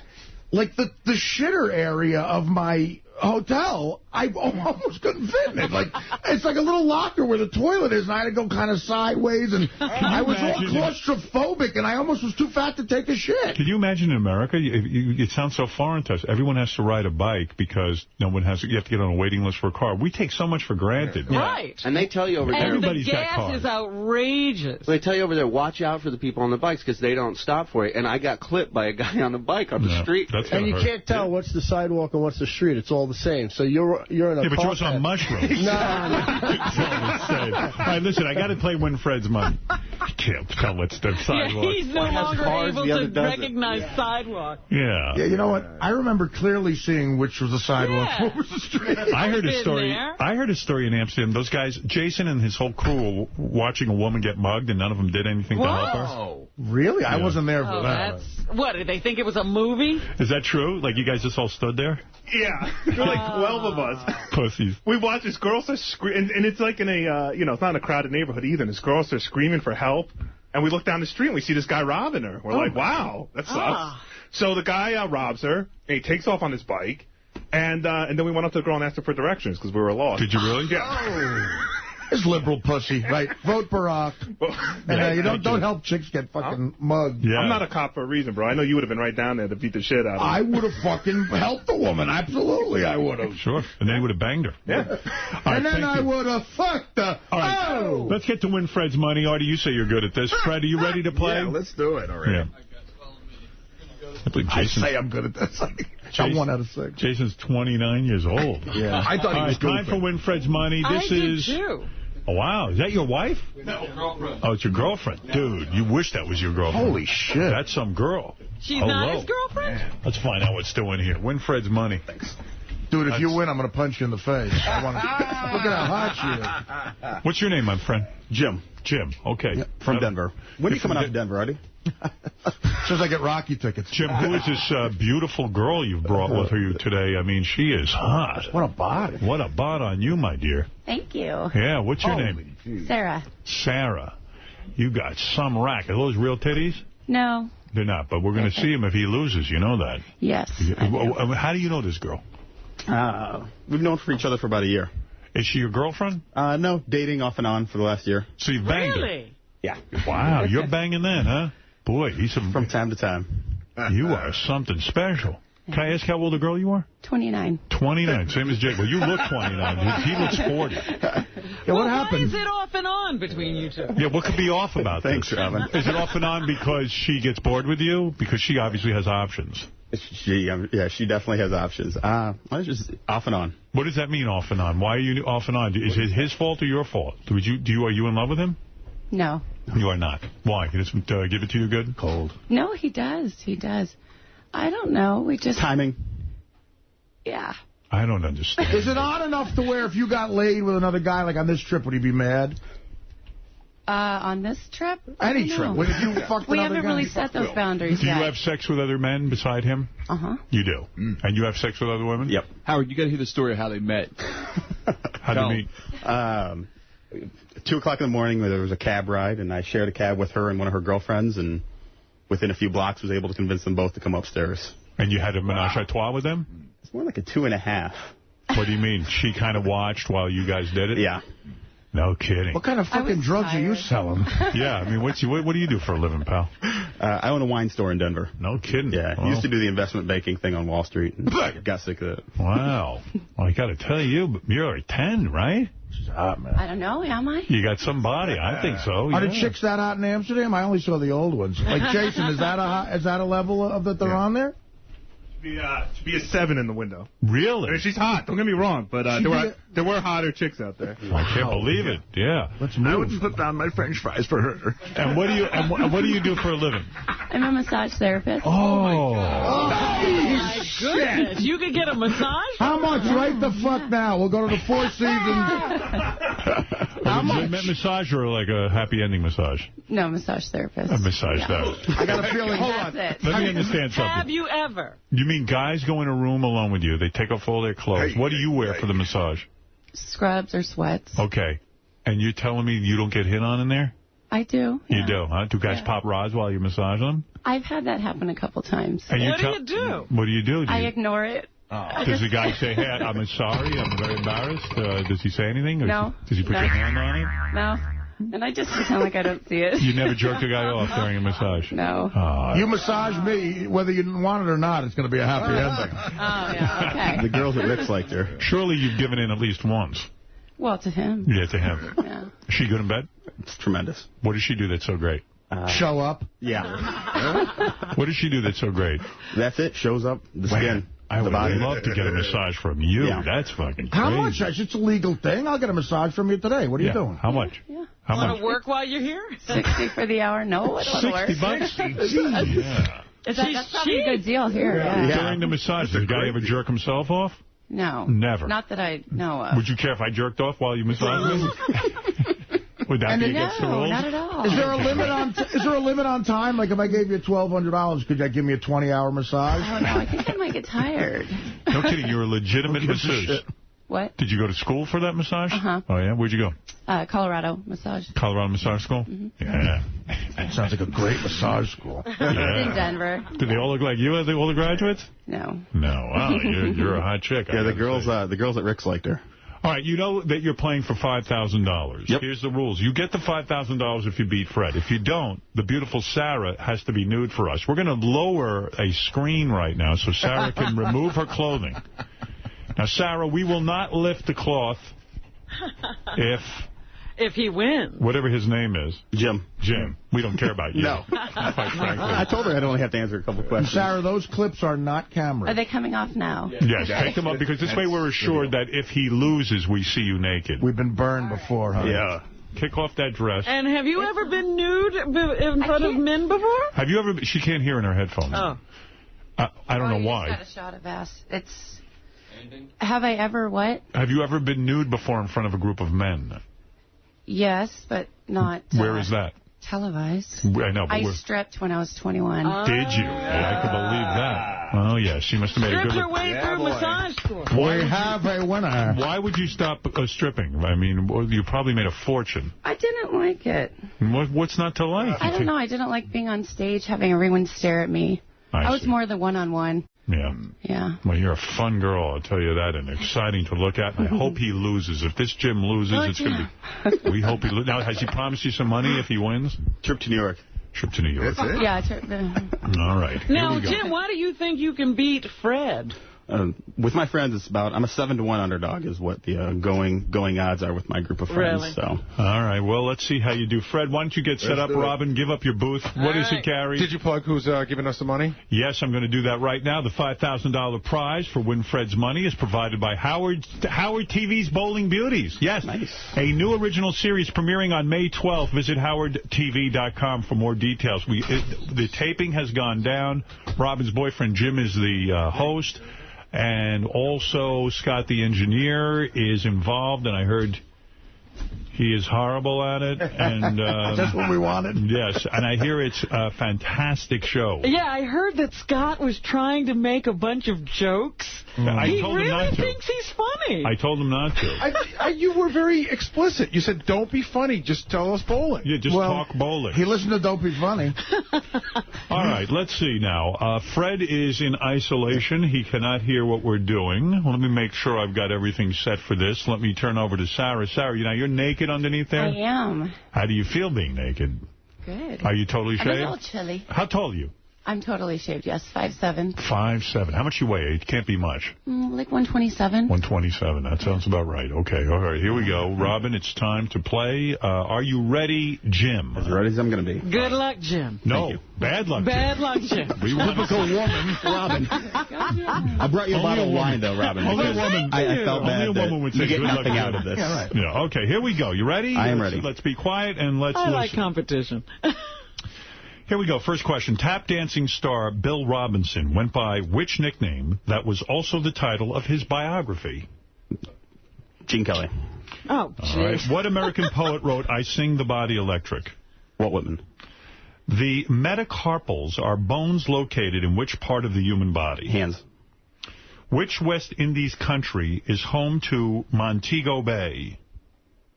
Jamaica. What novel tells the tragic tale of the adulterous Puritan Hester Prynne? Scarlet Letter.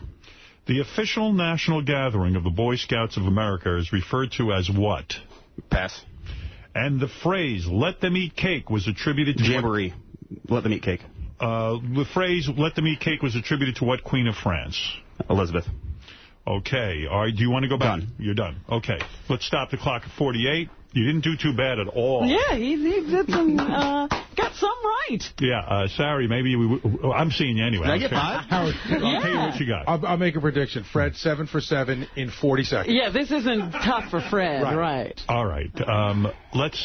Jim, let's review. Tap dancing star Bill Robinson went by which nickname? He was Mr. Bojangles. Yeah. You missed that one. Mr. Bojangles. You know the song Mr. Bojangles? Yeah. Okay.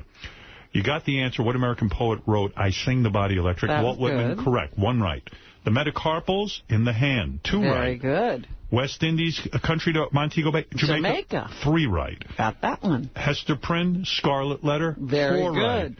Right. The jamboree or jambo is acceptable for the Boy Scouts. You got that right. So the next one you got wrong. It was Marie Antoinette. The phrase "let them eat cake" was attributed to what Queen of France was, of course, Marie Antoinette. So you got 2 wrong. I'm happy with 5. You got 5. That's not bad. 7? And Bojangles was the only one I got right. I want to include Artie in this. Sarah, maybe we won't get to see you there. Artie, you think he's going to go 7 for 7? You know what? I'm not as confident as Robin. He's going to be up there, but I think you got a shot. He knows them all. He knows all. I got 100 that says he doesn't. Unless he has a brain fart. Wait a second. You're making a side bet? I say $100 says he doesn't go 7 for 7. I bet you he does get 7 for 7. But I'm not going to bet you. I'm not going to take it. But I agree with you, so I can't bet you. So. Right. Okay. All right. Let's... Put a bet on something else. Sarah, be quiet.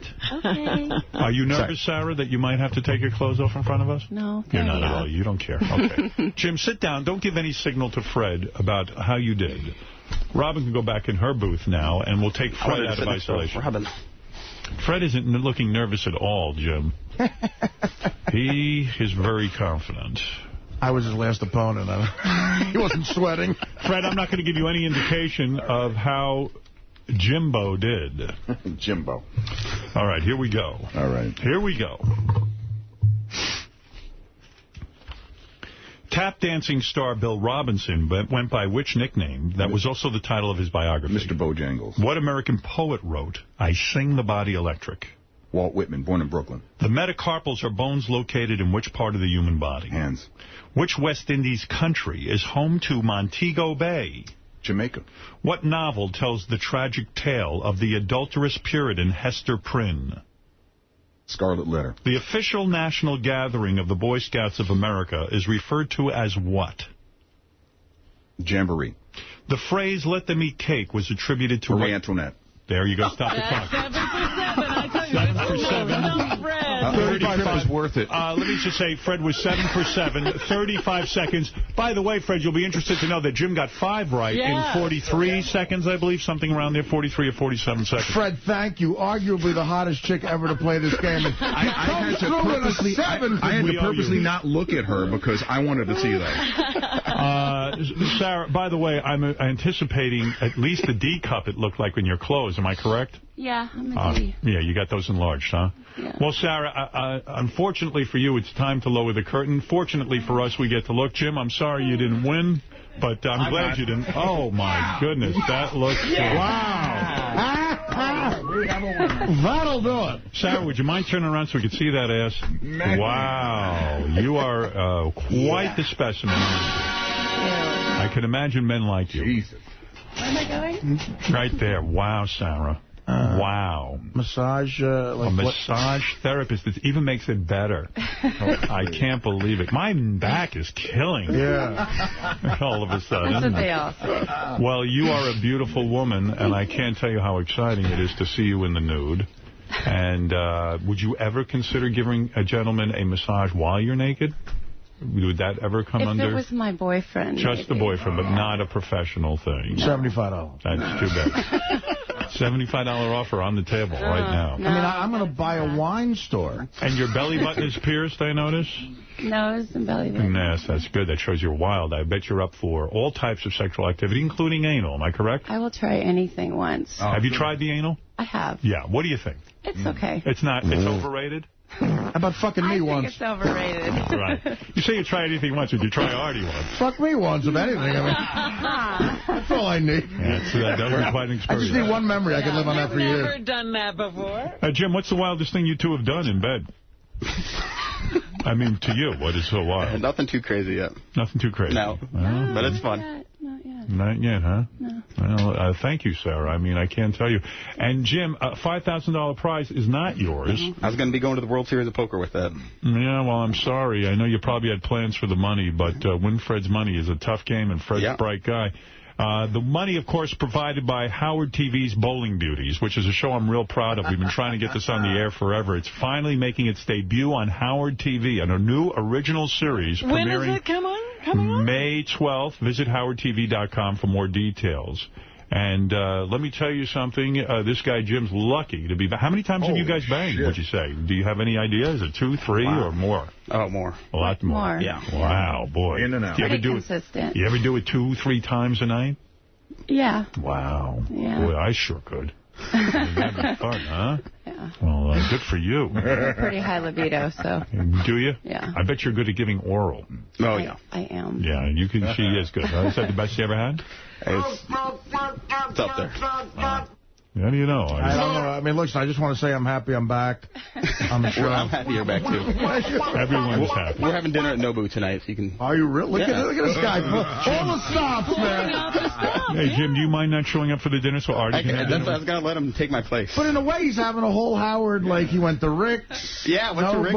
Rick's was, those guys, Lonnie and Tito, those guys really took good care of us. Do you want to loan Ralph money, or like what do you want to do? Sarah, were you at Rick's as well? I was. You were. Did you get any dances from the girls? I did. Did they feel your titties? Mm-hmm. They did. All right. Well, that's good.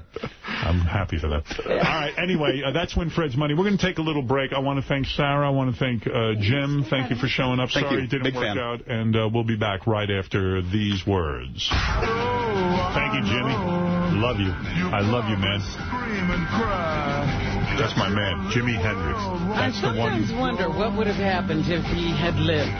He'd have a dating show on VH1. Yeah, he'd be doing, Flavor of Love or something. Not Flavor of Love, but Hendrix of Love. It would be called. Jimmy of Love. I said, are you experienced? Have you ever been experienced? Well, I have. Have you ever been experienced? Yeah, motherfucker. This is probably the only song I can think of where the word is in the song. Well, Where he goes, well, I remember sitting in my room in high school. I guess it was about that time that I started getting into drug use and stuff. And I guess if songs ever promoted drug use, it was this one, because I would sit there and go, I got to fucking know what Jimmy's talking about. Unfortunately, I'm going to go into that dark gray area, man, that hellhole that he's in. Well, that thing. Because I got to see what's doing. Really? And that was the biggest mistake of my fucking life. Really? I wanted to be, because I wanted to be experienced, and that's when I did the acid. And oh, right, yeah. It was the worst. I can't even tell you that it turned me off to drug use. I just think drugs are just evil. But Jimmy got me into them. My uncle Bruce, who's exactly your age almost, had the same exact experience with acid. He said he was like, he became a little baby. He didn't know what to do. Like, he was so paranoid and crazed, and it turned him off forever. But he feels like with his kids, he could tell them about how awful it could be. I feel so lucky I didn't lose my mind that night. Now, when I say lose my mind, I mean in a mental institution, hallucinating the rest of my life, and turned me into a schizophrenic. Really? Because that's what LSD does to you. It turns you into schizophrenic. My uncle says the same thing. And, there's guys from that era, like that original guy from Pink Floyd, supposedly threw his whole, because of a bad acid trip. Yeah. Like, his whole life went out the window. Dropped out of society. And I thank God to this day that I didn't cripple myself from that LSD. That's horrible. Scary. But Jimmy... Yeah, when I worked in the hospital, the guy, it wasn't LSD, but it was one of those hallucinogens. He ripped his eyeballs out. I believe it. Oh, and let me tell you something. I mean... And was never right again. I would sit in my room and listen to this song and go, I want to be experienced. And I knew what the fuck the guy was talking about. He wasn't talking about pussy. See, I thought he was talking about sex. Yeah. I knew I had a better shot at the drugs than I did at pussy.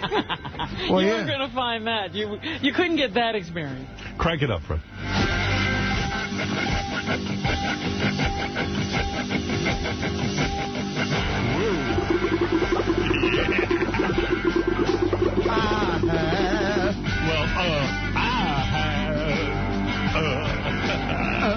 Is he talking about LSD specifically? I believe he was.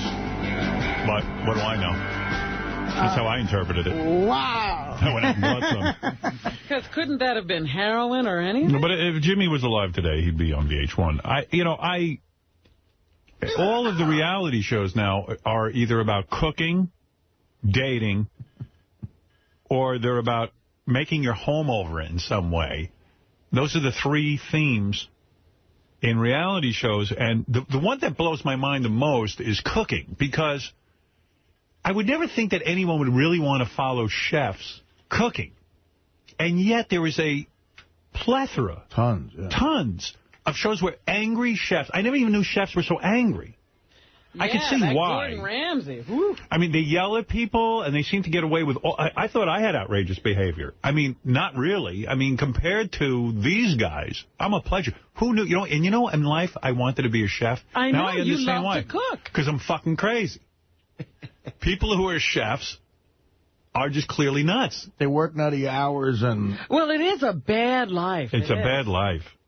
And then the dating. Flavor Flav is dating. You got Bret Michaels dating. You got Tila Tequila is dating. What is that? I hear that. That's a lesbian or a bisexual. Oh, that's right. She dates men and women. Then there's a Spanish dating. And then there's Bachelor. And then there's... Then they even got a show that combined... You know, a lot of them are home makeovers. Everyone is making over their home. Now they got one, Date My House. Yes, I don't know what I've seen that, but what are they doing? It should really be, you date my house and get in the kitchen and cook. Because then it would combine all three categories. Yeah, but what is Date My House? I mean, what do they do? Date My House is where people, like, they go to a house and live in it to decide if they want to buy it.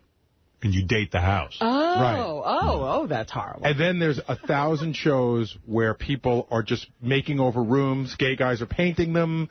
Chicks are with buzzsaws. Right. Or they're sneaking in and giving you a surprise room or surprise party. Yeah, there's one where people switch houses and they each have to make over each other's house. And then inevitably, when the people go back to the original house, they cry because the people just fucked up their whole house. Have you ever been experienced? Well, I have. You know, Shuli was just telling me the only reason he's never tried acid is because of all your acid stories. Let me tell you something. Kids, don't do it. Don't do it. All right, listen, quickly, Steve Langford.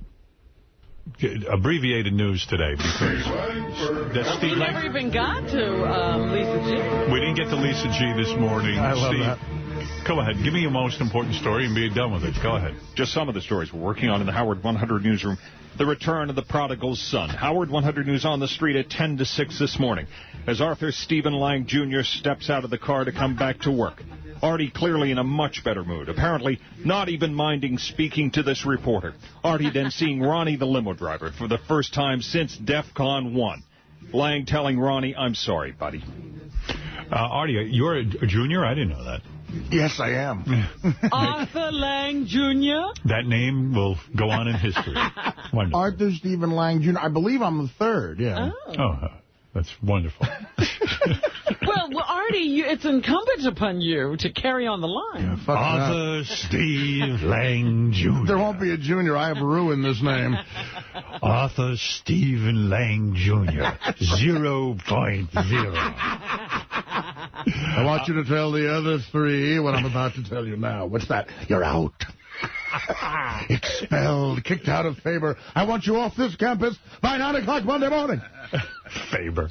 And I'm sure you'll all be happy to know that I have notified your local draft board and told them that you are now all eligible for military service. What else you got there? Howard 100 News special coverage of the Artie trauma over the past 10 days all the way to Amsterdam and back. And Lang's contemporaries weighing in with their informed views of the crisis. Florentine, Lampanelli, Fitzsimmons, Quinn, Colin Quinn calling Artie's attendance record on the Stern Show one of the great physical feats of any comic. Quinn saying the fact that Artie's missed only 10 days in a year and a half is a miracle. That's good. What else? But the quickest, sharpest, classiest reaction coming from a 28-year-old kid named Teddy, just moments after Artie stormed out on April 10th. Teddy telling Howard 100 News right away, Artie doesn't mean it. He's got a gigantic heart. He's very nervous. Of course, he'll be back. Artie's like a beaten wife. I mean, not Artie, but Teddy's like a beaten wife. He's wonderful. Don't arrest him. Because he said to me, he comes up to me and he goes, Artie doesn't mean anything. When Artie hits me, he loves me then. It's because I messed up. What do you tell an assistant with two black eyes? Nothing. You already told him twice. What else you got there? Also in the news, Robin Quivers leading the Girls' Night Out charity drive, already raising over $100,000 for women and children in the East African nation of Eritrea. I can't even tell you how many people are afraid that this is going to be a yearly thing for Robin, and they're going to have to pony up their money. Afraid? Yeah, afraid. Don't be afraid. It is a yearly thing. Put me at the top of that list. Enough with the charity. You did fine. You're so different off the air. No. I'll tell you what he tells me. Tomorrow, tell everyone. What else? A glittering benefit at the Rainbow Room. Sam Simon flying in from California for the evening. Sam telling Howard 100 News the second he heard Robin was doing something unselfish, he had to get on a plane. He had to witness it. I don't know that it was unselfish. I think there was a lot of selfishness in it. What? Yes. Oh, thank you. There was a lot of commotion about Robin Quivers this week. You were on every TV show. Not my doing. Well, one could say... I was out there because... put you out there. I was out there because of the cause. You were fabulous on The View, but, it gave you this high degree of notoriety. Do I run around doing these shows all the time? No. I don't know. I don't know what to say. There is some selfishness here. I think you like the attention and hoopla. It was time-consuming, taxing, and I only did it because I needed to promote the cause. All right. Robin's saying it was a selfless act. I debate that, but tomorrow I'll say more about it. All righty. And she had a special winged costume on. Costume. What else you got there? I'm going to wear that dress tomorrow. Do that. I want to see that in person. I never saw. The arms are tethered to the side of her body. Tethered. What else you got? And Kenneth Keith Kallenbach sent to the medical ward of a Pennsylvania prison. His attorney stating Kenneth Keith is suffering from cystic fibrosis. What? Kallenbach looking gaunt and disoriented in court as the prosecutor added another charge against the veteran whackpacker. Attempted kidnapping added to charges of luring a child to a car and harassment. Serious charges. I didn't know you could just come down with cystic fibrosis. Or whether he's had it all along. All along. Serious charges. What else you got? A special Superfan Roundtable, the Artie's Back edition tonight, 7 Eastern, Howard 101. And at midnight, Greg Fitzsimmons, Stern News You Know, to the Howard 100 News tip line 877-33 Sirius. Choose channel 100 or email us at howard100news at sirius-radio.com. Thanks, Steve. One of the funniest things, Gary and I, as soon as Artie had his meltdown, about an hour later, Gary calls me and goes, not for nothing, but what's your bet on who's the first comedian to call for Artie's job? Oh, and wow. How long will it take? Uh-oh. Well, what happened? I'm not going to give the names, but... How long did it take, then? We got our first tape and resume. Tape and resume. Wow. Within, Gary, what was it, 2 hours? Wow. Wow. Hey, it's a dog-eat-dog business. It is. How many hours was it? It was... 2 hours, right? It was, I don't know. You know what? I got a call. I'm not saying who it was. I'm not going to say who it is. And I wasn't here. Maybe it was like, it was the next day, but it was like less than. But I got a call, and this person was so about getting in that they were leaving messages at the Comedy Channel. And like, I was getting messages from all over Sirius. Let me just say this. Is it someone I know? Can I answer that? Yeah. Yes. Okay. Well, I don't want to look. I love the guy. Didn't want to send in the tape and the resume. You love that guy, right? No, I'm saying I don't want to get into 20 questions with you about it. And look, this is show business. What are you going to do? I mean, the guy probably wanted to, I wouldn't really be that mad at the person. If I could be... No, he didn't do anything wrong. He didn't do it. He just figured you were gone looking for a job. He just cost me $100. Well, you did resign on the air. The one thing that was interesting is it's somebody who's tried to get on the show a lot of times, and we haven't put this person on the show, but you've been extremely supportive. All right, enough of that. All right, thank you, Gary. Okay. All right, let's go to John Hein. John, you're on the air, and you're ready to talk about your wrap-up show. I'm sure you're going to be busy today at 11 o'clock. Wrapping up Artie. Absolutely. After a phone conversation with Howard and some pancakes and a chat with the gondolier in Amsterdam, Artie decided to come back to the show where the people are just like family. Artie's big adventure. The gondolier put it all in perspective. Yeah. Artie's big adventure. We'll discuss Artie's decision and his taking responsibility for what happened, Howard's explanation on how he handled what Artie called his unbelievably embarrassing breakdown, if Teddy will ever utter the word bloomies again, and we'll see how everybody's feeling after a very tense situation. You know what the big question Shuli has today is, should Teddy take another job with Artie? Well, if you want my opinion, I think these two they're very combustible. I think they ought to just call it a day. Yeah, I said they don't fight well. They don't know the rules of fighting. They break all of them, and then it gets ugly. Right. They need a marriage counselor, at least. But I would steer clear of that. And Teddy had some wisdom there. He said, I think it's way too soon to make any decision. Yeah. I would say no. I'm with you. Yeah. I really felt bad. I just saw him outside, and I gave him a hug, and I said, I'm sorry about everything. And I said, wow, it's so weird seeing you, and you're not going to tell me something annoying. Like some promoter called or... Yeah. By the way, when we have time one day, I got to give you the full story about those people in Florida who didn't pay me.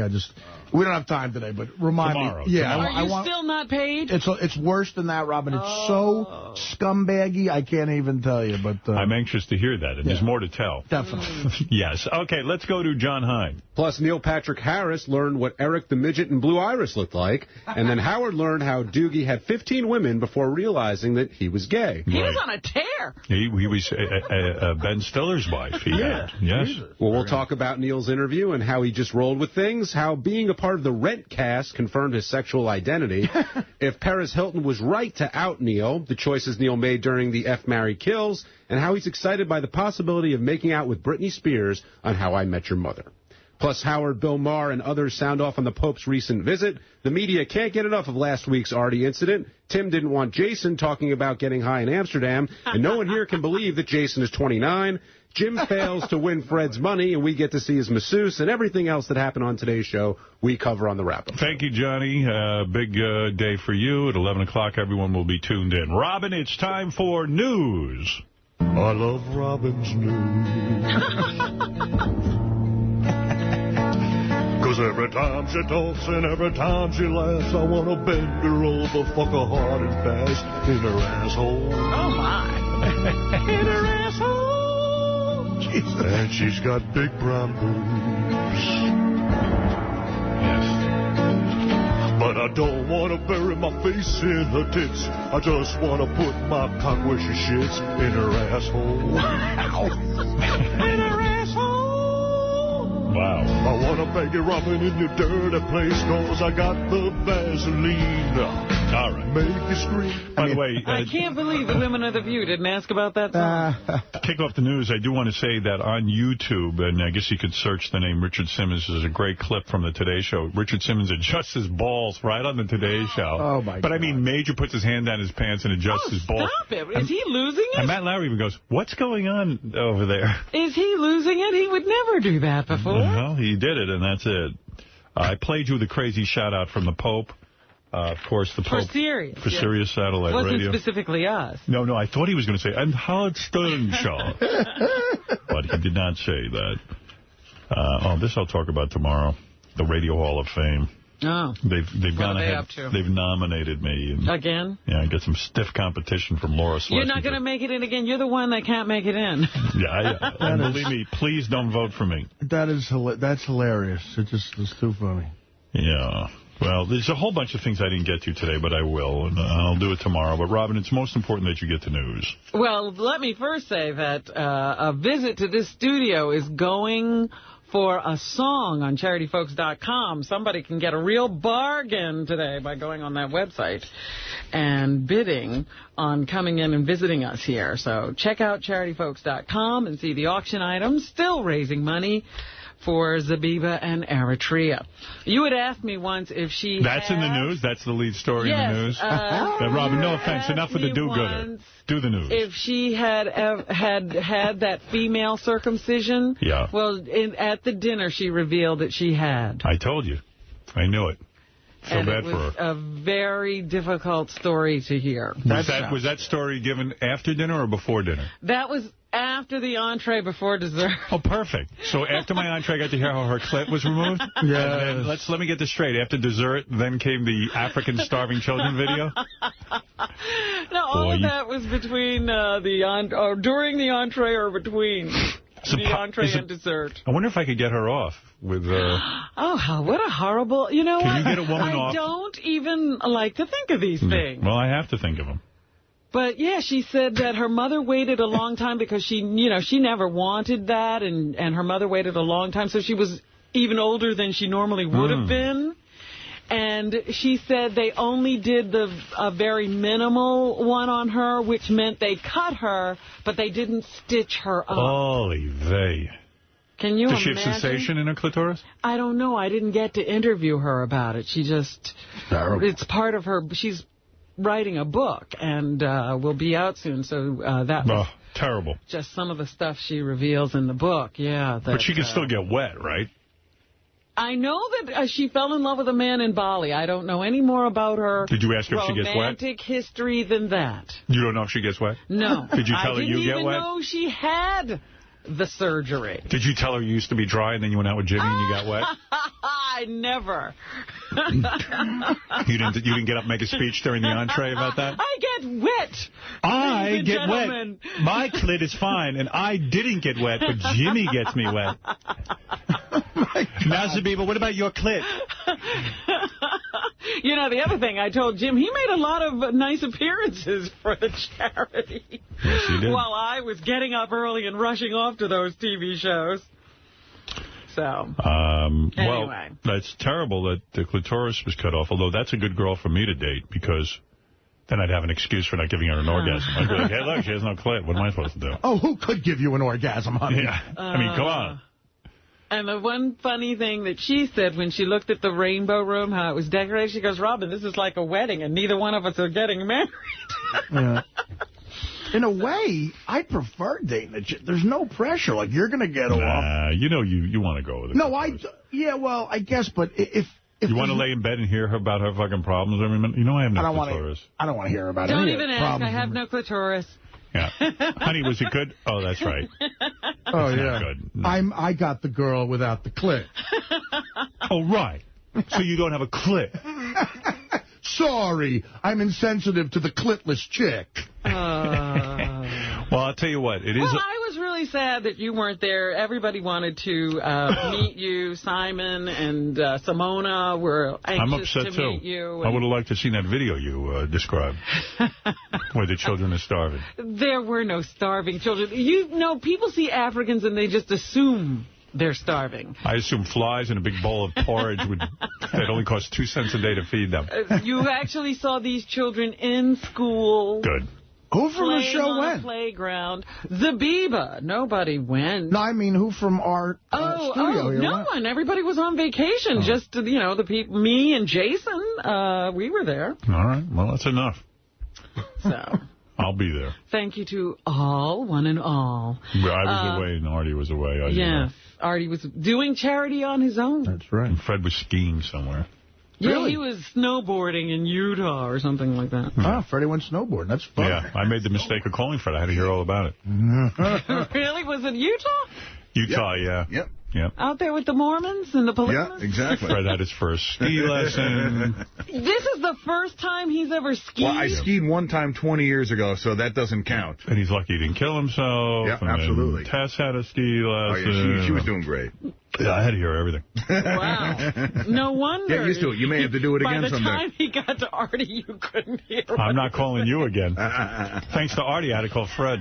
I'll never forgive you. What did I do? I'm kidding with you. I enjoyed every minute of our conversation. What else? The Pope was in town. Oh, yes. Big red shoes. I am just fascinated by that voice. You're going to be my altar boy. He's gone now. Yes. But a little rundown of what he said while he was here. I want you to become a member of the church. And you too will be along the other time. One must adhere to the obedience of faith. You must be obedient to me. One. Did you? Oh. Yes. One.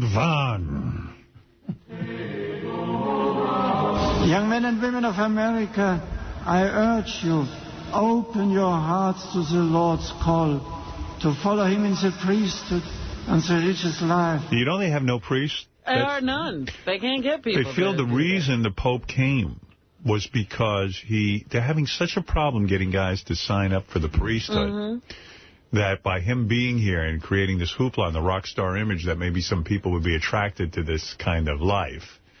But it's not working. And one of the most interesting things to me is that the Pope travels with his secretary is this, they describe a very handsome man, 51-year-old guy, who all the women go crazy for. He kind of looks like Tom Chisano. And that is my assistant. He has been with me for a very long time. He helps me put on my robes and slippers. He is my trusty companion. He is a, what you call, partner. I want to punch him in the face because he said bloomies. What is it, Ralph? Quickly. Hang it. Hey, What is that? Don't say that. So, that's absurd, yes. Yeah, sorry. Well, he had his priest run in. So. So, yeah. All right, go please. ahead. That please, was horrible. quickly with your statement. Quickly, okay. So, this Africa place, it seems like the worst place on earth. There's more charities for this place, and, I'm really not joking, but, the blacks are very angry about slavery. Meanwhile, they're lucky we took them here. You know what? It was funny because Jessica... What great luck. What is her name? She's a that comedian. place is horrible. Thank God I can't think of her name. Right, Ralph, I think that when we got them here, they would have appreciated maybe a little better treatment. I mean... No, you know what? They played that tape, and I'm talking to Jessica Stein, I think her name is. Terrible with names. But anyway, she's talking to me, as she was leaving and thanking me for being there, and it's a worthy cause, and blah, blah, blah, and how horrible those people have to live. And I said, yeah, thank God my ancestors were slow runners.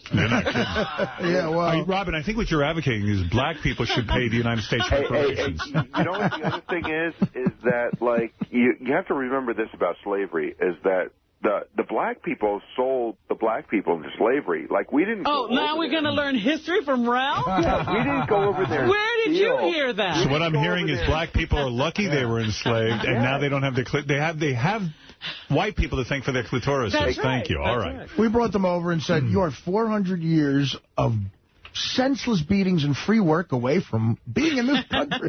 Right. Just put in your dues. Free work, and it's not easy to be here. Being raped by the white man, and you know what? But you have your clip. You have a clip, and there's a lot to be said for that. Don't worry, you'll be able to get wet. We don't want your clit here in the New World. In fact, your clit is the size of a scallop. We're going to shave that sucker down. Oh, God. And the same consistency. Where is my assistant? These are the truths that set us free. They are the truths which alone can guide. What the who? He's quite the public speaker. Ragu. These are the things I ought to do.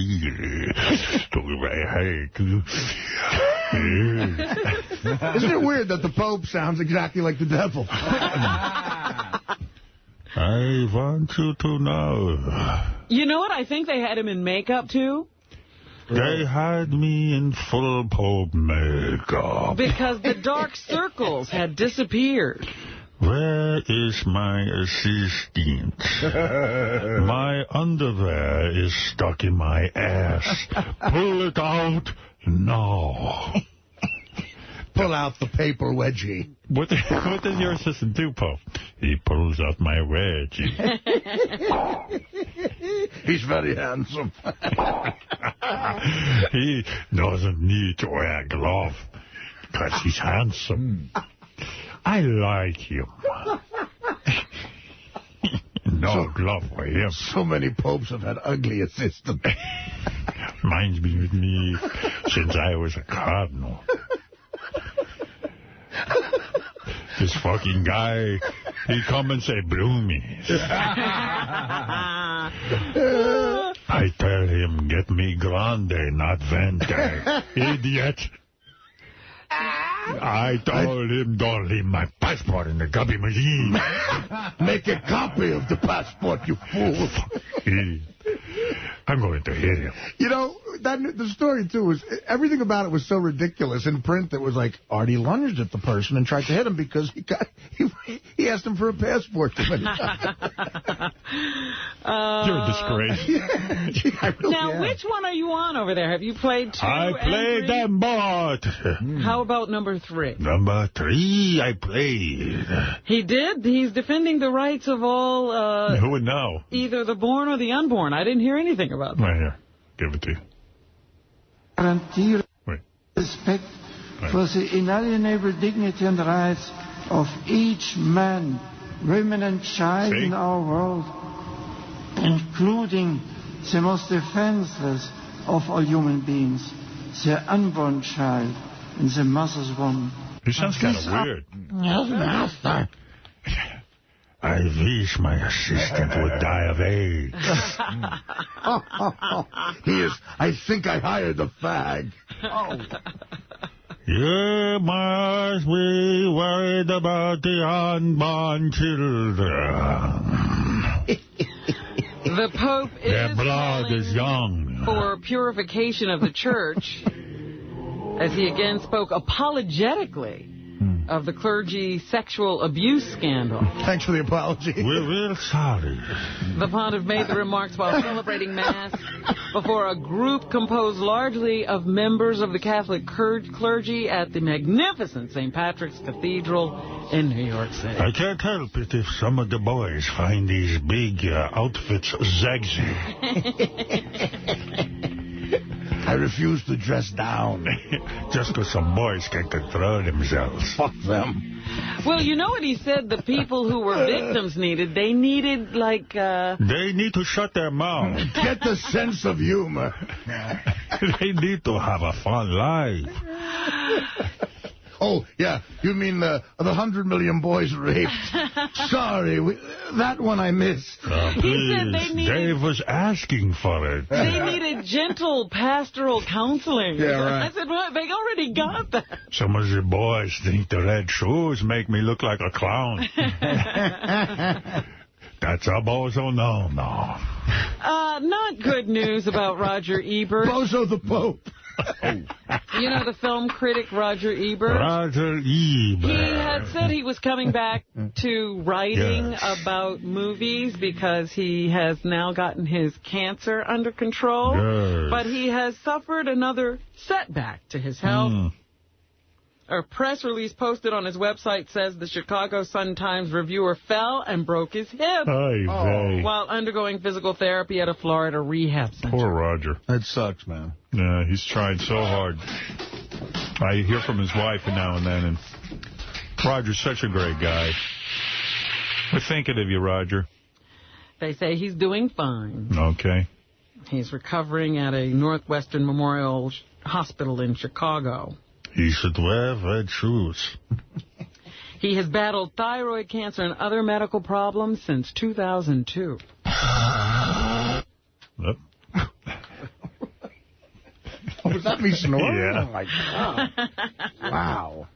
Some Artie noise for your enjoyment. Oh, my God. Oh. I don't know who that is snoring, but I want 1% of his sound. I mean, that is... Oh, my God. That is... Now, everybody knows, I guess... I think it's sexy. This old joke. Oh, my God. It's a practical joke, but I guess you can't play it in a convenience store. A group of teens in Utah is facing felony charges for allegedly putting a bag of feces in a convenience store microwave. Bag of feces. Feces. That's like when my friend added UM to the end of Broiled Squad, remember? That was funny. Feces. Authorities in Sandy say 3 teens placed a sealed bag of human feces in a microwave recently during the late-night hours and left.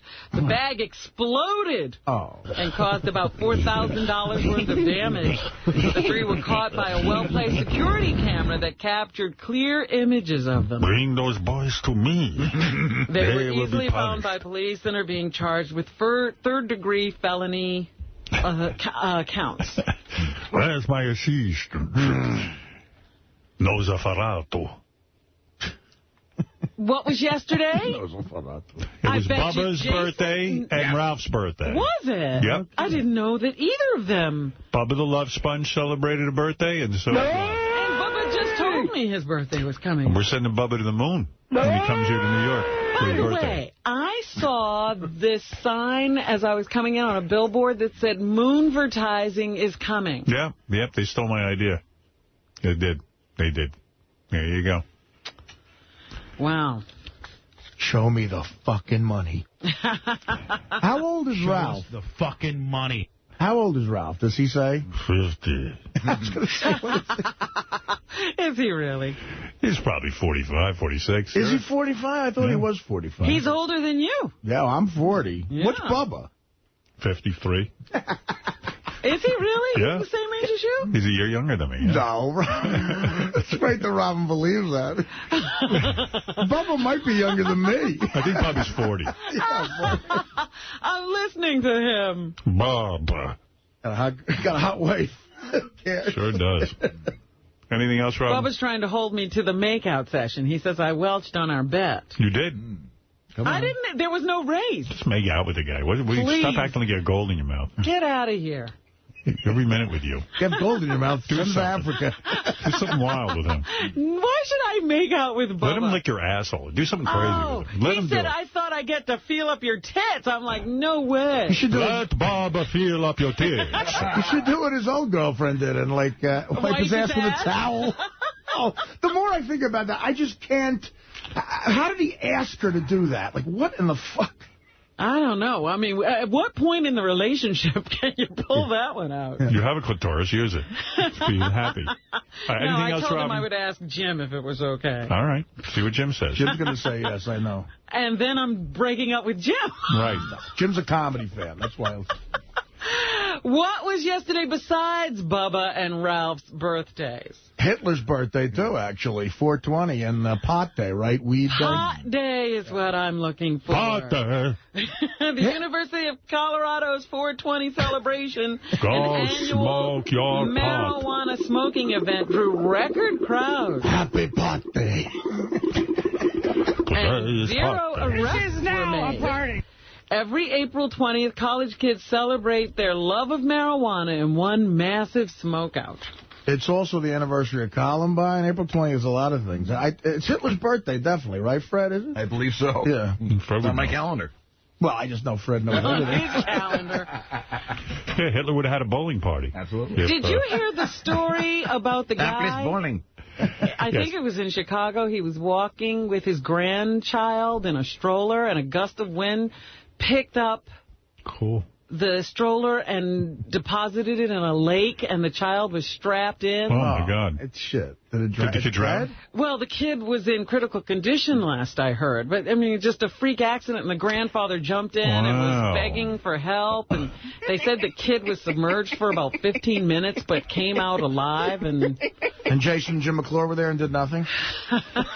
No, there were, I guess a lot of people around, everybody trying to help. But some crazy things are happening like that. In Fort Payne, Alabama, an Alabama man has died in a jump off Little River Falls after his 5-year-old son apparently fell off the waterfall. Oy. The Rangers say the unidentified father and son were at the falls when the boy fell. The 38-year-old father dove in after him. Both father and son were taken to DeKalb County Regional Hospital. The boy survived with minor cuts and bruises, but the father died of his injuries. Wow. That kid's going to feel like... Oh, yeah. That's awful. I know. What else you got there? Give me something happy, will you? A South Carolina teenager has been arrested for allegedly planning a suicide bomb attack at his high school. That's something nice. It was only a plan. Chesterfield police say 18-year-old Ryan Schallenberger was taken into custody on Saturday and charged with making bomb I'll have a Schallenberger, please. According to the Charlotte Observer, Schallenberger was attempting to conduct a Columbine-like attack this week at Chesterfield High School. His parents reportedly called authorities after 10 pounds of ammonium nitrate Must suck when you have burger on your end of your name. Yeah. You know what I mean? Burger. That ain't cool. Yeah. His parents also discovered a journal outlining a project called Columbine 3. That's a good business, though. Shaolin Burger, like that Kung Fu guy was a Shaolin monk. Yeah. The Shaolin Burger. What is that? What is the guy's Burgermeister is the name of an office, like a governor. Oh, yeah. Burgermeister. But just imagine you walk in and you find out, your kid's having explosives delivered to the house. You find the Columbine 3 plan. Yeah, great. They turned him in. Hey, Ralph, how old are you? 43. Really? Yeah. I think he's lying. No. Okay. What, you think I'm older? I don't know. I know you lie about your age. Howard said 45. How old are you, Artie? I'm 40. Oh, Yeah, my you just God. turned 40. It's you know, it's really shocking today. Forget about you coming back. Jason is 29. He looks like he's 40. I mean, he's a mess. Well, he was an intern here when I got just stopped being an intern when I got here, so he was young. Yeah. Yeah, that's really sad. Yeah, he's let his weight go. All right, thank you. What else, Robin? Did you hear about the bizarre case in Ohio that includes accusations of a man locking his new wife inside a dog cage for days? Yeah, yous won't listen. Yous won't fucking listen. Authorities in Stark, Canton say Matthew George of Canton locked his wife in the cage daily for the first 4 days of their marriage. She was trying to train her. He loves her. He's also accused of shooting a gun at her while she was chained up. So when she wasn't in the cage, he chained her. He doesn't mean it. He doesn't mean it. George's case was heard in a courtroom last week with a $5 million bond being set. He is awaiting trial on abduction, felonious assault, domestic violence, and child endangering charges. Your Honor, my husband's a good man. He just loses his temper. I made the mistake of saying bloomies. And then he locked me in a cage. A chick sounded Shut your smart. goddamn ass up. You stupid bitch. Did he change the cage? Like, did he put fresh newspaper in there every day? Well, from what I understand, he used to swap them out. He had a dog as well. Oh. So he would take the wife out and then put the dog in. What a jerk off. What else you got, Robin? I am fascinated about that by that polygamy case in Texas. Maybe if you would lock Dana in a dog cage, you'd still have her. You'd still have her. And she can go in there with the fucking dog she likes so much. But did you see these polygamy women? Listen, Dane. Yeah, I like those polygamy women. There were some hot ones. You think? Yeah, and they were well trained. They were like, we love our husband, and we think this is perfectly normal to have, like, you know, for him to have 80 wives. I never thought anything was wrong with multiple marriages. I mean, they were all wearing, like, Amish outfits, but I'm sure you get them naked. They look good. There was one woman with a unibrow, though. Come on. That's not a big deal. They don't use... She had big tits. And they all are wearing those creepy outfits and have that creepy hairdo. What, the pewter pot outfits? I like those.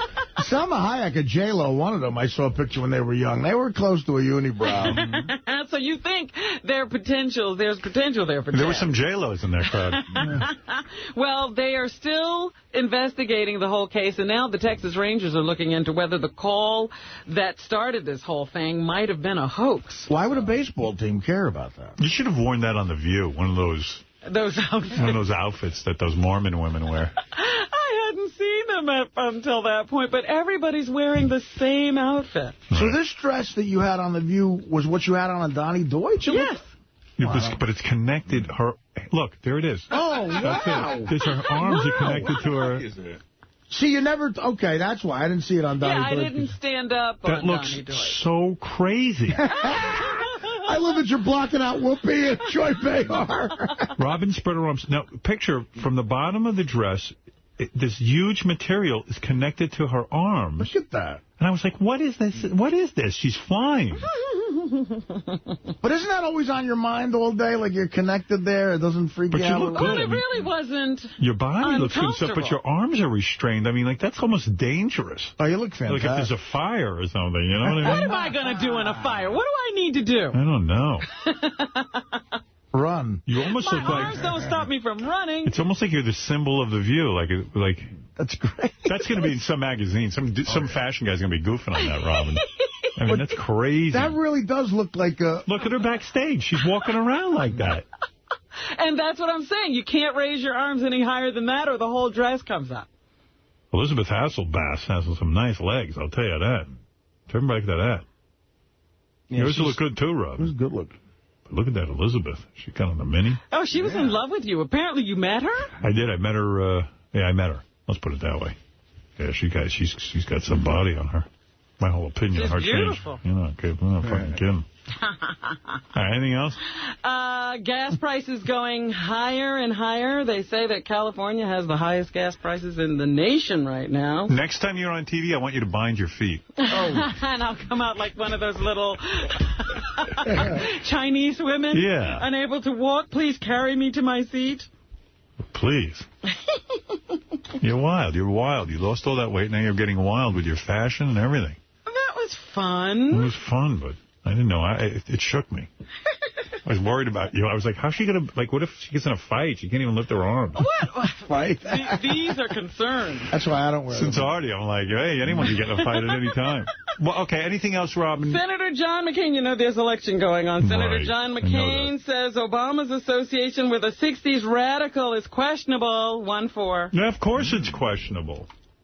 Everything's questionable. Apparently everything Obama has done is questionable. I'm sure he's very patriotic, but his relationship with Mr. Ayers is open to question. Right. They were on a committee together. It wasn't like he appointed him to I don't know much about that. Senator Hillary Clinton accuses Obama of being negative. Hey, can I just make a point? Ralph has called in. We've clocked it 18 times today. I've picked up 9 times. What is going on, Ralph? Oh, my God. Robin on The View is the greatest thing ever. She comes out with that outfit, like, and she does that little pose when she comes out, and her legs, Robin. No. Well, now you're up to... this is the 18th time you've called in today. What is going on? You're on some sort of calling-in frenzy. I got a show to do, pal. Well, you know what? This is important stuff. I just talked about Robin's outfit. He wanted to talk about my legs. He's moving on. Hey, she looked good. I don't say she looked bad. And the dress was even nice, but I don't get the side. I don't get... It was bizarre. It was bizarre. It is bizarre. How could you walk around with that dress? Because her arms were connected to her legs. Yeah. Robin, are you on crystal meth? Hey, really. Her arms are connected to her legs. Yes. I mean, you know what? I understand How do you in walk around with that? Yeah, I understand in fashion they're always looking for something new. Right. But that means what is the woman who created this? Norma Kamali. Norma Kamali sat and goes, how can I create a dress so the arms are attached to the bottom of the dress? And who would dream that up? And why? Why would you want your arms attached to the dress? That's why she's a designer. No. That's why she should be run out of this country. Norma Kamali is horrible. And she should be arrested and deported. I love her. Robin, can you take a phone call on that dress? No. No. She can't. She ain't talking to anybody. This isn't meant for phone calls. If there was a wall phone and Robin needed to use it, she couldn't. Do you realize that? Yeah, Robin talking about she can't function in that dress. Yeah, like how? Robin, do people have to hand you things when you wear that? No, you can get your arms up pretty far. No. You just can't If there was a wall, how could you put a phone to your ear? Could you? Let me wear that dress tomorrow. I want to see you answer your cell phone. I'm going to wear the dress tomorrow. And answer your cell phone. God, that's so great. Okay. Yeah, but then you'll see there's a point where you'll see your skirt will go up and you'll see your unmentionable. I'm not going to raise my arms very high. We'll see your vagina. No, you have to. No, I'm not, because I did that. I had to. She can't wear a coat with that outfit because you can't put your arms in the sleeves. You can't hail a cab with that outfit. That's right. Can't do shit. When you wear that outfit, you must have help. It's a crazy, crazy outfit. And Norma Kamali probably made that and was like, I can see the goofball that buys this because I am telling you. There she is. But the good thing is, now I figured out how you lost all the weight. You can't eat in that dress. She can't get the food. Let me say, you couldn't stand there and eat a sandwich. No. You couldn't. Doesn't look like she's eating anything. It doesn't matter. I mean, where is the practicality? If you had to eat something, you couldn't do it. Suppose you were still eating. I was wearing it for a reason. That's not a dress you wear just to hang out. To make TV appearances. You know what? The best thing was Robin comes out and she just, poses, totally. Right. Loves it. You worked it, baby. I meant to. I bought the dress for a reason. It looks like a fancy straitjacket, the 19... Before they start to strap it around, it's because that fabric kind of comes out like that. It's like the 2008 version of the straitjacket. They're like, hey, you know what? Mental people shouldn't be in straight. They should look good, too. We shouldn't embarrass them. How do you go to the bathroom? Can you wipe your ass? I didn't go to the bathroom in that dress. Did you pee? Can you wipe it? No. It comes with a diaper. I have to pee. It comes with a diaper. I'd wipe my ass with a diaper. You just shit your pants. By Norma Kamali's people calls up, we sold one. Get out of here. And guess what? She's famous. All right. Robin, what else is in the besides Robin? That Senator Hillary Clinton is saying that Barack is going negative in his campaigning. Barackily. He's going negative? Hillary should wear this dress. It's no wonder that my She would lose. Republican has been so negative these last few days of the campaign. Right. Where is she talking? Did you get the feeling McCain and Hillary's advisors are probably walking on eggshells with Barack? Like, listen, you can't say anything that could remotely be spun like it's racist. You know, I got a feeling when Hillary and McCain comment on him, it almost sounds like they're thinking on their feet, like, don't say anything that could be, you know, racist or something. I think it's harder for them. No, they figured it out now. Yeah, no, they're finding ways to be negative. What else you got, Robin? And here's Senator Barack Obama saying Clinton is being disingenuous about NAFTA. You can't spend a whole bunch of time campaigning on behalf of your husband's NAFTA proposal, and then when you're running for president, go around Pennsylvania saying you're opposed to NAFTA. Right. Obama! Anything else, Robin? Comedian Bill Cosby has been honored for his work and leadership. At the historic AME Zion Church in Harlem, Cosby received the Paul Robeson Award on Sunday, and he signed copies of his new book. In recent years, he has been criticized by some for being tough on the black community over issues like education and parenting, but the actor says he's just trying to move people forward. 2-1. There's too many voices telling them that they can't do things, and I'm saying they can. The title of Cosby's new book is Come On, People, on the Path from Victims to Victors. Here's Cosby again saying his mission is to encourage members of the black community to become better people. To help them throw off these accusations that they can't pull themselves. You know, I appreciate what he's saying, but he's a comedian. Yeah, but he's the only one saying it. Yeah. And I have to applaud him for it. But he does have some questionable things in his past, too. Well, I'm probably speaking to himself as well. I should be a better person, and so should you. Yeah. See, I don't think he thinks that about himself. That's the problem. Yeah. Well, yeah, mostly he's talking about economic things, I think. I'd like to put him in a dress with the arms attached, put him in a mental institution. It's down to the final four on this season's The Bachelor. Don't I know it? A big home visit for Lorenzo Lamas' daughter, Shane. Tonight, Matt Grant will visit the hometowns of each of the remaining ladies. 27-year-old Brooklyn, New York native Marshana, who was eliminated last week, says she approves of the women that he has kept on the show. 2-3. I'm so happy with his final four choices. Marshana is the one, on every dating show. She lasted this long?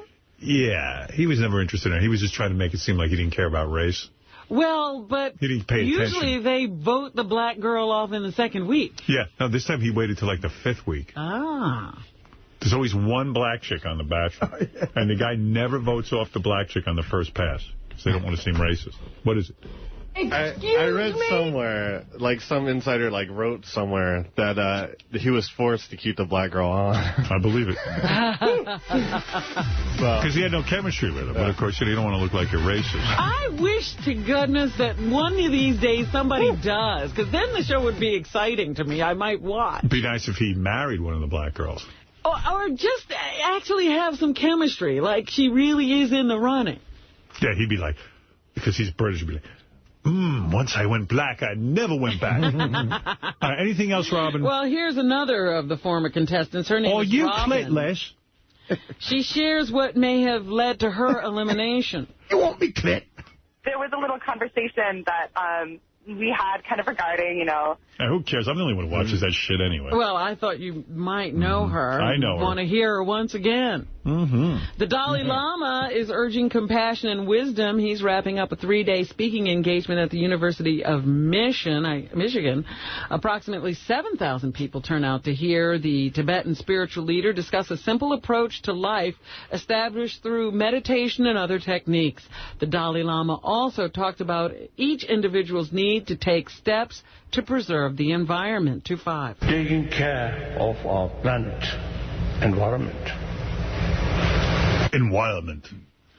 Taking care of our planet and environment. I love these guys.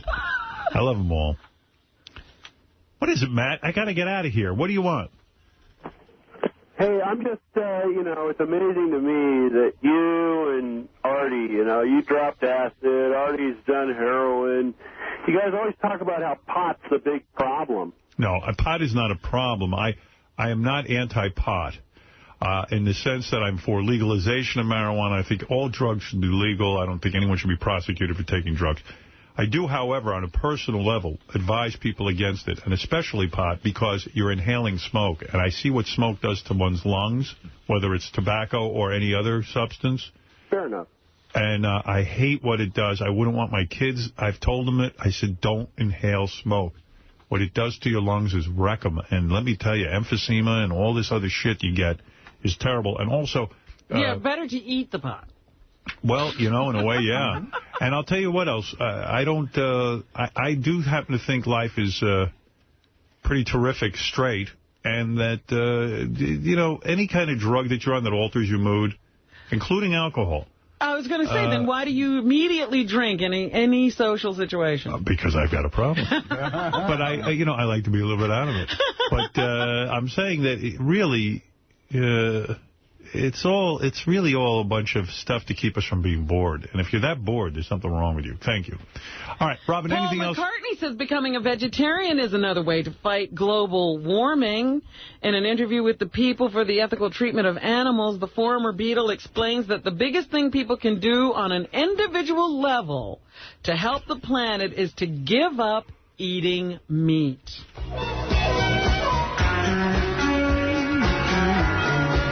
Shut up. He notes that the meat industry has a very large carbon footprint, a statement backed up by the United Nations. So if you are thinking of becoming green, that's one thing that you can do to help the planet. All right, Robin, anything else? Everybody's talking about it. Madonna has some YouTube words of encouragement for teen sensation Miley Cyrus and others. She made a YouTube video, apparently. So here's a little bit of it, 2-7. So all you people out there who are making videos to my single, 4 minutes, keep up the good work. Nice job. Nice one. Okay? Who gives a shit? Who gives a fuck? I guess people are taking her song and making videos of themselves. Yeah, and you know what? She likes it. If you do, you should be in a mental institution. What do you think of that? Yeah, anyone who makes a video for that should be locked up somewhere. Anything else? Jet Li and Jackie Chan. Yeah, #1 movie at the box office. Are the stars of this week's #1 movie, Forbidden Kingdom. No subtitles, I hope. I don't know. I haven't seen it. Here's Jackie Chan talking about his friendship with Jet Li. 1-7. Oh, when this fucking guy talks, it's lethal. We don't have 1-7. Why not? I have Jet Li, 1-10. All right, try that one. All right. They have a great story and have a lot of interesting character and... characters. Through American One Boy's Dream. A fucking guy. If only he could speak English. They're big stars. You don't have any Jackie Chan, huh? I don't know. Maybe I erased it subconsciously. I'm not kidding. I mean, it's not here. #7's blank. Was it going to be much different than the clip we just heard, Robin? This is going to be, I just love when they try to speak English. We do all our own stunts. Yeah, we do our stunts. Very funny. Very funny. Chris Tucker. Do you have... Chris Tucker isn't in this movie. Chris Tucker funny. He's funny anyway. Right. Do you have 1-9 and 1-10? Yes. Okay, because this is about the accident. Sandra Bullock and her husband were driving along or in a car being driven when a drunk driver slammed into the car headfirst. Oh, I got Jackie Chan. Here's Jackie Chan. It seems in America more exciting, me and Jet Li together. I always see Jet Li in the normal. All right, anything else, Rob? Yes, anyway, here's the police lieutenant, Jerry Cook, who says Sandra and her husband were okay after the crash. And they're very helpful to us, and they were in good shape. They said Sandra was more concerned about the driver of the other car and whether they were okay. So that is what's happening. Thank you, Robin. And congratulations on all your media appearances. I thought they were excellent. Well, thank you. Artie, good to have you back on the show yet again. Howard, salute. I love you. Salute, I love you. And it is good to have Artie back. It is good. missed you terribly. Thank you. And think about that the next time. And for those of you who don't believe in Artie, today was an attack-free day. Yes. He didn't sleep, and he did his attack. Day one without an attack. You know what?